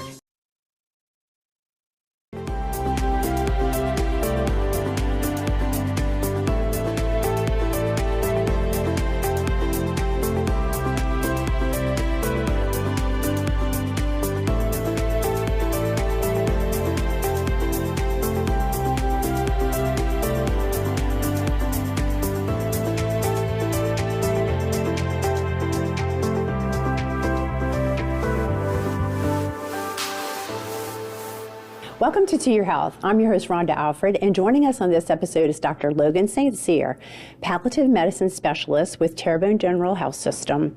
Today we're going to be discussing her role and the vital service that she brings to our community. Welcome to the show, Dr. St. Cyr. Thanks, Rhonda. I appreciate it. All right, well, let's get started with you telling us a little bit more about yourself and your role at Terrebonne General. Yeah, so I'm actually from the area. I grew up in Schriever and went to school in Houma. And of course I had to go away to go to medical school and all that, but I always wanted to get back. So I'm really grateful to be back here. I did training in internal medicine in Baton Rouge at LSU. And after that, I subspecialized. I had to go to Nashville for that in palliative care. But after that, I'm really excited to be back where I started. We're so grateful to have you back. I mean, after going to Nashville, that's a pretty exciting town, so we're lucky to have you. Yeah. It's hip and happening, but I'm glad to be home. Well, good. Well, when did you first decide that you wanted to get into the medical field? So nobody in my family is in medicine. So I grew up, I really like science, but I liked people even more than science, and I figured that was a good intersection. And I remember one time, I grew up on a farm in Schriever, down Bull Run Road, and at one point my dad had cut his knee with a skill saw while he was working on something, and he asked me to stitch him up, and I was like, that was kind of fun, you know? I thought maybe I could do this. And then, so I went into science in college, and it just kind of took me into medicine from there. Okay, and now you're in palliative medicine. What is palliative medicine? That is a question I get a lot. So here at Terrebonne General, our service is called palliative medicine and supportive care. Those two terms are interchangeable. So palliative medicine is a branch of medicine that takes care of anybody with a serious diagnosis. And our goal is to relieve the burden that comes with a serious diagnosis and to support patients and their families as they're going through any serious illness. So that can look like a lot of things. For me, a lot of times it looks like helping with symptoms. So I do a lot of symptom management. And also, whenever care gets complicated, often a lot of questions arise. And we can also help a lot with taking communication between all these different subspecialists and really making sure that patients and families have all of their questions answered and we can help them navigate those complex medical decisions. Okay. And what types of illnesses or disorders do you treat? So I work collaboratively with the subspecialists that the patient is already seeing. So often I'll help for patients with COPD or emphysema, with heart failure, patients that have a cancer diagnosis, and I don't replace their cardiologist or their pulmonologist or their oncologist or even their primary care doctor. I collaborate with those doctors to make sure that their symptoms are under control. So for heart failure and COPD patients, often we'll help with things like shortness of breath, trying to get them so they can walk a little further at home and their life can look as normal as possible at home. And for patients with cancer, things that I'll help with are often pain related to cancer or nausea and vomiting, sometimes that comes with therapy, and try to get those symptoms manageable so that their life can look, again, as normal as possible. Right, the quality of life is what you're trying to preserve. So how do you help patients in the hospital?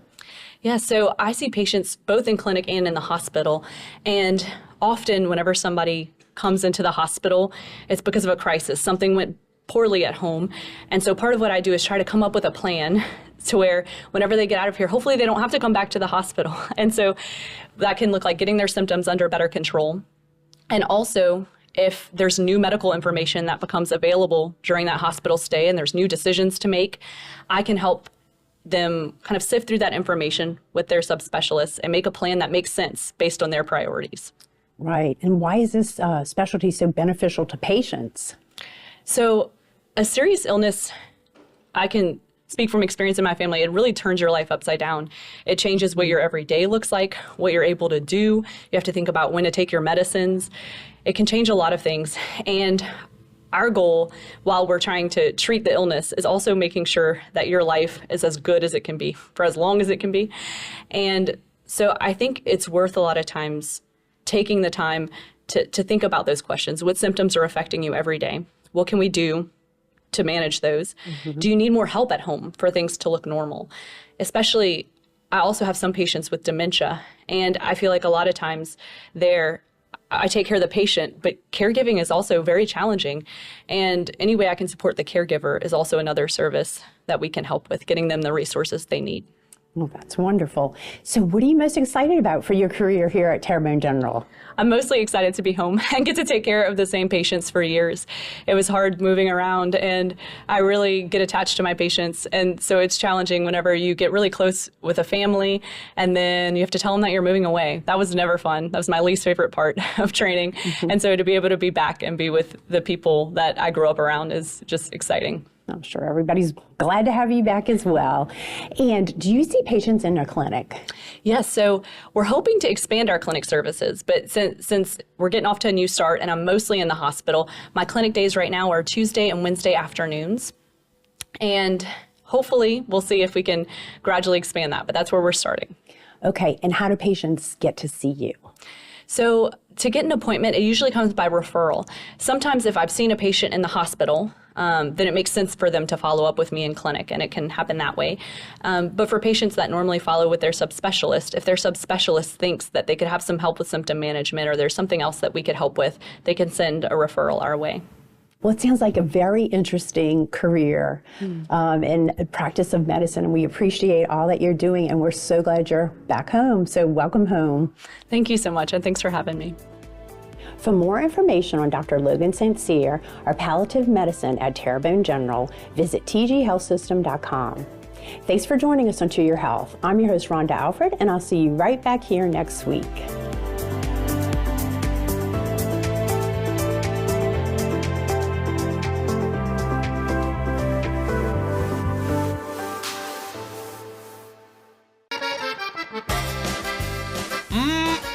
You gotta try this. And some of those. Ooh, and definitely that. You won't be disappointed, but just know you can only get it here. Up and down Louisiana's Cajun Bayou in Lafourche Parish. Y'all come visit. We're just 35 miles south of New Orleans. Hungry? Let's eat!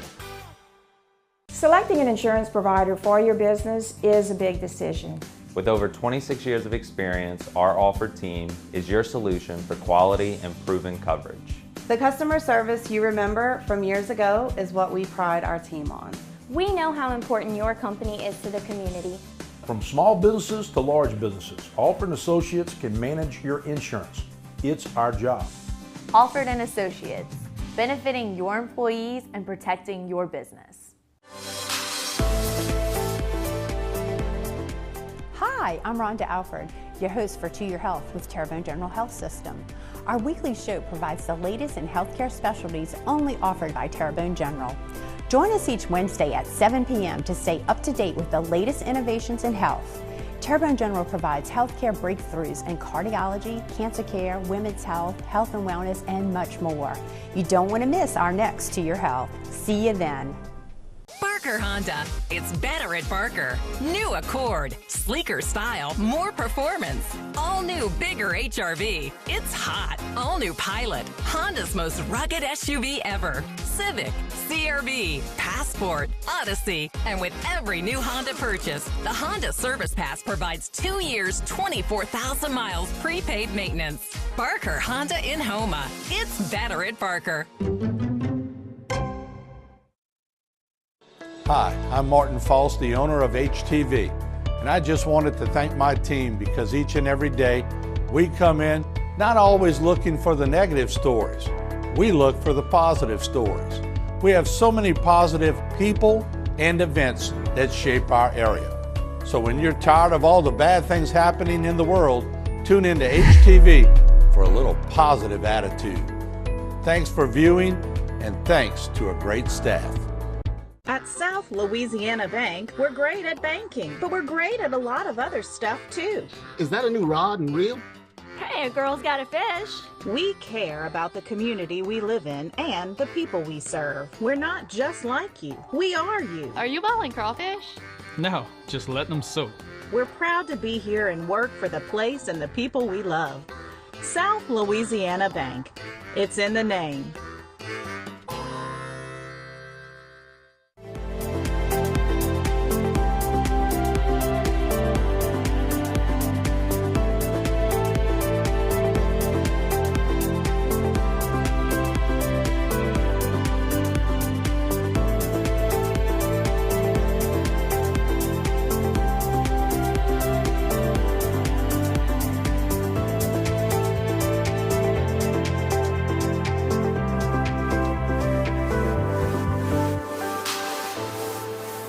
Welcome to Your Health. I'm your host, Rhonda Alford, and joining us on this episode is Dr. Tanya Kohal, a pulmonologist and critical care specialist at Terrebonne General Health System.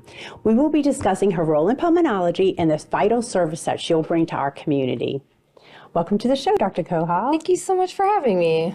All right, well, let's get started with you telling us a little bit more about yourself and your role at Terrebonne General Health System. Sure. So I grew up in California, but have lived in a lot of different places, did all of my training out in Detroit, then moved down here for a fellowship at LSU, and I'll be providing pulmonary and critical care services here at Terrebonne. Okay, so you fell in love with Louisiana at LSU, right? I sure did. I didn't want to leave. Well, we're happy to have you. So what first made you decide to get into the medical field? You know, I really wasn't sure when I was in college. I was interested in so many things like a lot of people are. And I started volunteering at a free clinic, and it just felt really great to be able to interact with people in a moment when, you know, they might be very happy, they might be very sad or stressed out, and be able to help them. All right. And why did you decide to pursue a career in pulmonary medicine? Pulmonary medicine is so interesting. Breathing and how you feel about breathing affects everybody's lives every day. And when people are sick, they really feel it. It's nice to be able to engage in partnership in their care and also to work in a field that has a lot of new exciting changes coming. All right, and that includes critical care as well. Correct, yes. Okay, and what type of illnesses or disorders do you treat?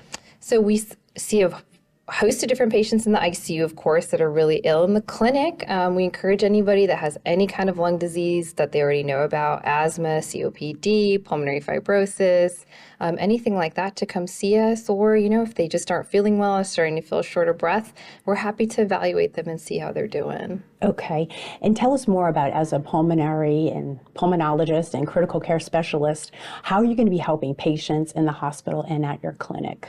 Yeah, so we're going to be helping with in the hospital and clinic, both with diagnoses, in the clinic, a little bit more with longitudinal care, and I'm hopeful that even in our ICU patients and the patients we're seeing in the hospital, that they can keep following up with us in the clinic. All right, and why do you think this specialty is so beneficial to our community and health system?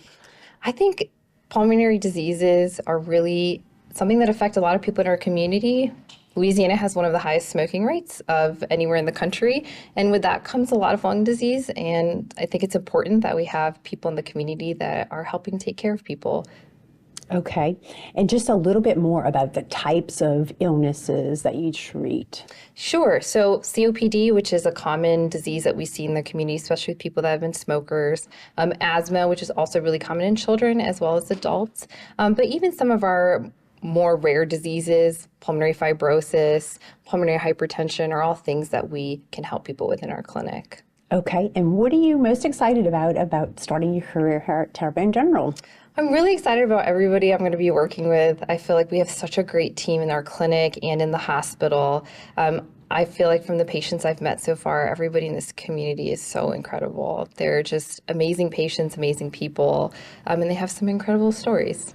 Okay, and what is your favorite type of illness to treat? I would say probably lung nodules, COPD, and asthma. Tell me about some of the latest developments in pulmonology. So some of the things that we're seeing in the field that I think are really benefiting patients, especially those with lung nodules, so people that have spots in their lungs that we want to investigate, is we have a whole new line of what we call robotic bronchoscopies that are just starting to take off in the field, and hopefully we'll be people that continue to provide that service or are able to provide that service here, which is something that is really cutting edge and I think will benefit our community. Yeah. Other things we've noticed is that we're starting to have new medications that we're using for treating things like ILD and pulmonary fibrosis, and there's a lot of research being done in those fields as well as pulmonary hypertension. And every year I think we're adding to the number of therapies that we can give patients. So you help patients to be able to have a higher quality of life while they're dealing with some of these disorders. Yeah, absolutely. And I think, that's one of the most important things to us as pulmonologists. We know it's really horrible when you can't breathe and you feel short of breath. So we focus a lot on taking care of patients' symptoms and talking to them about their quality of life and disease management in our clinic. All right. What are 3 of the most important things you want people to know about pulmonology? So I want them to know that please don't be intimidated by coming to see us, even if you're short of breath and you don't know why. It's been a long time or a short time. We are happy to help. We have a great clinic staff and pulmonary function crew that helps us do all of our ancillary testing, and that we will try and get to the bottom of what's going on with you. I think another thing I really want people to know is that we are kind of the catch-all doctors. We can see you in the hospital. We can also see you in the clinic. We do all of our own procedures. So when you come to see us in the clinic, we're really going to take care of you from start to finish. All right. Well, great. And are you accepting new patients? We are, so I'm happy to see anyone in the community that wants to come see us. We have a lot of clinic availability right now for me personally and one of our other new providers. So please come. We're happy to see you, and we're looking forward to seeing people. All right. And how can patients schedule an appointment with you? Do they need a referral or?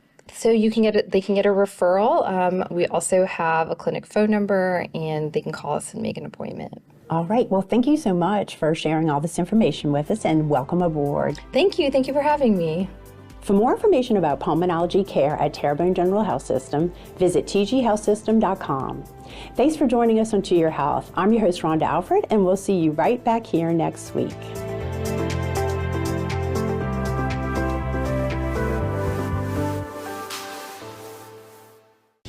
Welcome to the Cypress Stop, your new Phillips 66 on the corner of 311 and Savannah Road.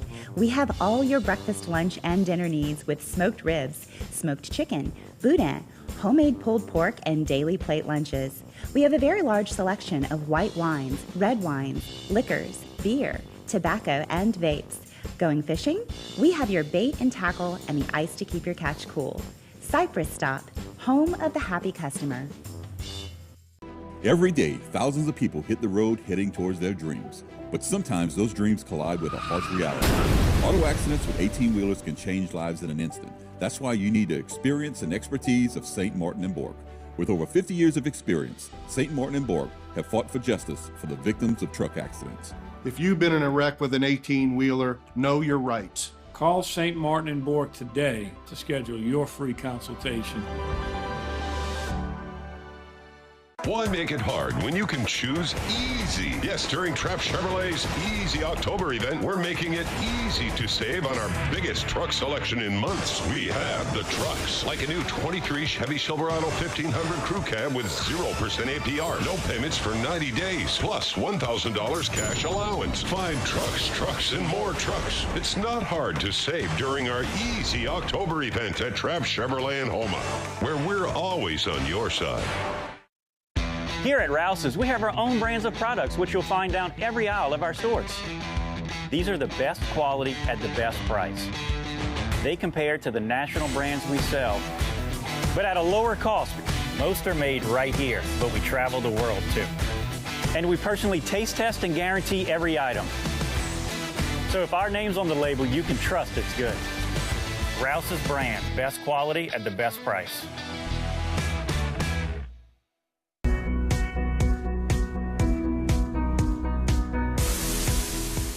I was coaching softball at Vanderbilt and was the athletic director at Vanderbilt. We won 5 state championships in a row. We won 118 ball games in a row, which is still a national record, I think a high school record. Martin really began HTV by coming over to Vanderbilt and filming some of our softball games. I've been named, I think, 4 Hall of Fames, the Vanderbilt Catholic High Hall of Fame, the Softball Hall of Fame in the state of Louisiana, the Coaches Hall of Fame in the state of Louisiana, the Bayou Region Hall of Fame. And I would have never got those awards and notoriety if it wouldn't have been for HTV. And I'm very appreciative of that.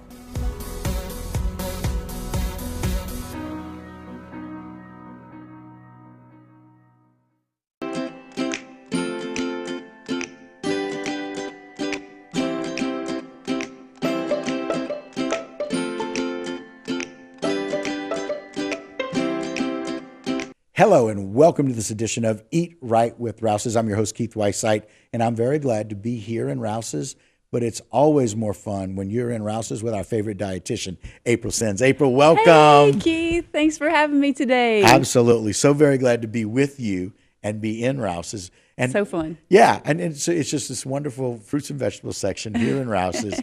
And it's just one of those things that's always enjoyable. But, you know, October brings up this idea. Everybody starts getting excited about Halloween. But I love the fact we got some Halloween tips today. We do. And, you know, right around Halloween, everybody thinks about candy. Yep. So actually 93% of people say they're going to celebrate Halloween with candy and chocolate. So, oh my. I mean, that's a large percentage of people. Yeah. So as a dietitian, I'm not going to tell you you can't have candy, right? But let's think of a few ways to try and be smart about it and not overdo it, right? Okay.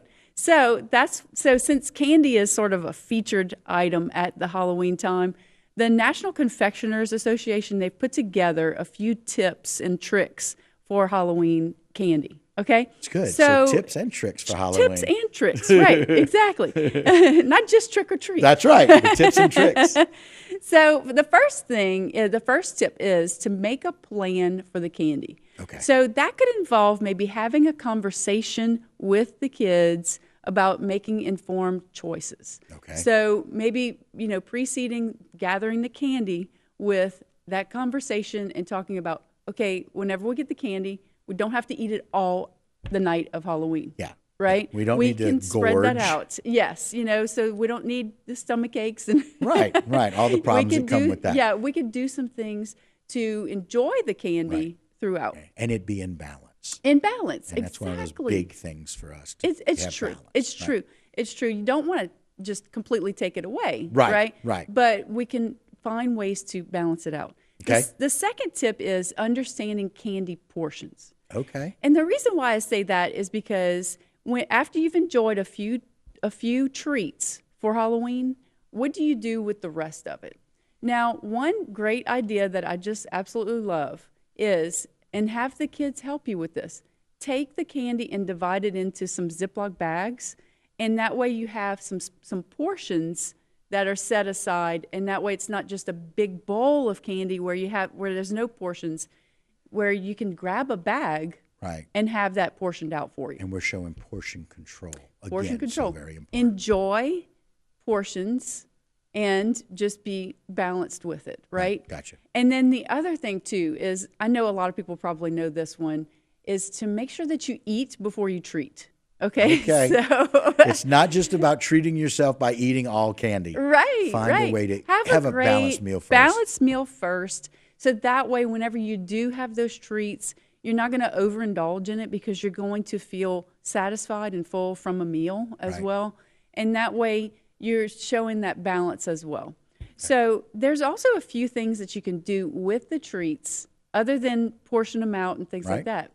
And so I have a few ideas for you. Okay. And number one idea is to make a trail mix by combining the treats with things like popcorn, maybe it's whole grain cereal like a Cheerio or a granola, and then adding some dried fruit in there. So, and then nuts, you know, if you can have some either some almonds or some peanuts or something like that, you can always add those in as well. So having that combination will give you just a variety of nutrients in there, and not just the candy alone by itself. And the dried fruits can actually be something else, a little sweet. Yes. That you're not focused just on the candy to sweeten it. Exactly, to enjoy it, definitely. And you can also take that candy and you could freeze it in portions too. Okay. So freezing the candy can help make it last a little longer, just like with a lot of things. If you put it in the freezer, it'll last longer. Sure. So portion that out and you can freeze it, and then whenever throughout the year, whenever you want a little bit of it, then you have it there. Another thing you could do is you could save it for a piñata or birthday party to enjoy idea. it. You know, you don't Fall have to parties? have it all. Yeah, exactly. Just have it like that, and then you can also share it with your office. Bring it to the office to where it's not, you know, just for one person. You could share it with a group, and that way everybody can have some. And then another idea is kids' crafts sometimes involve candy or science projects. I know my son had to make a cell project one time, and so he used some little candy items to put, to decorate the cell. But there are different things you could do like that with it as well. And look, the whole idea is, every time I think of piñata, I think of paper mache. Like those things just kind of go together, right? Mm-hmm. And so paper mache can be like one of those school activities, but it could also be something we do at home. Oh, yeah. You know, and if you need to, freeze that candy for that January birthday. Right. Freeze that candy, pull it out right before, go a week before the party. Yeah. Let it get room temperature while you're making a piñata with the family. Yeah. Yeah. Right? Absolutely. Absolutely. And there's also some really nice desserts you can make as well. So you can also take like a yogurt and make a yogurt bark, chop up some of those chocolate candies that won't get hard if it's frozen. Right. And you can put that in a yogurt bark with some fruit and then freeze it, and then you can have like a nice sweet treat that's not just the candy alone. Yeah. So, like a little so you can see kind of like a common theme when you're looking at all of these things is we're balancing it out. We're not having just the candy alone, but we are enjoying it because it is a tradition, but not overdoing it and not overindulging. Yeah, and quite frankly, you can separate it out, like some of the balance that you said, put it in little bags, and then some goes to trail mix, some goes to this. You know, we got lots of options to better enjoy the treat and some tips for how to do that well. Absolutely. Very cool. Great recommendations, April. Thanks for coming in. Thanks for sharing this time with me at Rouse's. I appreciate it. It's always fun. Thank you so much, Keith. All right. And that'll do it for this particular segment of Eat Right with Rouse's. Don't go anywhere. A whole lot more local programming right here on HTV.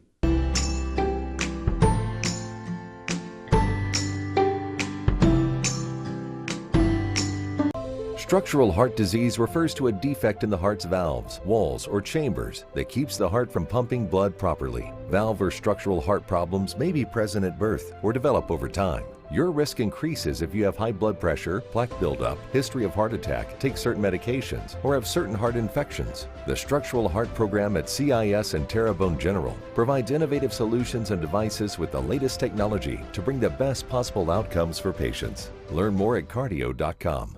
Hi, I'm Councilwoman Jessica Delmang, and today we're going to talk about school zone safety. drivers are required to yield to pedestrians in a crosswalk. Always stop when someone is in the road and wait for them to cross completely before proceeding. Follow the speed limit and always stop when school buses are picking up and dropping off students. Keeping students safe is a community responsibility, so let's all do our part. There are so many reasons to buy your next new car from A.J. Doman Chevrolet, but don't take our word on it. Hear what our customers have to say. Recently, I purchased my fourth vehicle from A.J. Doman Chevrolet. Why? Because they build relationships here. Their service team has kept my vehicles running like new, and their sales team has done things for me that I never expected from a car dealership. A.J. Doman Chevrolet, serving the area for over 38 years, at the foot of the Morgan City Bridge in Berwick. Terrebonne General Health System is the largest healthcare resource in Southeast Louisiana, offering a high-tech and high-touch style of healing. World-renowned services include cardiology, women's health, cancer care, and a healthy lifestyle center. This is a true calling for all the physicians, nurses, and staff who make up our proud Terrebonne General family. We are here to provide healthcare for our community. To discover more, please visit tghealthsystem.com. Domestic violence is daunting, and the psychological effects can do enduring damage. Obviously, all abuse needs to end. But how? The Terrebonne Parish District Attorney's Office is dedicated to ending domestic violence and helping those who have already experienced it. Our office supports many programs that educate and adjudicate abuse towards women. If you are a victim of abuse, call the Terrebonne Parish District Attorney's Office at 873-6500. Barker Honda. It's better at Barker. New Accord. Sleeker style, more performance. All new, bigger HRV. It's hot. All new Pilot. Honda's most rugged SUV ever. Civic, CRV, Passport, Odyssey. And with every new Honda purchase, the Honda Service Pass provides 2 years, 24,000 miles prepaid maintenance. Barker Honda in Homa. It's better at Barker.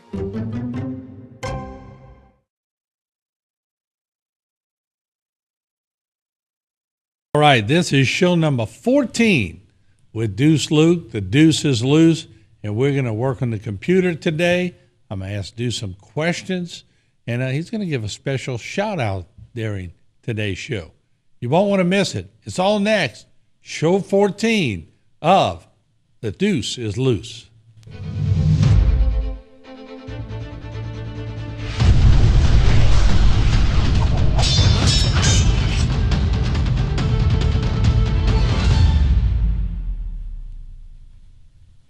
And welcome back. I'm Martin False, and joining me once again is the one, the only, Deuce Luke.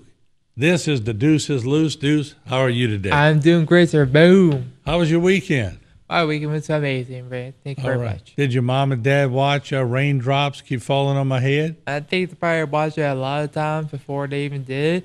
In fact, Wednesday, whenever I was leaving, my dad sang it most of the time, thinking that was his assignment. Okay.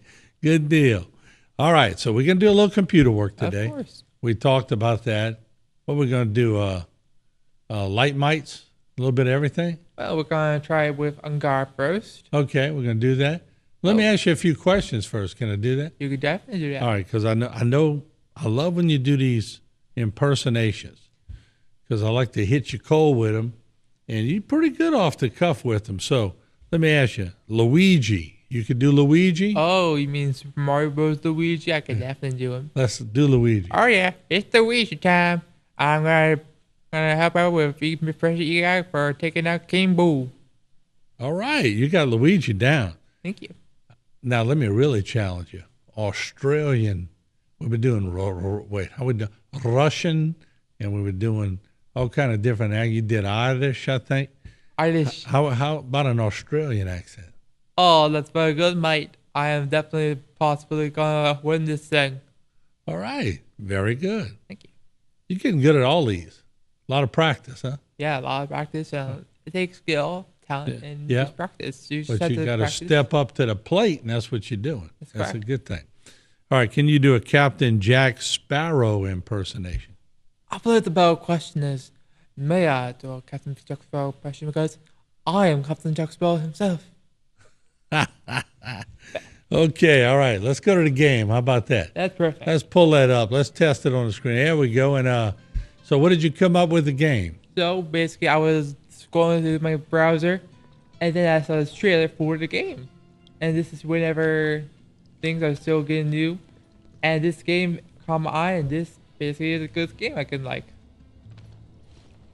Well, it really impresses me how far they've come with games. Me and your dad and your mom used to play probably Atari. I don't believe that. Pac-Man. They were never gamers. They told me themselves. Well, they might not ever play, to be honest, because I didn't play a lot.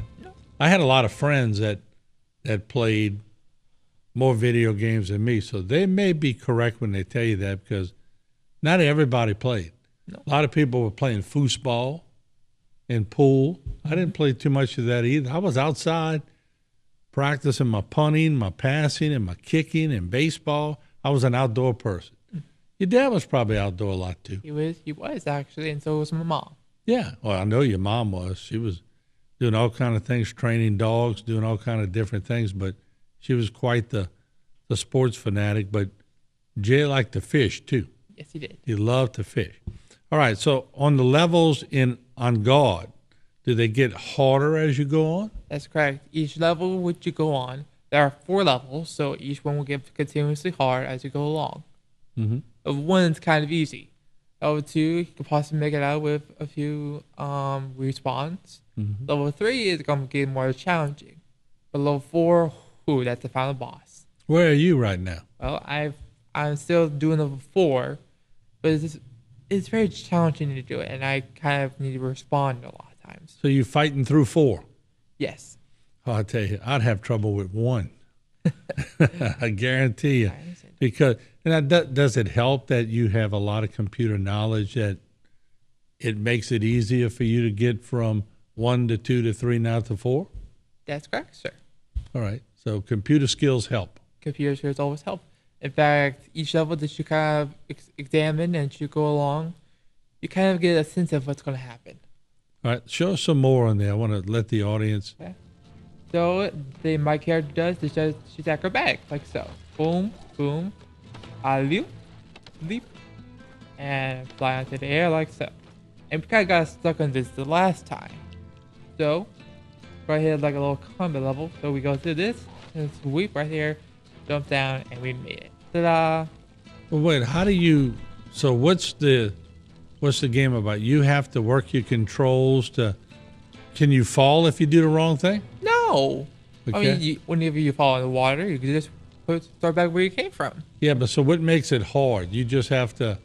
You have to learn your environment. All right. Okay. The environment is key to everything. You also have to learn your timing on blocking and basically learn your enemy's weaknesses.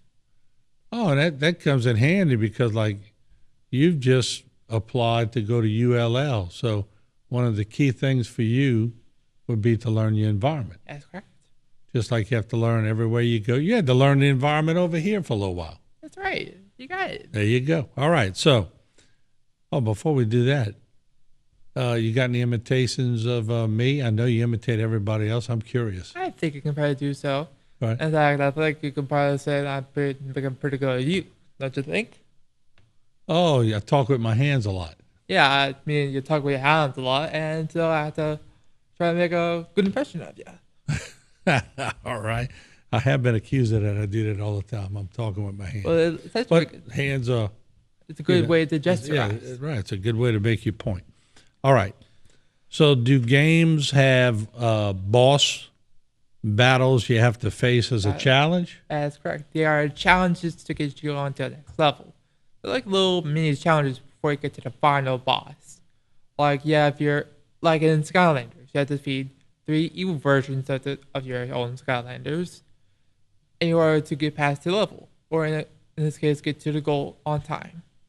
Okay, cool deal. And this game also has bosses as well. We're going to get to that in round 2. On segment 2, I'm going to let you take me a little more in the game because I'm curious and I want to see, because there's a lot of action in that game. So what we're going to do, we're going to take a short break and we're going to come back. Segment 2, show 14, The deuce is loose.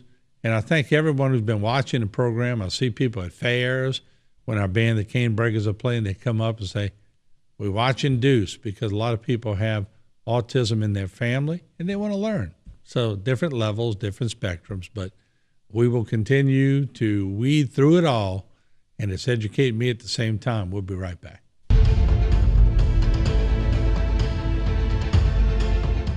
Selecting an insurance provider for your business is a big decision.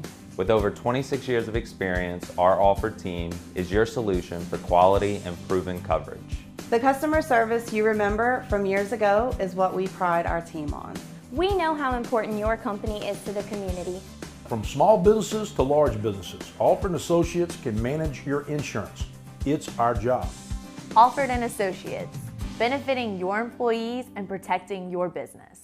Barker Honda. It's better at Barker. New Accord. Sleeker style, more performance.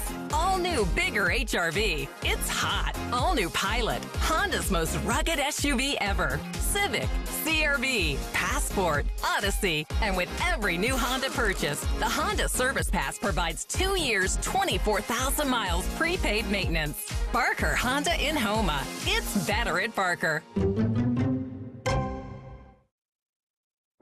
Terrebonne General Health System is the largest healthcare resource in Southeast Louisiana, offering a high-tech and high-touch style of healing. World-renowned services include cardiology, women's health, cancer care, and a healthy lifestyle center. This is a true calling for all the physicians, nurses, and staff who make up our proud Terrebonne General family. We are here to provide health care for our community.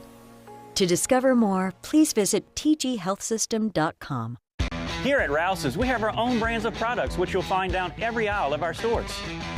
These are the best quality at the best price. They compare to the national brands we sell, but at a lower cost. Most are made right here, but we travel the world too. And we personally taste test and guarantee every item. So if our name's on the label, you can trust it's good. Rouse's brand, best quality at the best price.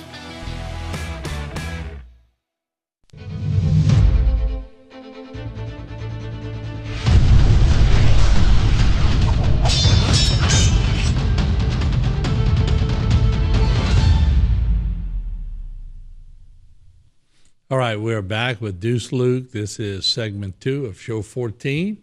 And I want to learn a little bit more about the game on your computer you have in front of you. Take me through it and take your time and show me different levels, and just let's show the audience what you work on every day. Okay. So right now we're on level 2. And right now we're on face up because it's black. He kind of, well, basically he wasn't ready for this. So he's down for the count. He's not dead. He's just, knocked out. The sword isn't very sharp, so just knocks him out. So what we gotta do is pull his lever, do some parkour, and make it through. This is one of the stages of the game. You just gotta solve different puzzles and different parkour challenges. So all you have to do is get this lantern so we can then blow up a wall. And this is the Count Duke's basically prison, or should I say dungeon. Mm-hmm. So all we have to do is help out on Adalia to help out her country. I make my way over here, and you can see there's a gate right there. And what's good with the gate like this? Mm-hmm. Blowing up, like so. Boom. And there are some enemies nearby, so here we go. This is called the Granada. Basically, she does explosive attacks. Okay. She throws explosives in our way. So she has an explosive pack, and she could blow the place up. That's right. In fact, that's her job for Count Duke. And we kind of got one of the guards on his feet. So he knows how to sword fight. He knows a little jiu-jitsu. He knows a little bit of everything. I wouldn't say jiu-jitsu. Jiu-jitsu is a different fighting style. Okay. But we can knock him out like so. On that arsenal on his back. Get it? I get it. And what goes well with explosives? Fire. 3, 2, 1, and then she gets knocked out. So you have to put all these things together. Where's the challenge for you? The challenge for me is by using my environment. Okay. The environment is key to everything. So what you need to do whenever you come up with this situation is use your environment. Like, for example, that little arsenal right there. Mm-hmm. I will use to knock out opponents. The fire, those little lanterns. You choose what you use. That's right. Okay, so if somebody else is playing the game, it might be totally different than what you're playing. Correct, sir. Wow. So imagination comes into play. Imagination. All right, let's go back. I'm still interested. You got me hooked now. Thanks. But also, there are some limitations to this. Okay, what are they? Well, you can't really block every move. Like the red slash attacks, those are basically unblocked, so you have to parry. Okay. Like I did with these guys. Okay, all right. So we're gonna skip this, as we don't waste any more time. Use that. That's all right. Yeah, I'm into it now. There's a lot of action. You know what this reminds me of? Indiana Jones. That's right. This is Indiana Jones in a way. Oh. I used to love to watch Indiana Jones. I know, right? It was a very good series. I bet your daddy watched that. Well, he watched it with me now, so. Yeah, but I mean, I think he's probably into that. He is. We just got into it, actually. So we're gonna try to. Hey, did you like pirate movies too? Pirate movies, yes, I do. Did you watch The Goonies?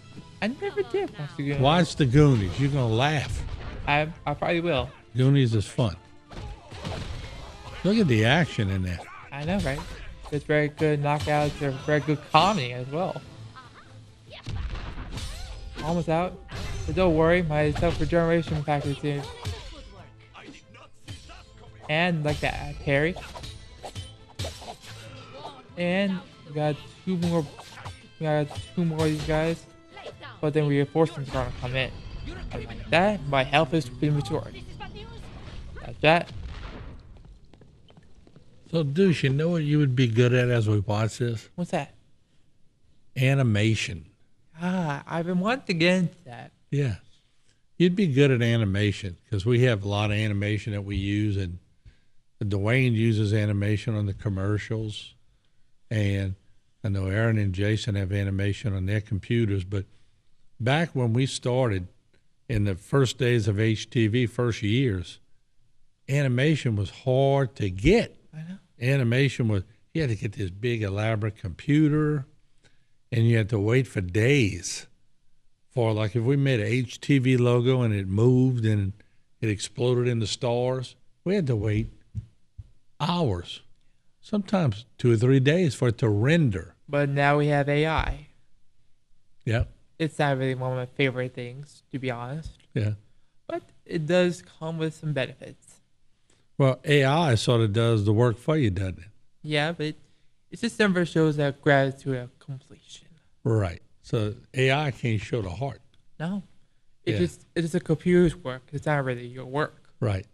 So some people that maybe have a paper to do for school and they go to AI, that's not good. No, it's just cheating. Yeah, that's not good at all. No. So there we go.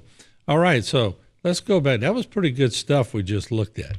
Okay. So let's go to a few more. Let's do some life questions. We'll start it off in this segment. All right, so tell the audience when you finished high school.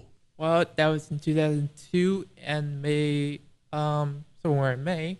Yeah. And it was one of the best days of my life, to be honest. You made it, huh? I made it out of there. Arm crawl, basically. So you were happy. You got your diploma? Finally did. The bishop gave it to you? Yes, but however, the diploma didn't really came in the mail. So Oh, you had COVID. No, it wasn't COVID. What was it? It was basically they didn't want to give me it. I got you. Okay, so you got it in the mail. But you still got it. I still got it. All right, good deal.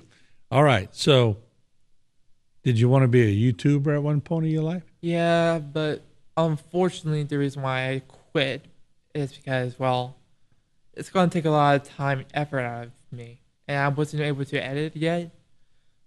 So I'm just going to be sticking with this. And also, the good news is there will be something else coming in the future. Yeah, there you go. That's a good deal. All right, let's take a break.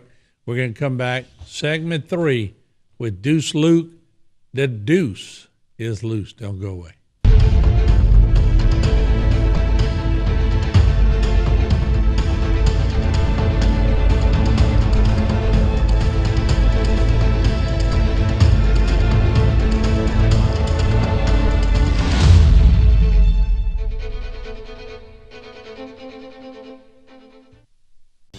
Welcome to the Cypress Stop, your new Phillips 66 on the corner of 311 and Savan Road.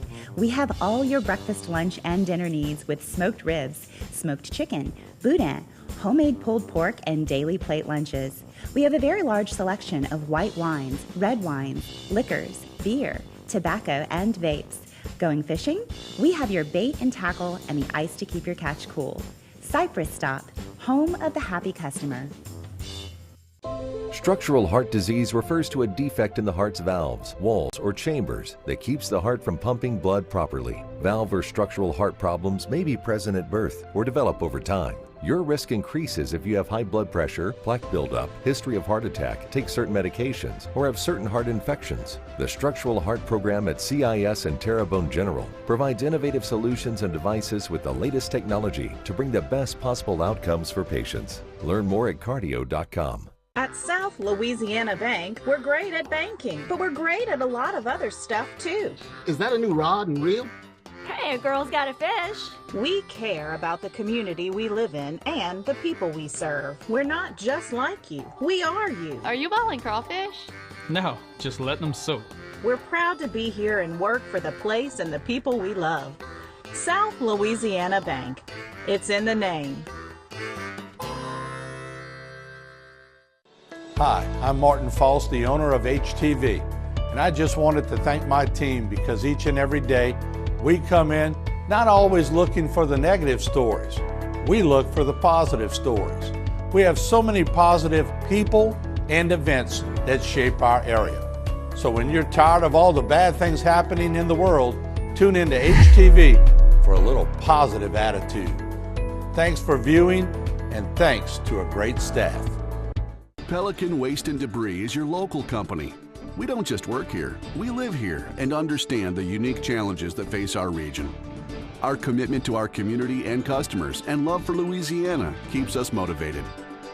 Pelican meets every residential and commercial service need, offering roll-off, front-load, and compactor services, ideal for hotels, restaurants, apartments, construction or industrial sites, and much more.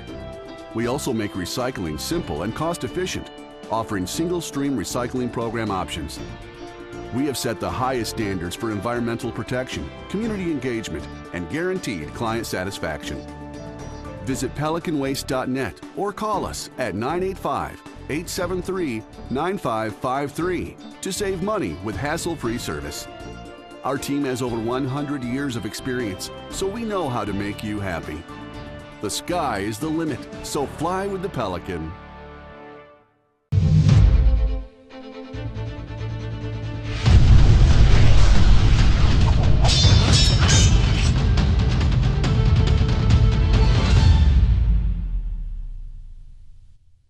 All right, we are back. Segment 3, show 14. The deuce is loose. He just showed us how to use all those computer skills. I want to go back to YouTube because you didn't tell me that you didn't want to eventually go back to YouTube. You may visit that again one day, huh? Well, yeah, but I wanted to be a YouTuber for a long time, but I'm not entirely too sure because I don't have an editor. I don't really have anyone to help me out with it. I got you. So you need a little more equipment. That's right. Okay, cool. A writer and yeah, an editor and stuff. Is that expensive stuff? Yes. What we talking about? How much for something like that? For hiring someone, as you might know. Yeah. It may cost about. Let's be honest. I'm not too sure about the money cost. Yeah, but it is expensive. Yes, it is. Okay, gotcha. And that's the thing that stops a lot of people is that ability to get the money to proceed. Mm-hmm. So they pick something that's a little more financially sustainable, and they go that avenue. That's correct. Sort of what you did, huh? Yes. Yeah, because that computer, you can work it pretty good. But it's affordable. Yeah, okay. So how about a new superhero show. Are you working on one? Oh, yes, I am. In fact, Well, you lit up when I said that. Yes, because YouTube was, let's just be honest, YouTube is more like for fun, not for a business. Yeah. But for this one, I definitely assure you that there's a superhero show coming just straight your way. In fact, I'm hoping to share with all of you. In fact, I want to share with you, Mr. Martin, and all of you who is watching right now. All right, cool. We're gonna be waiting for that one for sure.